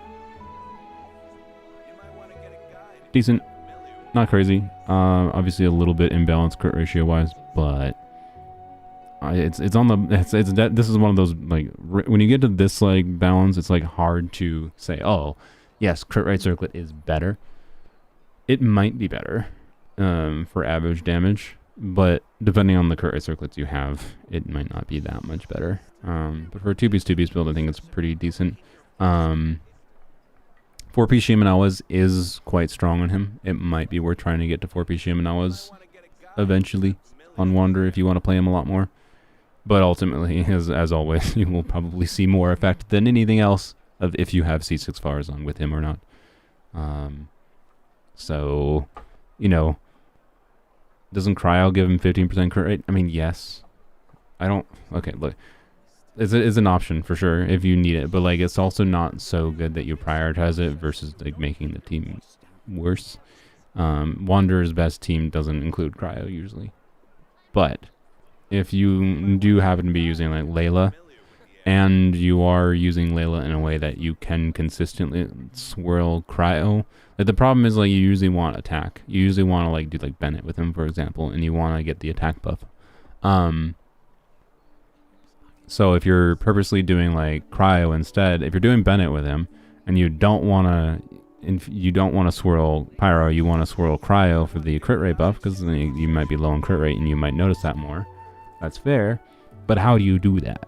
Well, you would do like Bennett EQ into Layla or maybe like Layla EQ into Bennett EQ and then hopefully when you switch to Wander that Layla's Cryo overwrote Bennett's Pyro. Maybe. I suspect it would have a problem because you need to like get the you don't want to have to wait around for the Cryo to overwrite. But anyways, Layla burst should apply enough, but she doesn't apply enough right away. And like she needs to apply Cryo twice to get rid of the Pyro potentially, and then she will need to and then she needs to do a third, like she needs to apply Cryo 3 times, right? So like that's the problem, is like we don't have very good Cryo options that make sense. It's Mihoyo hitting Cryo units again. Not that like the crit buff couldn't be relevant on him, it just even if just including Cryo in the team is not giving him 15% crit rate automatically, is my point. You need to do the swirl with his skill. So setups are awkward. It's like to a degree that it's just like not worth, right? So functionally, I would not consider this as having 15% more crit rate, even with Layla. So anyways, but it's still probably a functional build if you have C6 Farazan, and if you don't have C6 Farazan, it's going to be a struggle. That's Wander in a nutshell. So and that's unfortunate in my opinion. But it is what it is. Again, in the context of like Abyss, not in the context of will you feel like he is usable at all in Overworld. Like obviously he can feel usable in Overworld without having Farazan. So yeah. Anyways, Mulani. Nuvilet weapon, very nice. Nuvilet obviously does not deserve that weapon, so yeah. This is a pretty dang good 4-piece MH build. Obviously, again, this would be with Farina, so the ideal team if you want to vape with Mualani still. With Farina would be doing Mualani, Chunling, Farina, Baiju. most likely. But you could also just do mono hydro. That's an option too. It works. Yeah, I like it. Wrong regional crit rate set. If you're with Farina, this is basically the same as the new set. So, you know, okay. Yeah. It's a perfectly viable option to use for the time being. Is that a donation one? No, that was not a donation one, right? That was a random one. Yeah, okay. Oh my gosh. This is the fourth to last one. Sorry for making you wait so long, Luck. Wondering if you could tell me if my Yai Miko should have an Electro Goblet. I mean, the answer is generally speaking yes. Yai wants an Electro Goblet. If your Ito build will be functional in a team with only one other or no Geo. Yeah. I mean, I've seen Binge. He really Binge is my friend. He's not very active on my server anymore, but you know, you can still summon him if you have questions. But yeah, Ito with Farina is actually pretty decent. It's just a problem of, okay, what healer do you use with him? Because there's not great options. But it's also an effective, like, Farina Ito is, like, can be pretty compelling just because Goro's not very good. Like, he's okay at C6. Like Ben just had a whole rant to me about how awkward and awful Ito is with Goro, or how much he hates Goro in general. But anyways, point being, yes, you can make Ito work without doing full Ars Mono Geo. It's not as easy necessarily. You do have Farina. You may want to consider pulling Xylonin. I think Farina, Ito, Xylonin, and it has to be another Animo Hydro Pyro, Animo Pyro Cryo or Hydro or Electro, right? Yeah, Pyro, Electro, Cryo, Hydro. Yeah, has to be a Pyro, Hydro, Cryo, Electro teammate, in conjunction to make that work. To be clear, but it's possible. Oh god, yeah, 170 ER, what the heck? Nice. I mean, that's fair. That's fair, particularly if you're doing, like, solo Geo. I wouldn't say solo Geo. Ito isn't necessarily ideal. Oh, it's funny. Prototype Amber Ningguang. Oh, yeah, that would be an interesting option, yeah. You could do something weird like Maiden's build, Prototype Amber, R5, with Farina, Ito together. Yeah, that would be an interesting option. Yeah. So, anyways, yeah, weird. I don't know. I'm not the most experienced Ito person. I would like to suggest going to like Ito mains and trying to like get their advice because they would know more about Ito in order to recommend, you know, non-mono Geo Ito teams. But quite frankly, what I have seen of those kinds of like hyper-specific mains groups is that they tend to just have like really asinine behavior of like someone asks something as simple as, hey, what ideas do you guys, the Ito enthusiasts, have for not doing mono Geo Ito? And then you might just get all the assholes that are just like, yeah, why would you consider not doing mono Geo Ito? You need to see 6 Goro, Zhongli, and the blip, blip, blip, blip, blip, blip, blip. Like, they just ignore your question, right? Like, I've definitely seen that kind of behavior all the time, even not in the hyper-specialized communities, right? Like, they're saying, oh, there's only one way you must play this character. This is the optimal way to play him. And even if you tell these people, like, I don't even have those characters to play him the optimal way, they'll still be like, well, get Zhongli. Right, or whatever. And you do have Zhongli, to be clear, but, like, Vortex Zhongli, oh no. This is a Zhongli build. What? Okay, we're not going to talk about that. So, yeah, I don't know. Anyways, yeah. Blah, blah, blah, blah, blah. The same thing as, like, the people that, like I made a video specifically about trying to do burst DPS. I'll hate them. because I wanted to try to figure out a way to use Alhaitham that wasn't just click spam normal attacks on field with him, right? Like trying to figure out if he had some nuance for like burst utility, because he has that interesting utility in his different amounts of mirrors makes his burst last different amounts of time. So I was like, okay, can I make burst TPS Alhaitham work? And then I get armchair Alhaitham people that are just like, of course it didn't work. You should be doing this Alhaitham team. Why would you possibly consider doing this character with Alhaitham? I'm just like, you didn't listen to the literal words I said at the literal start of the video. But you apparently watched enough of the video to reach the conclusion wherein I said that burst Alhaitham wasn't good. Like, what? I didn't say Alhaitham was bad. I said burst Alhaitham was bad, and I think he is a less interesting character because MiHoYo specifically designed him in ways to not let him be very versatile, right? And it's just like, whatever. So, anyways, Ito can be used in different teams, is my point. I have seen it be successful.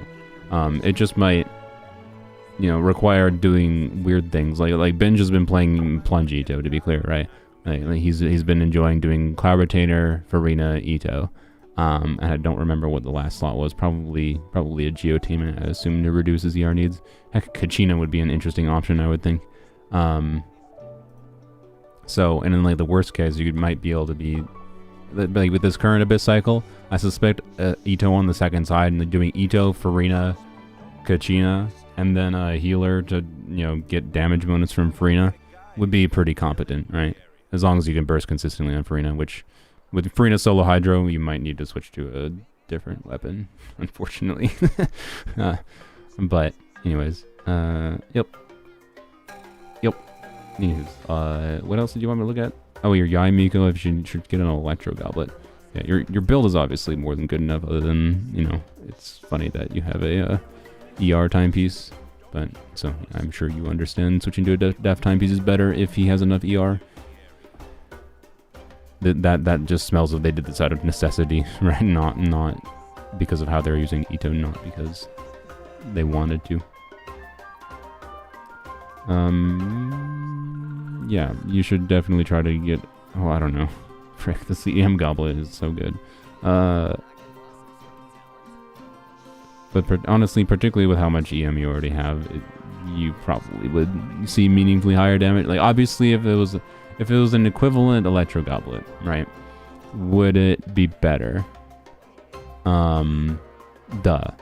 But if it was like,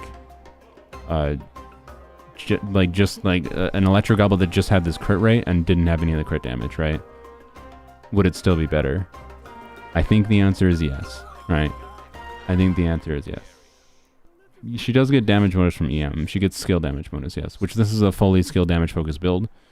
You're trying to maximize her off-field skill damage and not really trying to do anything with her on-field or whatever, which is fine. So, like, honestly, yeah, I don't know.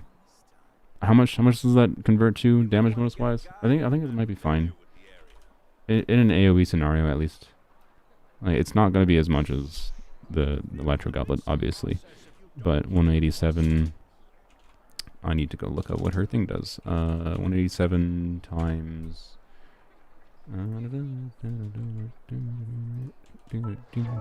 Let's calculate the difference. I don't have my mouse pointer. Where's my mouse pointer? There it is.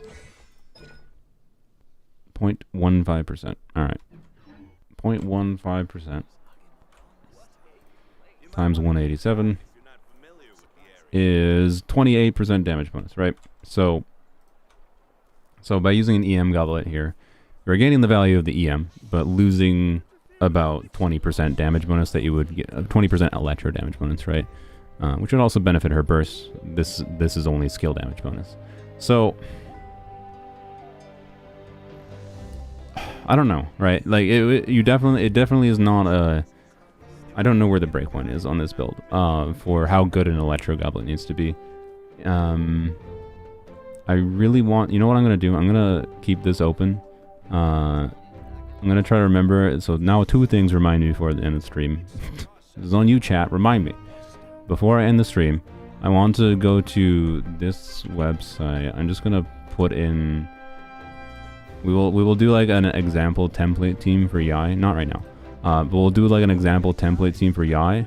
And we will try to like put in an Electro Goblet here, right? And we'll adjust the stats on an Electro Goblet versus their EM Goblet and see where the breakpoint is for the average damage to be the same on an Electro Goblet versus this EM Goblet, right? To figure out where it's better. But yeah, I also need to review my own Mulan. Alright, anyways. Oh, Luck also wants me to look at Nahida, which I'm going to do because they gave me $10. I'm not gonna gyp them and not ignore the one. Alright. Nahida. This is a very good Nahida. Yep. I like EM. Okay, so I like EM. EM versus Dendro Goblet is basically the same as far as Nahida's own personal damage goes, which in my opinion makes EM better because you might end up using Nahida's. You know, Nahida will buff more EM for the active on-field unit in her burst, if she has higher EM. So, if you have an Electro Goblet and you could give this cracked goblet to Nahida, that could be pretty dang good, right? You can actually make your Nahida meaningfully stronger by putting this goblet on Nahida. So, anyways, regardless, it's still a very good Nahida. I'm just saying, you actually already have an artifact that could make it better if we do find an Electro Goblet like breakpoint for you. So, more ER or EM on Nahida, that's a big ol', it depends. The EM is just like, again, dramatic music. EM is just maybe, depending on her supportive utility. I like I'm someone who has like a 800 EM Nahida build with prototype Amber because I think the most valuable thing to do with Nahida is not meaningfully increase her damage, but is to make her into a healer. So, you know, if you want to increase her damage, more EM could be better, and it could also be a little bit more for the burst EM buff for the team, right? But does that mean you need to? No. And then ER wise, it's just a big hole. It depends. I think this is enough ER for many teams Nahida's on, but not necessarily all of them to burst consistently. So, anywho's, that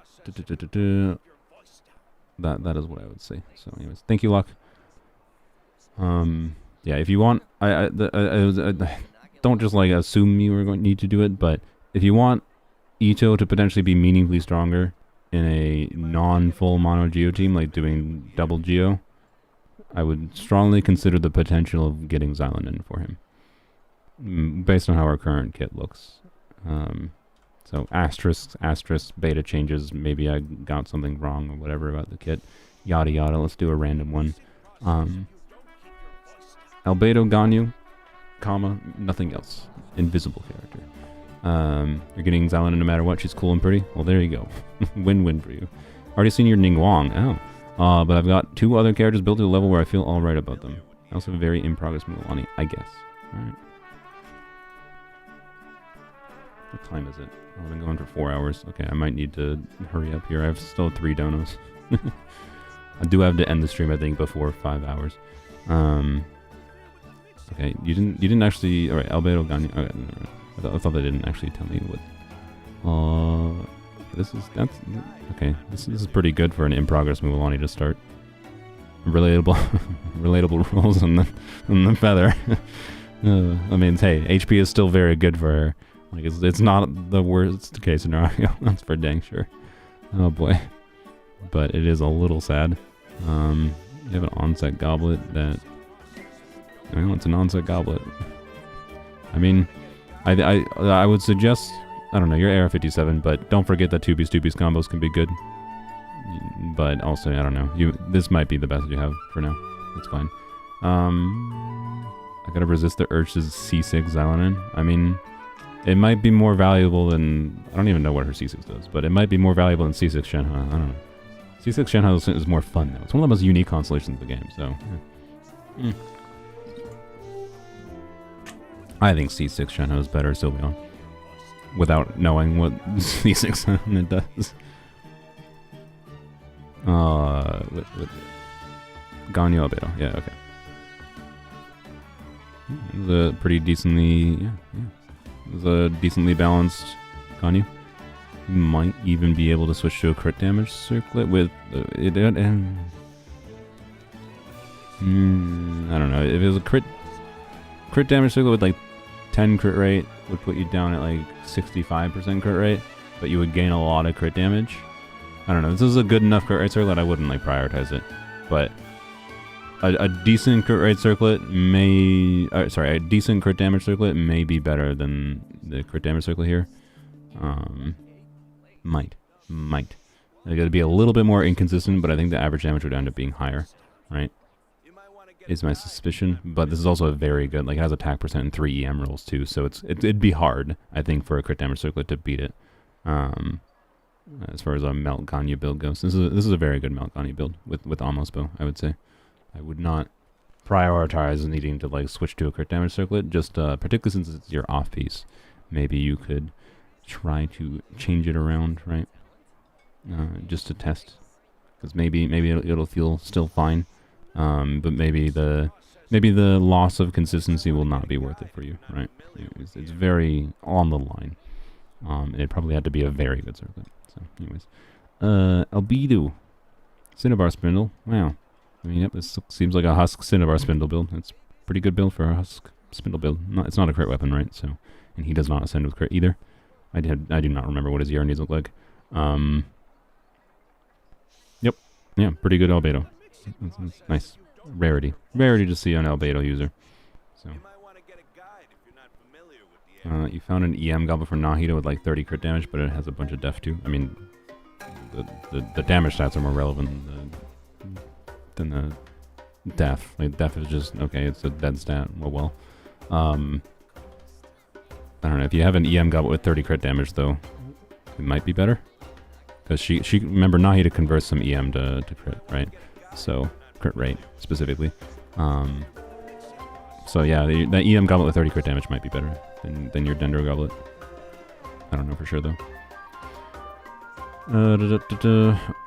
Should have reset? Well, I don't want to reset.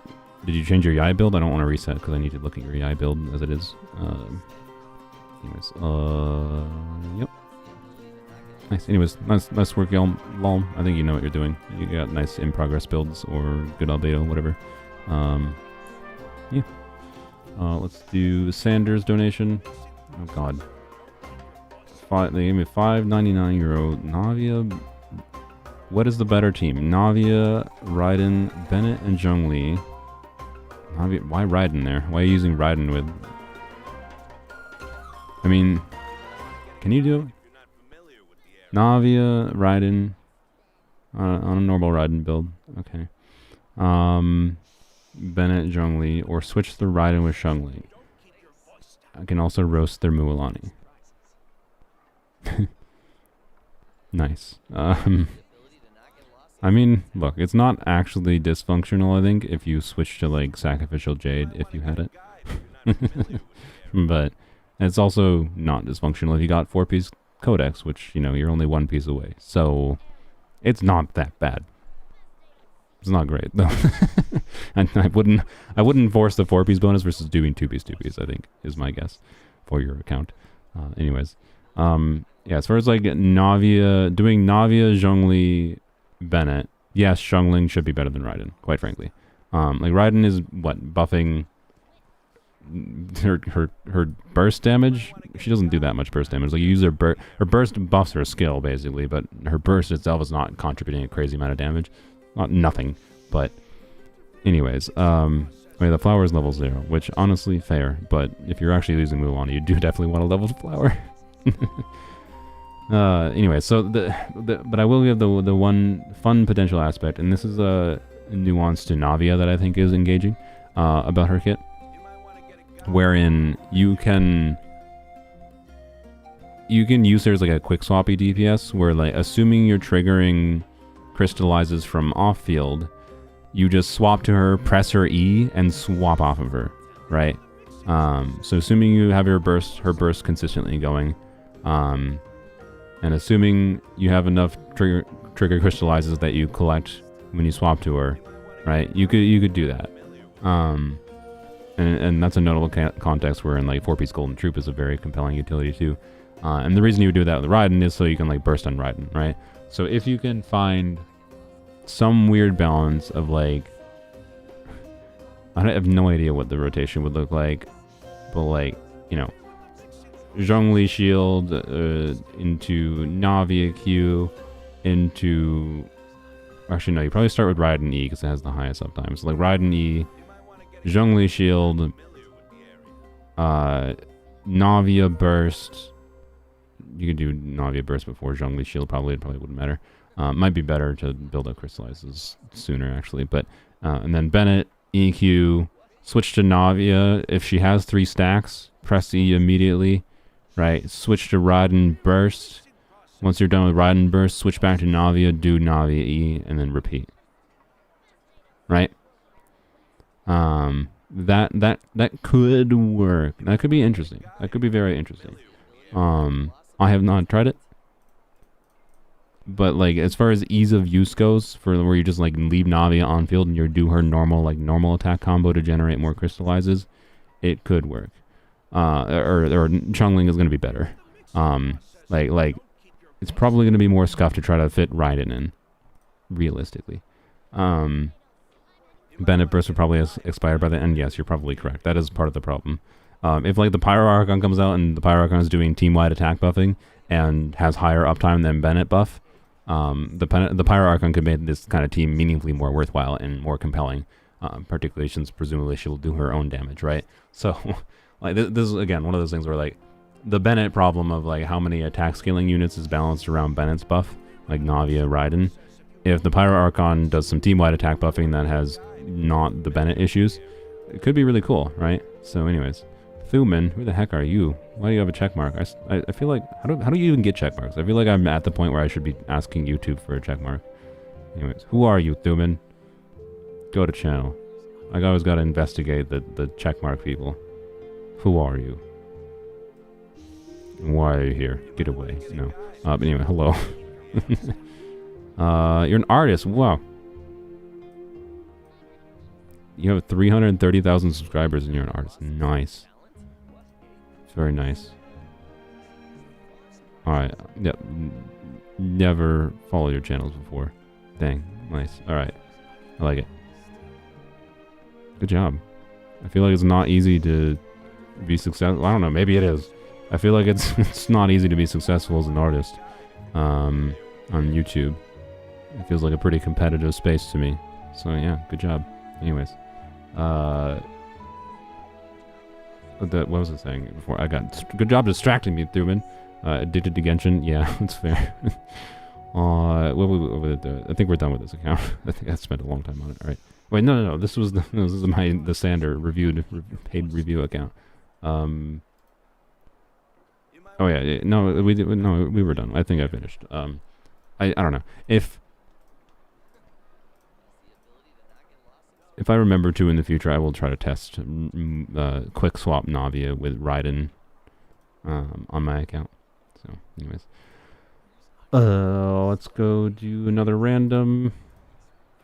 Normally, I would not alternate. I would try to finish up my donos at the end, but I've decided to try to alternate to all the way to the end in order to make up for my yaps. All right. Am I into TCG? Not really. I think the TCG is interesting, but it just was an additional time sink. I didn't really desire that much for Genshin for me, compared to the other parts I enjoyed about Genshin ultimately. So I think they did a good job designing it though, and I think they've done a pretty decent job changing it up as they added stuff too. Just hasn't been something I followed very much. Coming to Nara, I'll have them want to make a nice, cute, functional Kroomer. I have no idea what Kroomer means. And Gaming is for everything. Everything. I see. Okay. Well, they are AR-57, which I wouldn't necessarily consider the Gaming for everything build.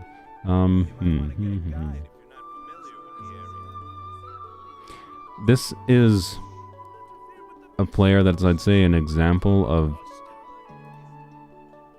Genshin's biggest problem. This player doesn't have a problem. It's a problem with Genshin. Krumaru is Sumeru Kru. Okay. But obviously this is an investment level on characters where Tignari is probably the most functional ones out of these. Assuming they're doing spread, right? It's not dysfunctional. The ER timepiece isn't exactly doing a lot, but hey, it's at least got some crit, right? Yeah, their Tignari is decent. For the generalized content of the game. Particularly, at world level 7. But now I'm demoted. You lost your 50-50 from Mulaney to Diluc. Think about it, if you're not used to gacha games, the best perspective when it comes to 50-50 losses is consider the upside of, like, now you can operate on known quantities to be able to get future characters, right? Like, now you can know that you can guarantee getting Xylonin, the leopard lady, next patch. Or you might be able to guarantee getting Kanich if you can get enough wishes in the time frame, right? So, I don't know. I always prefer when it comes to the gambling system. Like, the gambling system the RNG will be whatever the RNG be. And after whatever it gets, if you operate on known quantities of either, you played long enough to be able to save up to guarantee for a character, which is about 150 wishes, or if you don't have enough to guarantee a character, you just let the RNG be what it is, and if you get a guarantee, sweet. That's an upside for a future character. It wasn't meant to be that you got Mualani. And if you win the 50-50, sweet, you got Mualani. And now you can continue saving again. That's, like, in my opinion, the healthiest approach and perspective is, take the RNG as you will and use that to guide your decisions in the future, kind of thing. But if you don't plan and you just, like, dump all your wishes into whatever's on banner, you can kind of, like, you can too easily endlessly cycle yourself into never having enough to get the things you want, and it just wears you down over time. So, anyways, yeah. So I don't know what to say to Joey here other than, like, obviously, I mean, they have, like, the right main stats, so I think they know what they're doing. I think they're following guides probably, and they understand the baseline stuff. Obviously crit circle would be better there, duh, but, like, it's just so very, like, this is, like, so extremely low investment that, it's like, the main recommendation I have is just, make sure you remember to, like, use Electro with your Alitham and your Tignari or whatever, right? And, you can farm MH, which it looks like they're already doing, for Gaming or whatever. Navia just use 2-piece artifacts, or use 4-piece golden troops, since you'll be farming MH for Gaming for everything anyways, right? Is probably my main suggestion. Assuming they wanted to farm artifacts meaningfully for these characters. That would be the suggestion. Like, Tignari's fine, not worth, like, strong boxing right now, I'd say, for them. It's good enough.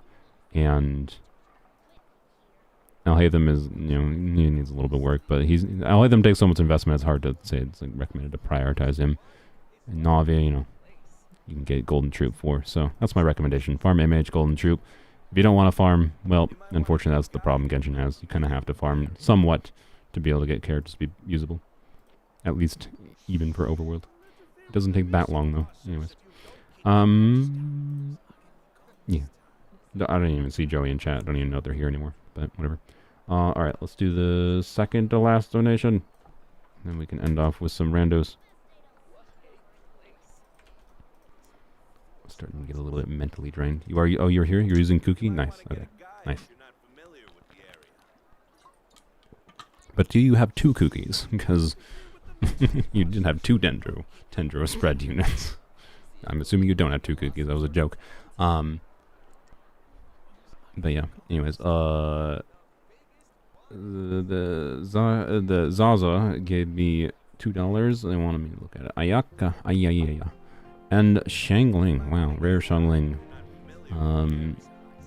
Shangling show off.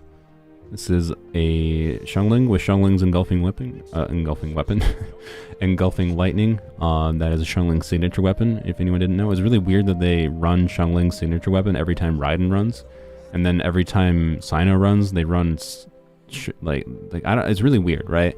I don't get why they do that. I don't get why they run Xiangling's signature weapon with Raiden, and then they run Raiden's signature weapon with Sino, right? It's just odd.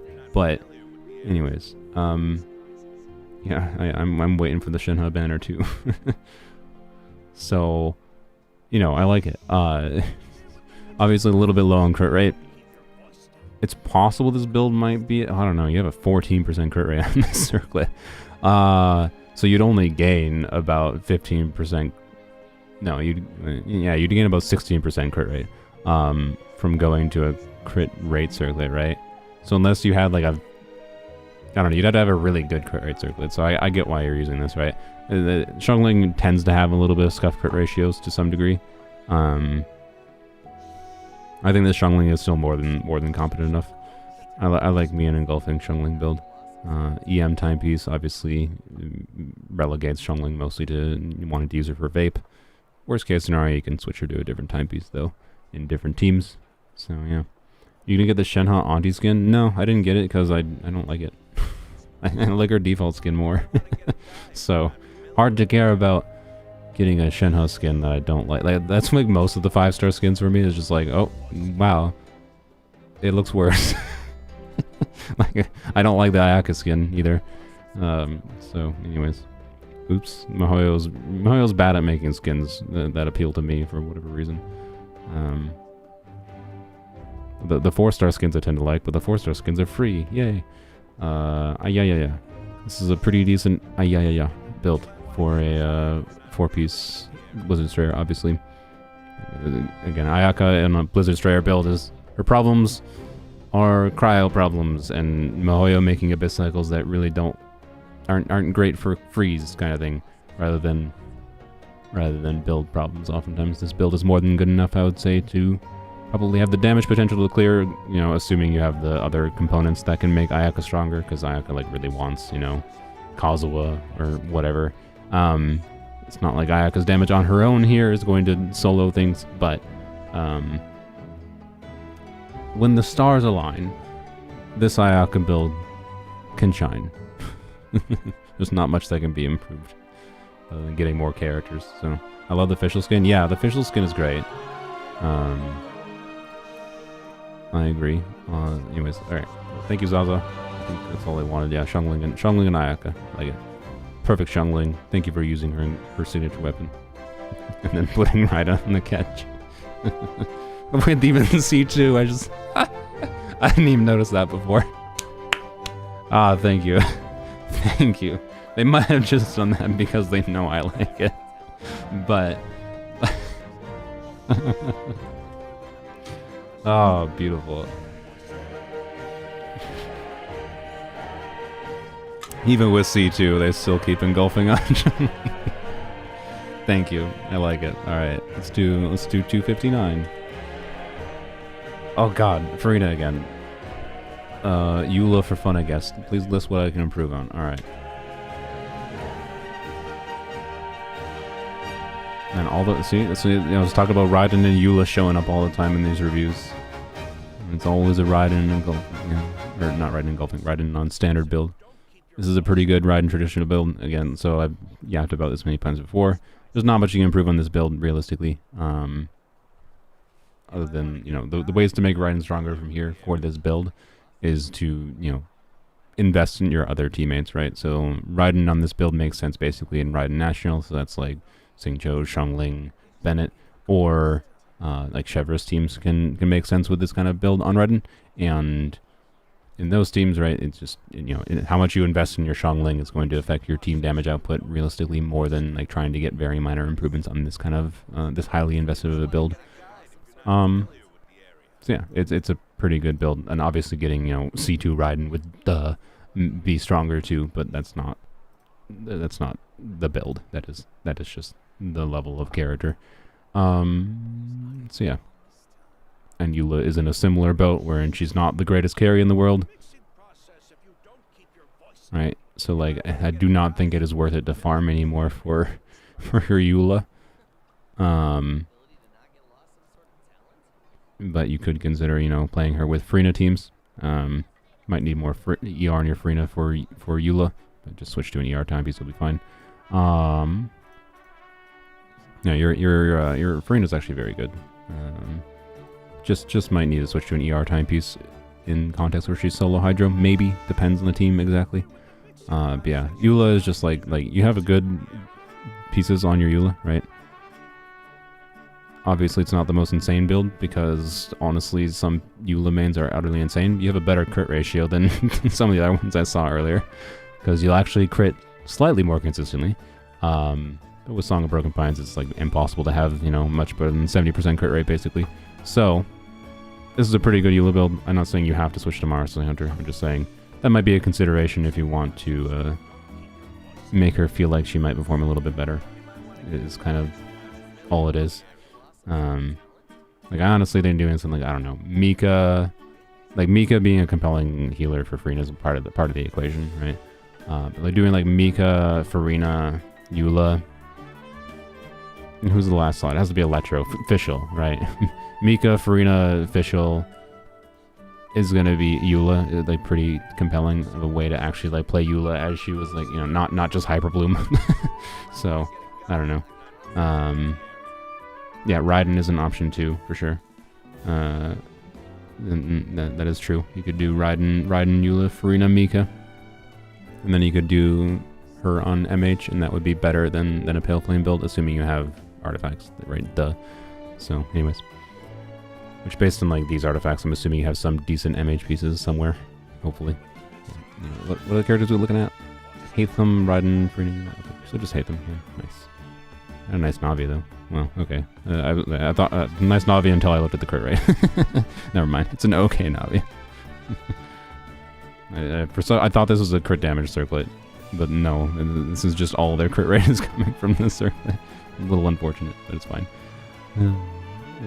Crit fishing, yay. This is a good. I'll hit them. Yeah, it's a healthy, balanced. I'll hit them. Honestly. All in all, yep.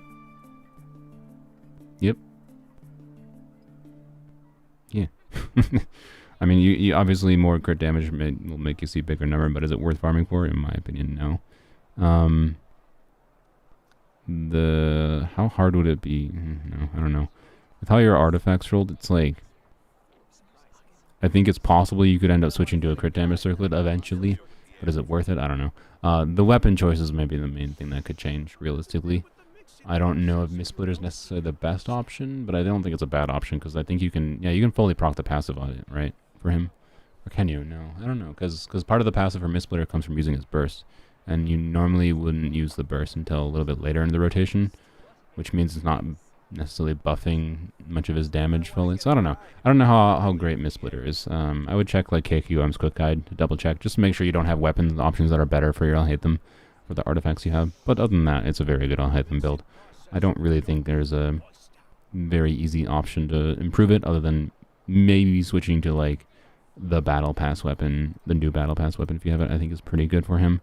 And then that would maybe let you do a crit damage circlet, right? That maybe be an improvement, but I'm not sure comparing that to Mistsplitter. Go check KQM and compare it to like your artifacts, whatever.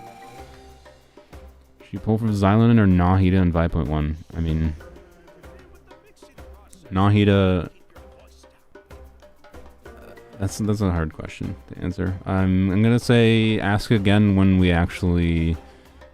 Xylonin is actually being revealed fully, just in case she gets meaningful changes to her kit. That is a hard question to answer though. It really depends on the state of your account, I would say, and the characters that you have currently, the characters you have currently that you want to play the most. And then also the characters you are most interested in leveling up and playing in the future, right? Would be the how to decide between Xylonin or Nahida. It's kind of hard. So yeah, both do very relevant things. So. Anyways, thank you, Charlie. Let's go. Let's finish my last donation one. Wait, the last donation didn't have any. Oh frick, Lilith. Lylys, They give me $10. I have no idea if that's how much that is, but it's fine. They said, can they have their Nuvi, Mualani, Ayatosino, and Ganyu reviewed? Really needing some advice, mostly Nuvilet. I would love to, but you didn't give me your UID. So, if you're still here, please give me your UID. If you're watching the VOD because you had to leave or something, feel free to DM me. I don't want to feel like you just gave me money for nothing. But I do not have the ability to review your account with the audio UID. So, hopefully you're still here. We'll do a couple random runs, and then we're going to jump. Oops, I didn't mean to do that. We'll do a couple random ones, and then we're going to jump into the damage calculator here, and we're going to see if we can figure out the breakpoint for Lux EI build for where Electro Goblet is better. 75. Oh, it's always Farina. You know what I'm gonna do? I'm gonna do 2 more, not including Lilith, if Lilith is still here. Wait, can I just add? They're not here, I don't think. Oh no, wait, they're here. They show up in the at. Lilith. There you go. Everyone spam Lilith. Everyone at Lilith. Give me your UID. Give me your UID. I don't want to steal your money. I feel like I steal your money if you don't get a review. Anyways, we'll do 2 more random ones to end off after this one. So 3 more total, counting this one. But I'm going to random until I see people that don't request Farina. That's my condition. I want a break from looking at Farinas.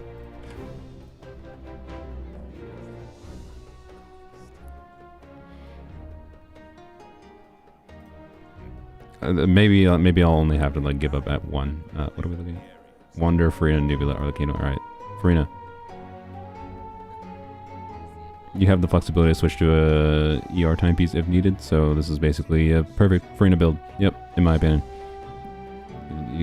Obviously, it could be improved, but is it worth improving? No, it's basically perfect, in my opinion. Yep, double crown, C1. Great Farina build. Nice.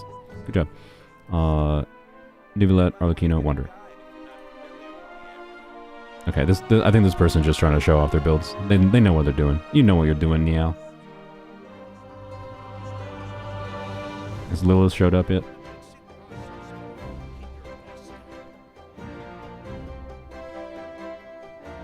Nope. Nope. Okay. All right. Well, they're like the fact that their at showed up means that they were here. Wait, their at doesn't show up anymore. That means they left. It still shows up for me. I don't know. Anyways, whatever. All right, Lilith, feel free to DM me or DM my mods if I accidentally ignore your DM, because I tend to be bad at looking at my DMs. I can review yours off stream if you're watching the VOD. So, anyways, yep, good Wanderer build. But do you have C6 flowers? If you don't, well, oh well. There's not much to improve in this Wanderer build, though. This is a very cracked Wanderer build. Although imagine how much better the Wanderer build would be if this timepiece was on the right set. You just know this. I love seeing timepieces like this, because you know this is a moment of like, they're just like, thank you for giving me a good artifact game, but if this had been a 50% chance for the correct set, you'd be able to use a much better offset goblet. And that's why I love seeing that. It's very relatable seeing this kind of artifact. A very good artifact that frustrates you, because it would have been so much better if you had just like won that 50-50 on the right set, and then been able to use an off-piece goblet, right? Because this is a pretty relatable on-set goblet, which, because it lets you use this good of an off-piece, is very good still. But it could have been so much better, and I know it. It's funny. It's really funny. I like it. Anyways, Nubilet Arlecchino. Hey, I used that weapon on him. I also used no artifacts on him because I don't use him. But I was using this weapon on him for quite a while. After I decided it was more valuable to use prototype Amber on Nahida. And yeah, it's a perfectly fine weapon option for him. This is a decent newbie build. This is using an HP circlet, if you guys didn't notice, which is definitely a compelling option when you have this much crit substats in them. So yeah. Oh yeah, 5. Wait, no, it's not 5-piece image. I thought it was. Never mind. You almost tricks me, Fizz Foxy. All right. Anyways, I need to go to sleep. Oh yeah, just sleep, LM. Like I'm not gonna guarantee choosing you, even if you think you know what number you were. I don't even know. So yeah, it's like yeah, you can always check the VOD just in case you do get selected. But don't prioritize. Don't hurt your health. Doesn't listen to my stupid yaps. Who's the other one? Arlecchino. Yeah. Nice. That's Staffel Scarlet Sands Arlecchino. Again, I'd say keep in mind that I'm fairly confident attack timepiece is still better, even with Staffel Scarlet Sands. If you're not vaping with Arlecchino, I think if you are vaping, it might be better to do EM timepiece. I haven't tested it or calculated it myself. It's weird because Staffel Scarlet Sands gives you extra attack for the EM, but at R1 it does not give you. If you are maxing out the stacks, a notable thing is also like it doesn't max out the stacks in like a single target situation. So the passive might be doing nothing. Or not nothing, but very much less if you're not maxing out the stacks, right? In an AoE situation, she can probably max out the stacks quite easily, I suspect. So, anyways, yeah. Not very good Arlecchino build. Like just keep in mind you might want to actually switch to attack timepiece still, depending on the team and depending on the enemies you're fighting, even. So. If I was using Staffel Scarlet Sands on her, I probably still wouldn't use an attack timepiece. Is kind of all it is. I did do some testing with Staffel Scarlet Sands and Arlecchino with like a weird Burgeon build with EM crit or full EM. So hybrid Arlecchino. It was not great. It was sometimes functional and sometimes fun to see like really big Burgeon damage in conjunction with good crit damage, but it definitely wasn't like a hybrid Raiden situation, which was not surprising. But anyways, and that is kind of emblematic of that potential issue of not always getting value from the EM in the same way. So anyways, and not easily getting the passive up, right? But it's a good overall stat spread. Just consider attack timepiece might actually be better depending on what you have, but it's an off piece, right? So I assume you have something. Okay. We will do 2 more, and we're gonna random until we see not a Farina. So I don't know if this is no 147 was not here before. All if you want to. Does that count Farina? Oh, look. Okay, you know what?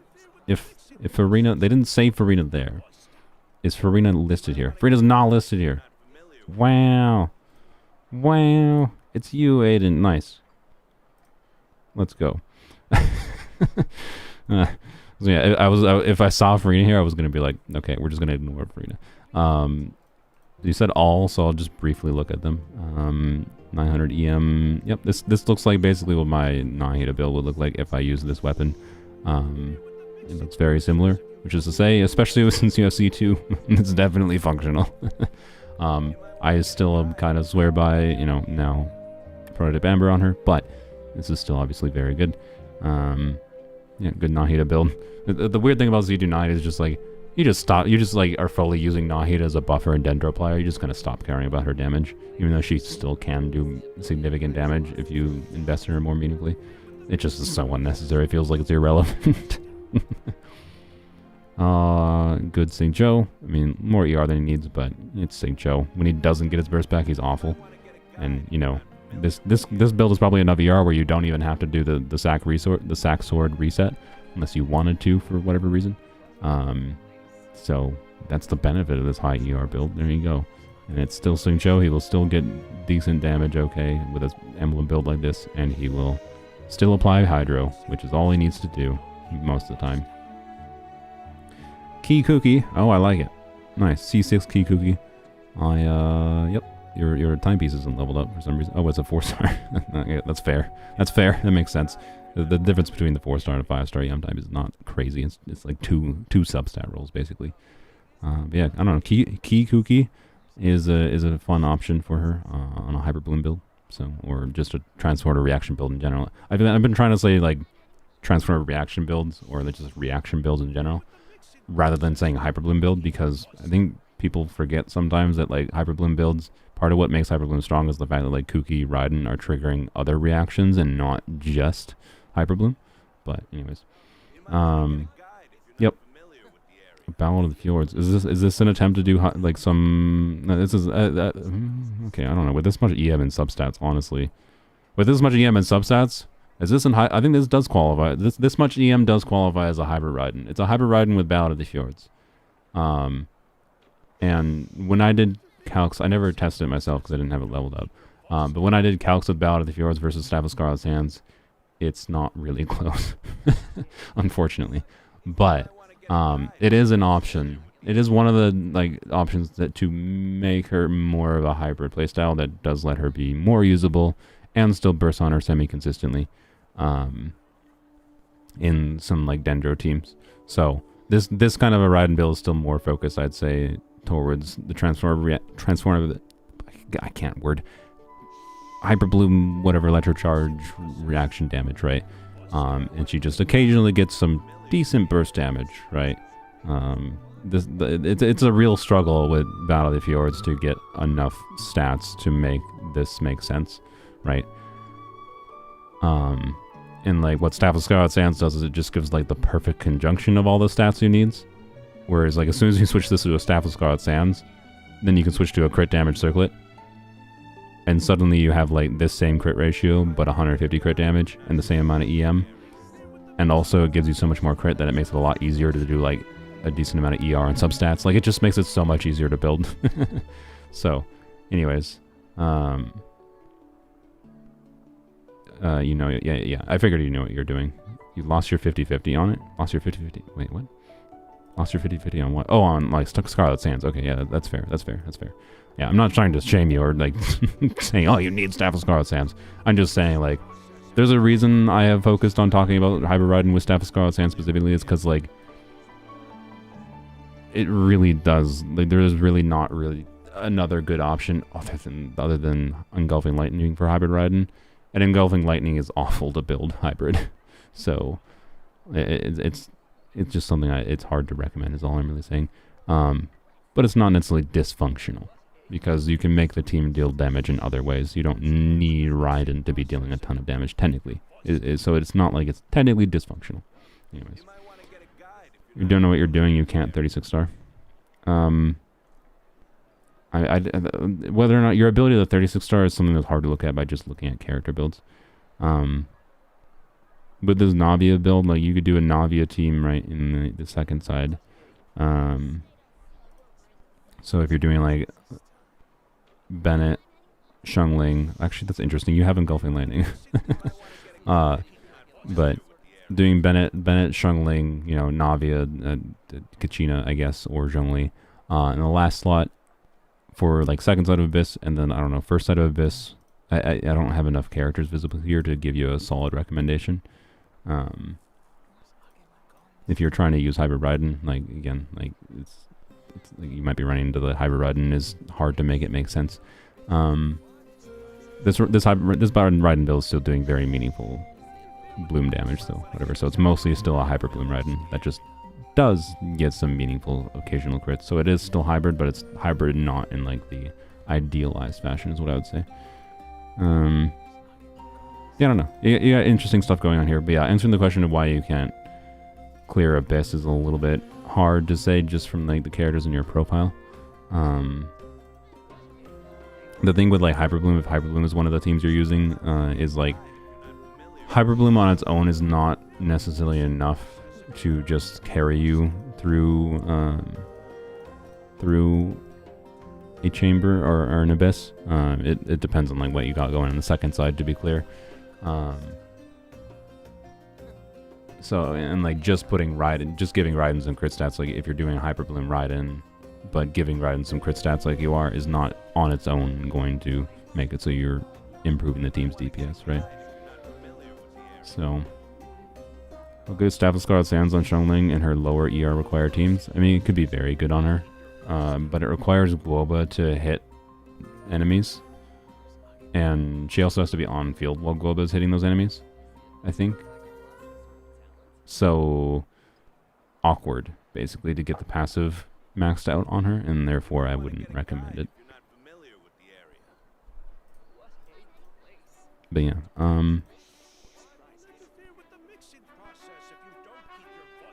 yeah, without seeing the rest of your characters in your account, Aiden, it's really hard to say.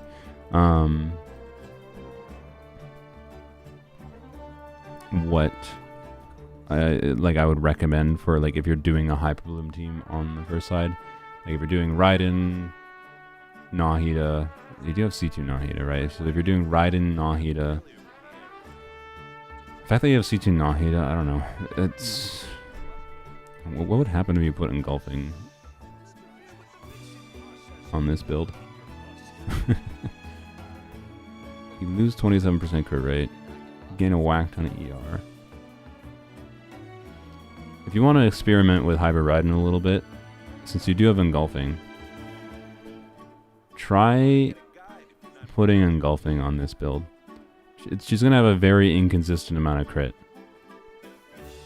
But you can try that.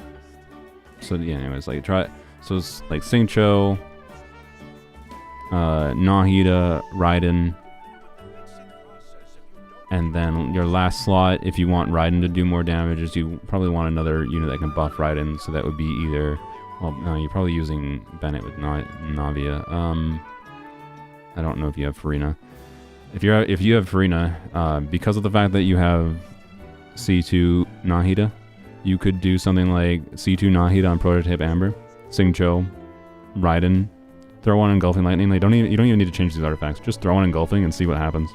Like, it's going to be a little bit inconsistent for her crits, but you might be surprised by the ability to be able to burst consistently.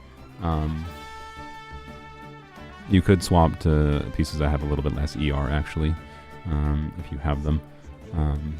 Less ER, more crit damage if you switch to Engulfing Lightning on this build. And then if you have Farina, right, you could absolutely abuse Farina. Wait, why did I... No, my brain was thinking of C2 Farina for some reason. No, it's C2 Nahida, not C2 Farina. Okay. I don't know. I don't know. I don't know what the ideal last slot is. Point is, if you're using Bennett with Navia, I don't know what the ideal last slot is. I guess you could do Fischl. Is probably the best option. Yeah, Fischl probably the best option if you have a built Fischl. Use the characters that are there as two teams that you don't have Farina. Oh, okay. Well, I see. I see. Oh, okay. Well, that's why. Yeah, like, so like if you're doing Kuki and, I don't know, Kuki is interesting in that she'll increase Raiden's EM. Yeah, so like, you want to build Bennett. Like, either Raiden in this context, or more notably Navia, will gain a lot from a built Bennett. Your Jean is C4, so you swap for Bennett. Jean C4 doesn't do anything for Bennett. And Jean is really, like Jean C4 is Animo resistance. That buffs Animo damage. You're buffing your Jean's damage, and only while enemies are standing within the circle. And Jean C4 is not very good, unfortunately. And also, you don't care about buffing Jean's damage, because she's not a meaningful damage dealer. You'd care about that, like, buffing your Chao's damage with Farina or something, right? So... yeah, you'll wanna build Bennett for Navia, basically. That's probably, or for Raiden potentially, but anyways, yeah, I don't know. It's a complicated thing, I think. Just looking at these characters here, you almost surely would want to build some number of your other characters. You're probably struggling because these are like neither of these teams are necessarily ideal versions of their teams. Like, you don't need to do Raiden and Kuki together for blooms. and then Navia is missing most of the components to make her feel strong, which is someone else buffing her basically. So, anyways, Jean, by the way, could make a lot of sense if you had Farina, for sure. Because then, yeah, but since you don't have Farina, Bennett. Isn't Navi infusion like 4 seconds? Yeah, you're meant to do like what is it? I think the optimal sequence is like do N3 and then do a dash or jump cancel and then do 2 more normal attacks to be able to get 2 or 3 crystallizes from her normal attacks. That's the main reason to do some normal attacks on her. They will contribute some damage, but yeah. Oh yeah. Don't forget about Kachina. Yes. Like if literally just switching. Actually, that would be an interesting option. So since you have your Yelan and she's pretty strong, what you could do is you could actually you can also meaningfully increase Xingqiu's damage if you have because you could reduce I mean, he already has enough ER actually even without, but do double Hydro, do Xingqiu, Nahida, Xingqiu, Nahida, Raiden together, right? With the similar build that you have going, and with Yelan instead of Kuki, and then you do Navia, Xiangling, Bennett, Kachina. Might be pretty dang good, right?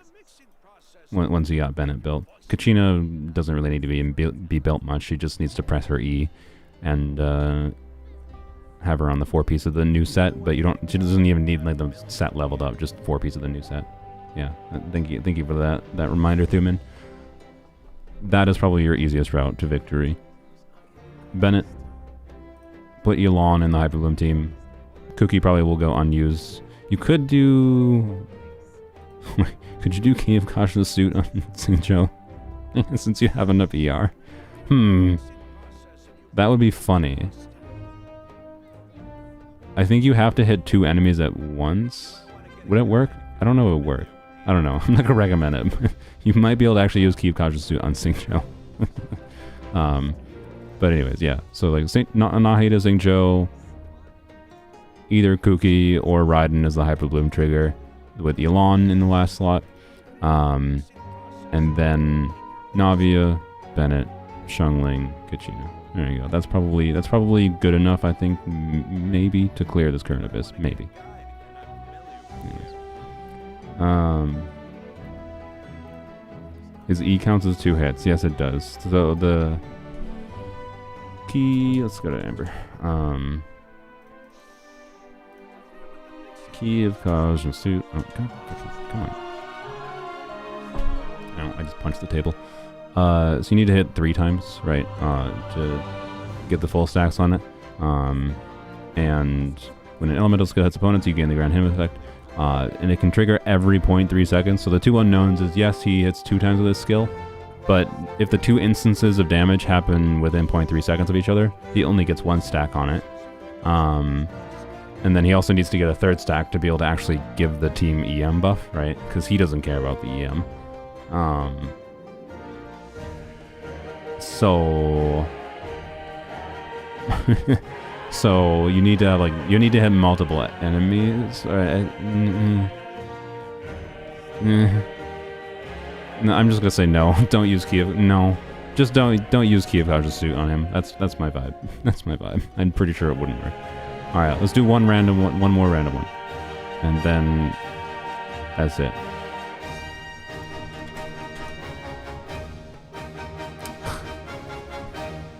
Oh wait, I thought I said all of them again. I'm feeling... I like had a exasperated sigh because I thought I said all of them. It says any. Any is much better than all.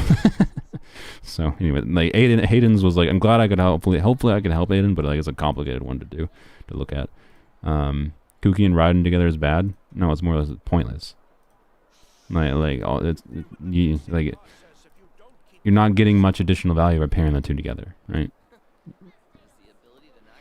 Raiden will be the one triggering most of the blooms most of the time, and then Kuki is basically functionally just healing, and then because they have Key of Cautious Suit, Kuki is buffing a little bit, like doing the team EM buff, which is something, but in that context, like Kuki should actually have a full HP build, right? Like just 2 piece HP, 2 HP, full HP to full buff like Raiden's bloom damage as much as possible, basically. So yeah, they're like stealing each other's jobs. You hire two people to do the same dang job, which means they're interfering with each other. So yeah. Yeah, you could put Millilith on Kuki particularly, and if you could put Millilith on Kuki, and like if you put Engulfing on Raiden and Millilith on Kuki with HP, HP build, full buff build, I think this could actually be a usable hybrid Raiden team with Engulfing, even with this build, and like it's seeming like it's not that good. So that would be an option, yeah. Tenacity on Kuki. Anyways, what do we do? I quit around the time 4.4 came out and just came back. What can I do to catch up? Love your content. Thanks. Let's see. So, any of them. What to do to catch back up? Oh, God. Cleared Abyss. I don't know if you 36 starred. As far as catching back up goes, if you quit around 4.4, I mean, that's not that long, right? I think that's when Chiori... Was that when Chiori came out? Must have been. Is that when Chiori came out? No, Chiori was like 4.5, right? How'd you get Chiori if you quit around 4.4? I smell a liar. But anyway, I'm just joking. I'm assuming they just misremembered. They probably stopped after Chiori, like before Arlecchino or whatever. So yeah, 4.4 was Claritin. Yeah, I think you're right. Anyways, as far as catching up goes, I mean, there's not that much to catch up on. I mean, you like missed some events, but it's like not like you need to farm Arlecchino's artifacts if you don't have Arlecchino, and Arlecchino also works on gladiators, so like, and so does Clorand, works on other artifacts. So like, I don't think you really missed that much by skipping since 4.4. You do mine. I've been waiting all stream. I try to do this randomly, just for a reason. Like I don't know. There's a lot of submissions, but like this is the most fair way I can think of doing it, in conjunction with the donation ones, right? So. And I've been going for 5 hours. I normally try to like put a stopping point for doing the random ones at 3 hours. So like I'm sorry, Tristan. Like people giving me money is like I'm doing the random ones because I don't want to force people to have to pay money, but I'm not gonna like take people's money and not give them a review, right? That'd be dickish. So anyways, oh, you got Emily.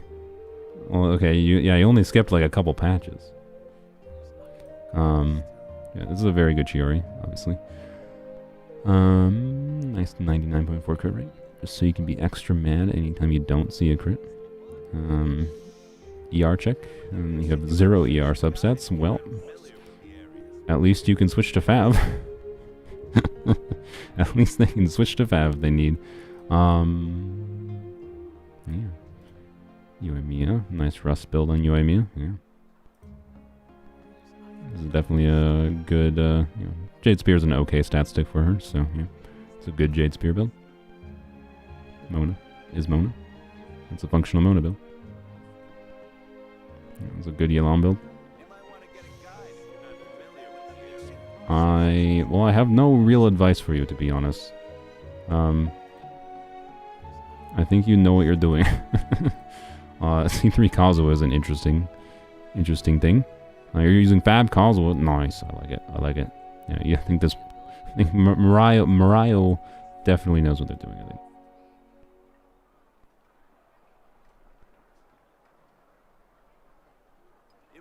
Good Ganyu, yeah. I mean, a little bit low in crit rate, actually. Same thing as before. This is a Melt Ganyu build. It's very similar to what we saw before, where in crit rate circuit might be better, depending on how willing you are to deal with the RNG. You might notice it being significantly better. Build Kachina for your Chiori. Oh yeah, true. Yes. Thuman just is here to advertise Chiori. Yes. Yeah. Kachina Chiori is like part of the reason I'm more interested in going for Chiori. Because now having that potential team core of Chiori Kachina is interesting and fun.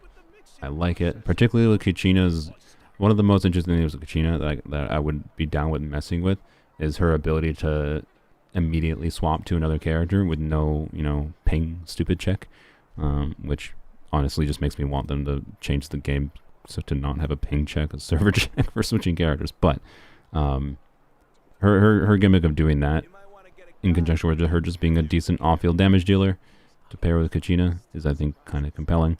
So, I don't know. I'm mulling it over. We'll see. We'll see. How does Kachina work as a support? Press E and have a crystallize. Press E as long as she's paired with a unit, a Pyro, Hydro, Cryo, or Electro teammate that you can crystallize the element. Like the artifact set gives you damage bonus of whatever elements that were involved in the reaction. So if you do Pyro Crystallize, you get 40% Pyro bonus and 40% Geo bonus. You do Cryo Crystallize, 40% Cryo, 40% Geo. You do Electro Crystallize, you get 40% Electro and 40% Geo.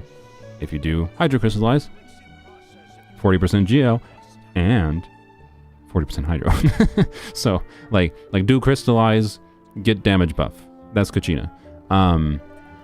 She basically needs nothing else as far as investment goes. It's just the artifact set is basically relevant for her. I am slowly leveling up Kachina on my account, though, to do a full EM build on her on the new artifact set. The reason for that is because Crystallized Shields at level 90 with like a full EM build on Kachina, depending on exactly how much EM you have, can heal like they can not heal. They will block about like 4,000 to 5,000 damage from depending on how much EM you have, between like 500 and 800 EM. I'm gonna be running probably like a 600 EM build, so like 4,000 plus damage blocked for each crystallized shield. And in teams where you're having enough element obligation, let's say you're doing, you know, I'm doing Fischl, Kachina, Chiori, and I don't know who the freaking last slot is, whatever on-fielder. Let's say a Dendro on-fielder. Let's say I'll hate them. That'd be actually kind of interesting, right? Actually, Fischl, well, I don't know what they would do. I have no idea I have no idea how that would work. How that would work out. It'd be interesting because Geo Crystallize counts as a Geo reaction, which would trigger, right? So let's say I'll hate them. Fischl, a very unconventional I'll hate them team, right? But Fischl, I'll hate them.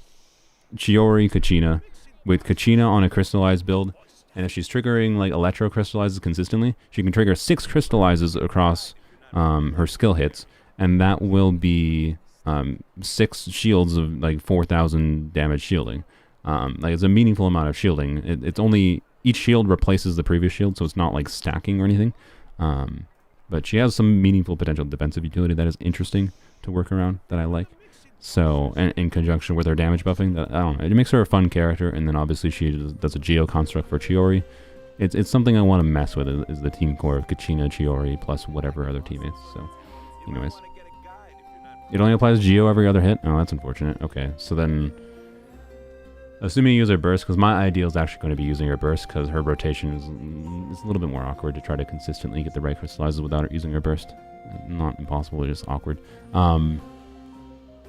So I would do like, yeah, it would be 4 crystallizes with her burst activation and then her skill, I guess. So, anyways, it's not like it'd be an insane form of defensive utility by any means, but it's enough to block a meaningful amount of damage that I personally wouldn't be comfortable, I think, just relying on Kachina for survival in mini context. It depends on what enemies are fighting and whatnot, but anyways. Yeah, they didn't ask any specific questions, so, you know. Yep, they got, anyways, Mario, you got pretty good builds. There's not anything crazy to improve on them. Interesting that you chose to do this for your Ayaka. I'm guessing they chose to do this just because, like, to improve the build, the Blizzard Strayer build when enemies can't be frozen, maybe? I don't know. Or maybe it's just in progress, I don't know. Or they decided it wasn't worth it because Mihoyo hates Cryo. Anyways. Would you use Fab and Kachina for that, or some other polearm? Yes. My build is done on my Kachina, I think, because, you know, I haven't gotten meaningful Mualani artifacts, but what I have gotten, for some godforsaken reason, like, this is silly, by the way, okay, it's not done. I actually think I need more ER and substats, ideally, for my burst every rotation playstyle, but I do want to use Fab, because energy, good. I like energy. I'd value energy a little bit higher than I would. You know, you could put Dragon's Bane for slightly higher defensive utility, right? But problem with Fab is you also want to build some crit, and you know it would also help to be able to burst consistently. So I think I need more ER. But For some godforsaken reason, though.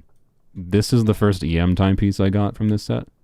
Like, this was a 4-line that rolled 2 times into crit rate, once into crit damage, once into HP attack percent, so it rolled but then I also got this, which was also a 4-line. Like, this was my first EM circlet I got from this set. And I also have gotten an EM goblet too, which is what I originally thought I was going to use on her. There you go. I thought I was going to use that. But then, like, a day later, I got this. I was just like, what? I really wish this rolled one more time into crit, by the way, because it could have been my best off-piece EM circlet for various things. I can't say I really need the crit that much on Kachina, but it's the first one I got. So I just switched to an off-piece of this. And then Flower and Feather, I just basically need crit rate ER. So somehow I have gotten most of the hard pieces on the build done. Now I just need ER, ideally. So, oh yeah, I got this yesterday. Yay. So, anywho's. Oh yeah, and the last thing to end off with, we're gonna review my This is God, I need to end the stream at some point. My Mualani. I have a two-piece build on Sacrificial Jade. And, yeah. So, this is pretty decent. This is pretty good. You know, 1 dead stat. 1, 2 dead stats. 1, 2, 3 dead stats. And 1 dead stat I'll count this as, because, you know, it could have been a better roll into a different stat. And 1 dead stat. Well, okay, 1, 2, 3 dead stats if you count ER as a dead stat. Which, it's like a weird dead stat. On Mualani, it depends. So, oh, the Yai EM Goblet. Oh, frick. I forgot about that. So, my build is like, this is good enough, right? We're in the circumstance of getting a better 4-piece set on her, on the new set, that gives 40% crit rate. Is weird. Because, at best, right, the advantage of the new set is, hey, the 2-piece gives some damage bonus. Okay, whoop-de-doo. That's not that different from this 2-piece combos. So 2-piece combo is like, whatever, it's basically equivalent. The 4-piece combo gives a whack ton of crit rate. That's what's better about it. But if it gives me a whack ton of crit rate, the advantage there is like, okay, it can give me up to 100% crit rate, but I'm already really close to 100% crit rate, right? So the value then is like, it will give me value if I manage to get meaningfully more crit damage or HP than I already have in my Mualani. But obviously with 1, 2, 3 HP rolls there, an HP roll there, that's 4 HP rolls. 5, 6, 7, 8. 8 HP rolls in conjunction with having 2-piece HP, which is equivalent to like 4 HP rolls. That's like 12 HP rolls, right? So I need a very meaningful amount of both crit damage and HP percent rolls to be able to get 4-piece of this set that is better than my 2-piece combos, right? Is basically the circumstance I am in. So, like, this build doesn't look as good as it is because you might be undervaluing how much work those HP rolls do. It looks like a more underwhelming build than it actually is. So, anyways, your Emily is C6? No. My Emily is C1 and I haven't activated C1 yet. I'll probably activate her C1 after we see what happens on Kenichi's banner, since I'm just assuming Shepard's gonna run there. But anyways. You gonna try to get her signature weapon? Nope.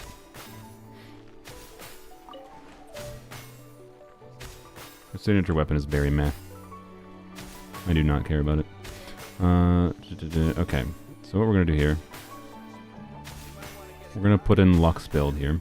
What do we put in as an example thing? We're gonna put in, alright, we're gonna do, it doesn't really matter since we're just comparing one artifact, but we'll put in, there we go. We'll put in Kazuha, and then we will put in, we'll just do official, and then we will do we need a Dendro unit, so we'll throw in a Nahida. Alright, there we go, right? So, the, basic circumstance here, we're not going to assume, we don't need to do anything other than put VV on you. And then do debuffs, self. We're not going to do Constellation 2 Nahida. We'll do VV Electro Swirl. Okay, and then set the target to the neutral 10 res targets at level. No, we'll do level 100 now because world level 9 is a thing. Okay, and then we will do Kagura. This is Kagura's, right? Yeah, this is Kagura's. Okay, and level 90. Wait, we should do Quicken. Kazuha, we will just assume a 1000 EM Kazuha for simplicity. Electro Kazuha, not C2. We will assume an 800 EM Nahida for EM bonus, and then not C2. Kagura's bonus. Go. There we go. Alright. And then we're doing 4-piece Golden Troop. Right, we are doing 4-piece Gold. Oops. Clicked out the window. Yeah, 4-piece Golden Troop. Alright, that is not 4-piece Golden Troop. And there we go. Alright. 20. We will do crit rate. I think that was crit rate. 20. I just trashed that by accident. 20. 20. Alright. And oh no, they have a crit damage circlet. Oh, okay. Oh. Switch to crit damage. Alright. Okie dokie, and then Golden Troop enable. Alright, and then talent levels. They were talent level 10.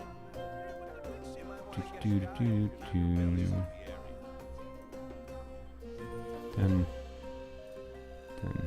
We're only really looking at skill damage here, to be clear, because it's a Golden Troop build, so we're focused on just the level 3 skill damage. This is not a C2 EI, so level 4 is not possible.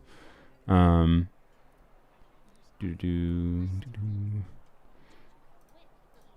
okay, now we get to type in the stats. Yay. 14.4. See, okay. So, anyways, let's. I'm gonna pop this in a different window so I can just have them visible. You can't see it, but I can see it. There we go. All right. Okay, this is flat attack, and this has attack percent. And this is a really freaking good Yai build. I don't even know if luck is still here, but this is a really, really good Yai build. Okay, this was crit rate. Did not have crit damage. They had EM, and they had some flat attack. And then the goblet will do last. Circlet is crit rate, and basic crit is the only relevant stat. Okay. And attack percent was 9.3 crit rate. 89 EM, 19 flat attack. This was 7.8 crit rate, 21 crit damage, 35 EM, 4.7 attack, and 14.4 crit rate, 7.8 crit damage, whopping 63 EM. So many EM subsets, I'm jealous. 18, there we go. Alright, and then the goblet we'll put to EM first. So this is their existing goblet, is 12.8, 21.8. There we go. So this is their current goblet, right? So what we are comparing here is Luck's current build, right? On Yai, they were asking if Electro Goblet is something they should like work towards, right? So what I want to try to find is the breakpoint, since the EM on this Electro Goblet, right, converts to skill damage bonus because of Yai's passive. So you can see with Kazuha buff up, with Nahida buff up, Fischl doesn't actually buff Yai anything here. It would just be Fischl's additional damage for the team. Yai is doing 46,000. Actually, no, sorry. We need to look at the average damage. The average damage is what's important. So this is actually a nice, easy round number to compare to. 39,927. So that's our target, right? This 39,927 on the right side here. There's some sample Electro Goblets on Arlecchino and Kachina. Yeah, we can use those to check specific ones. 7. Okay, interesting. 7. Okay, this one this one is the most likely one to potentially beat it out. We'll see. This one will be interesting with the EM to check. We'll check both of these, but first let's try to find the breakpoint. Because Electro Goblet gives more damage bonus than the EM does, but you also lose some value by losing the scaling on Aggravate, right? So let's change to. So first of all, let's see what the difference is if you had an equivalent, literally the same Electro Goblet, but with literally the same crit rate, crit damage substats, but Electro instead of that. Wait, it goes down. What? That's interesting. So this is a case where that's not that surprising because to be clear, I checked the egg rate box, right? So what we need to that's my bad. What we need to compare in this case is because she's not aggravating every single hit, right? This is the max damage she hits. That's assuming she aggravates, which I didn't expect it to go down that much, I would say. Notably because I thought we had enough. Like, we have 387 EM with like Nahida buff going, right? I thought there was enough EM already that it wouldn't be higher. But need to not forget that like she does electro damage that isn't aggravates, right? And having electro damage bonus could be better because of benefiting her non-aggravated damage, right? Still, but honestly, like, this is high and this is good enough. Then like, this means that you'd have to have a really good Electro Goblet to basically be worthwhile. Because stat for stat, it's worse for your aggravate damage, but better for your other damage, which means it's kind of like break even. Like, it's actually much closer than I thought. I think actually, like, it's so much closer that I'm actually slightly confused why people don't normally like. Interesting. This also means I need to like, I might need to reconfigure my UI build to see if EM Goblet makes sense. What did the Electro Goblet have? EM? Yeah, that's what we're gonna check. We will check that. So, oh yeah, wait, I forgot to check. What's the? So non-aggravate damage is with the EM Goblet is 16,414. And again, like, the burst damage is a factor here too, of course, but we're just ignoring that for simplicity. And Electro Goblet, see, this is what I was talking about, right? So Electro Goblet obviously is better for her non-aggravated damage, right? So it goes to 17,299. That's meaningfully more for her non-aggravate damage, but it kind of balances out with her aggravate damage being higher, right? So that's interesting. Like, it's basically a wash, is what I would describe it as right now.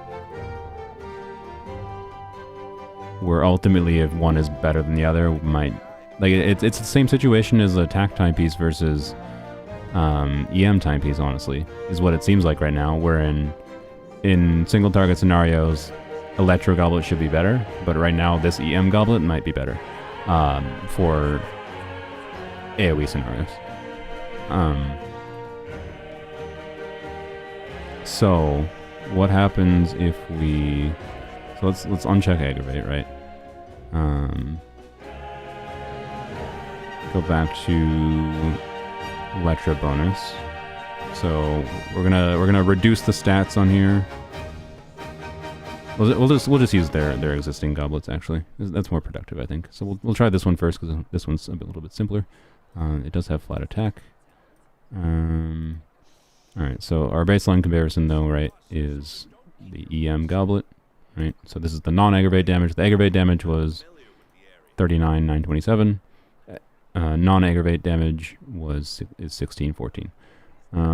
So 19 flat attack, 7 20.2. Alright. 7, and notably crit rate will meaningfully affect the average damage numbers, but this should be pretty similar. This is a very good goblet still, right? We haven't switched yet to the Electro, but it's a very good goblet. Yeah, it's just very similar. And if we aggravate, it should just be worse, right? Yeah, that's interesting.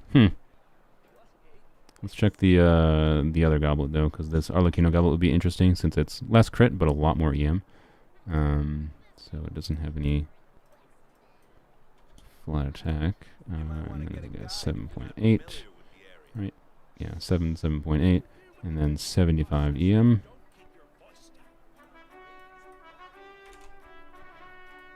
This one's also almost exactly the same, it seems like. Yeah, a little bit worse for aggravate still. Interesting. And yeah, that's just the higher, yeah. So I think your EM goblet's the best still. Yeah, this is just GI damage calculator.web.app. Thank you, Sylvan. I actually didn't expect it. I thought there was going to be more of a gap. Right? Like, does like if we go to the flaw in my knowledge there, right, was like KQM. You know what this reminds me of? Like, I should have like real intuited this on the baseline based on my own knowledge of Yai's kit, because of the fact that I've considered doing things like full like hybrid Yai, right? Since I've been doing hybrid Raiden, I've considered doing a hybrid Yai video. I think at some point I intended to make that during Yai's next rerun, but I'm gonna note that down again. Hybrid Yai during her next rerun. But yeah, like it's, yes, EM goblets are more rare. But the problem with like KQM Yai, the problem with like guides being like, oh, you know, use an electro goblet on Yai when, you know, an EM goblet is potentially better. Yeah, see? Like, because they do the correct thing here, where they say attack is equal to EM asterisk, wherein like the asterisk is, yeah, with quicken. That is the same thing with the, by the way, our damage calculator here was assuming quicken. As soon as you do Yai and not a Dendro team, which like I've been doing a lot lately, right? That changes. But like function of what we saw there is like there are circumstances wherein electro damage is also extremely similar to EM as far as stat for stat, for the main stat piece, right? And yeah, part of the formula is kind of, yeah, you might be right, Luck, is like the fact that you're doing attack time piece in conjunction with EM goblet is interesting. But yeah, like the circumstances, right, of why like they should still mention it if it is like, I think they just never realistically calculated it is why this probably is like this. Because like, yes, it's more rare. Like more people will end up probably just doing electro goblet because it's more common than an EM goblet would crit. Of course, it is more likely you will have a good electro goblet than you will have a good EM goblet. But at the same time, the artifact system is RNG, right? Just because it is more likely for a player to have an electro goblet does not mean it is better for them to do an electro goblet, right? In Luck's case, I think it is better for them to do the EM goblet, assuming quicken and especially assuming AoE scenarios, right? Like, it's not like that'll be common, but it's something worth mentioning, right? Because this guide, this implies to people who go and look it up. And like, this is, by the way, KQM stuff is like where a lot of guide creators like basically just copy what KQM says. So I don't know. That's really, it's just interesting, right? I don't think we're missing anything here. It lines up, and this is again like heavily in part due to Yai's passive. If we were looking at the burst damage, there would not be as it would not be as close because Yai's passive is converting EM to skill damage bonus, which means we're getting less relative value from the electro damage percent for skill damage on Yai specifically, right? So if we looked at the burst, I assume, let me just erase that. We'll go back to 12.8. What was the 21.8. All right. 21.8. All right, go to EM. So if we look at the burst instead now, you can see, we'll look at Tenko Thunderbolt is 35.19, 35.918. If we do electro damage bonus, this is with aggravate, right? So remember this with their skill, this went lower when we switched to electro damage bonus. And when we switch to electro damage bonus with her burst, it goes meaningfully higher, right? So, and that's the difference there in, in her passive. Like it goes a lot higher, actually. I didn't even expect that much higher, right? So that like the burst factor is definitely part of the reason like they're recommending electro damage percent, right?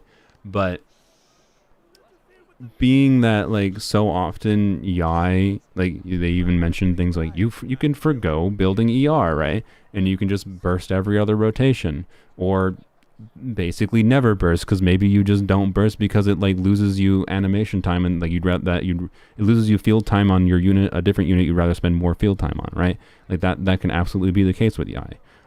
It is not as simple as just always burst if it's available, like maybe. So it's just weird, right? And I think it is definitely worth it to mention, like in a guide like this one, to say that EM Goblet is compelling on her. Is kind of all it comes down to, since the vast majority of her damage and utility is in her skill damage, right? So, anyways, sweet. Thank you, Luck, for finding a really fun example. Yes, and also, EM is easier to obtain. EM is a bit easier to obtain from like external buffs, which is part of the reason like I put Nahida in this calculation, to be clear. It's because I didn't want to skew towards EM too much by having too little EM buffs going on. But like we had 387 EM at a baseline. It's not like we had a small amount of EM going on. So, but yeah, it's just weird. And the factor to be aware of when you are building characters is, if a stat, the ultimate takeaway for simplicity is just, if a stat is relevant to the character, how the character deals damage, chances are it might not be as bad of a main stat option as you expect. Same thing with like attack percent main stat on Arlecchino, or Arlecchino's Goblet. Like, it's going to be worse than Pyro Goblet, generally speaking, but worse enough to make it that you should not even consider using it? Not necessarily. But yeah, like for my Yai build, I don't know, do I have an EM Goblet that is like, notably I guess I do have this EM Goblet, which is normally a Nahida, but this could be an onset EM Goblet for my Yai, right? And, right, we're comparing to like goblets like this one that I've normally been using. I'm gonna have to mess around with it. I actually hadn't seriously considered the potential of doing an EM Goblet before on her. I considered doing full EM, but not an EM Goblet specifically. I suspect I will still stick with this Goblet, realistically. Because like the reason I have chosen to stick with this two-piece attack build right now, which has a decent amount of EM in substats, is, right, that's how I get to a total of 145 EM.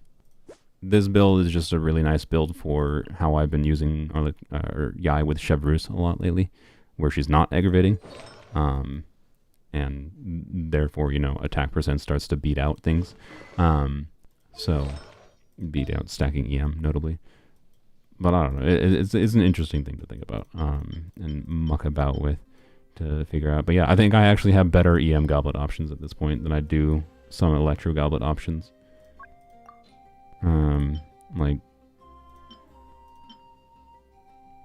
yeah, like, see, these are my Electro Goblets. That's how the RNG of the game goes, right? It's just like, just because it's more common, it doesn't mean you, for sure, on your individual account, have a better Electro Goblet than you have EM Goblet. So, yeah, anyways, yeah. I'm glad I could help with that, but yeah, there you go. The numbers show you basically may as well stick with using it. The main value of using it is potentially switching that goblet though too, since we did see like how close the Electro Goblet was. Like it wasn't that far off, right, from your Electro Goblets, such that the damage increase on Nahida might be more worth just putting that goblet on Nahida in exchange for lowering Yai's damage a little bit in some situations, or increasing it in some ways, with an Electro Goblet. But yeah. Anyways, yep. You know what I'm gonna do to end the stream? Gamba, not on the banner. With the true Gamba of Genshin. We're going to go to here. The other resin I have will go for Kachina. It's on there if you want to see. Oh, yeah, yeah. Wait, did I close it? No, I didn't close it. Nice. Oh, yeah, that is probably a meaningful improvement to your Nahida. Yep. That, I would just stick with that one. That looks more than good enough. Then Delving on Raiden, Nahida, all Kuki on full HP Millilith on Key Sword. Gets stats like 2.2k attack, 710 EM, 50 over, 150 crit ratio, 200 ER, and it works actually. Yeah, I figured it would. Nice.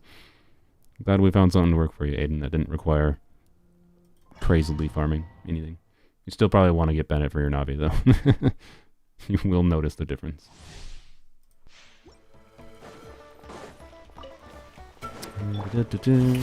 Healer mode Farina.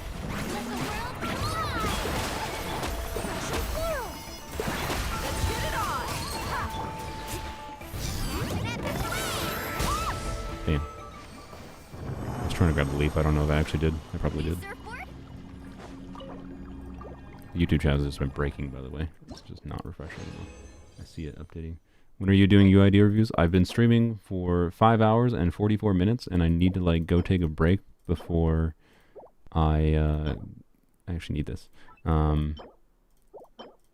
Before I go do D&D with my friends, and that is in 15 minutes. So, I'm not doing any more UID reviews. I'm guessing you just joined the stream, Kirksma. But I was doing it for like 5+ hours beforehand. So if you want to see the UID reviews, you have to rewind. I just decided to finish the stream with my farming, since this is what I was going to do anyways after the stream ended. That's why.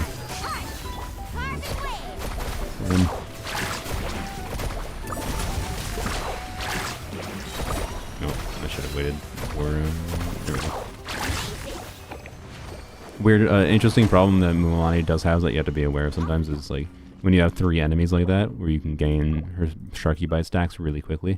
You don't want to launch her bite too quick in a team like this because you need to wait for the burning to restart, right? Usually it only is a very slight delay, but I think I didn't pay attention for it there. So yeah. This says ER. I'm gonna lock this.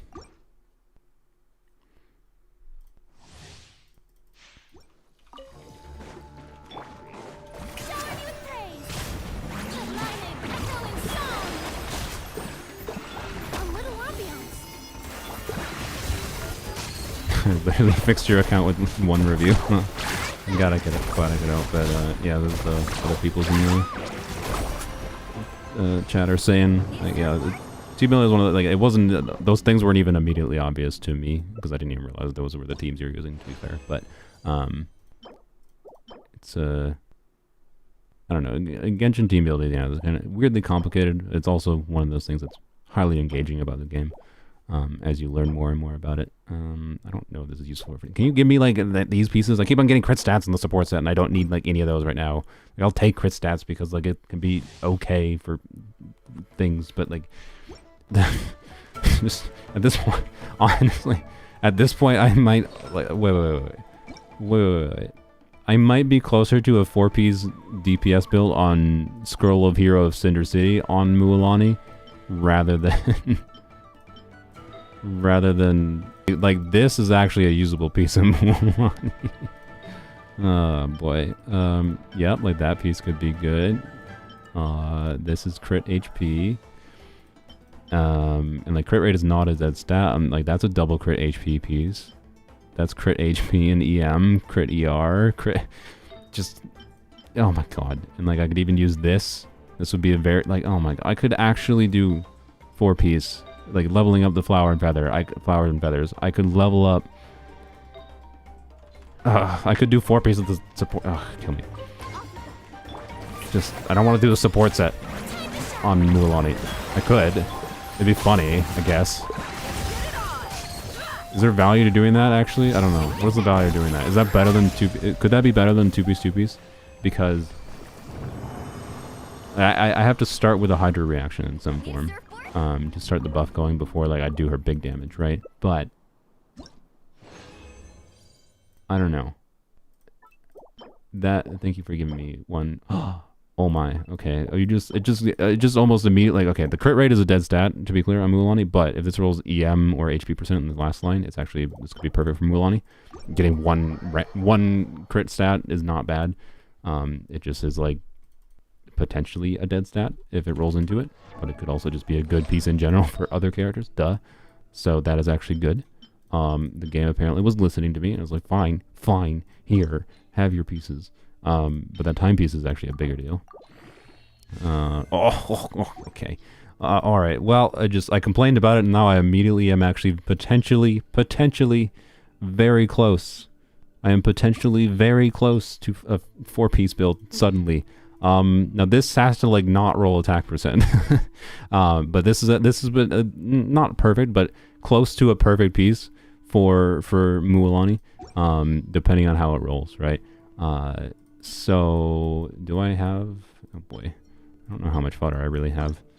I would like to just feed in leveled piece. I got a good bit of fodder. Okay, well, we're doing it. Let's yeah, we'll just do one by one. Okay, it's better than attack. Not a great start. But you know. Oh, the game. Oh no. Well, bro. Well, bruh. Okay. It literally rolled into the two worst stats 3 times, 4 times.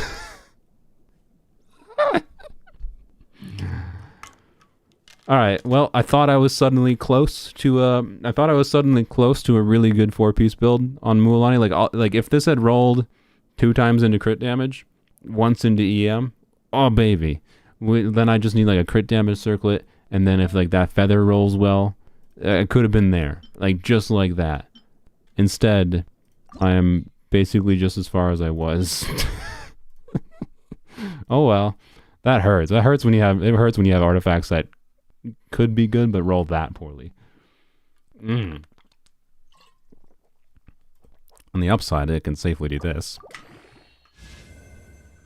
You freaking troll game. So this is not a bad artifact by any means. I want to emphasize that.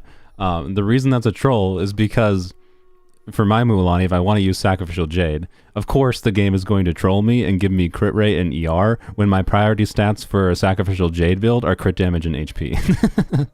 like the actual double crit for me here was crit damage HP. ER is like a maybe beneficial stat for Mualani. And like it's a maybe valuable stat in general for characters in the future, but I'm not going to bother leveling this to 20 right now. I don't need it level 20 right now. I don't have a particular use for it. So it stays at level 16. It's just not getting thrown away. Ugh, that was a... Why do I have this at level 8? Oh, I know why. It's for Xylonin. I kept it for Xylonin. Do I need it for Xylonin? Really? No, I don't think I do. Because I need like crit rate ER for like a... You know what? No, I think I can safely throw this away because... This is probably a better DPS Xylonin piece than this piece, realistically, because she will need some ER to DPS her. Well, not need, but she will like some ER to DPS her. I don't know exactly what it'll look like, though. Anyways, that was, yeah. Yep. Okay. You know what you do when you have bad luck? You double down.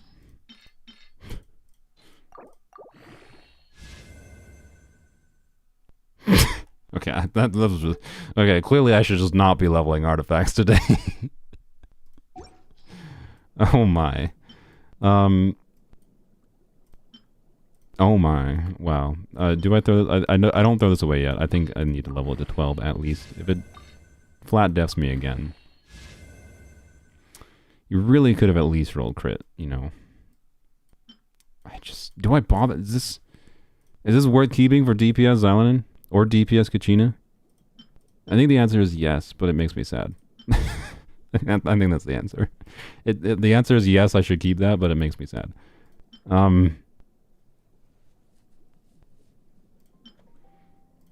Like defense percent is definitely a meaningfully valuable stat for DPS Xylonin or DPS Kachina. but I would also like some crit on occasion, believe it or not. Okay. You know, it's a mineral, by the way, which is... Yeah. The mineral's kind of insult to injury, I'll be honest.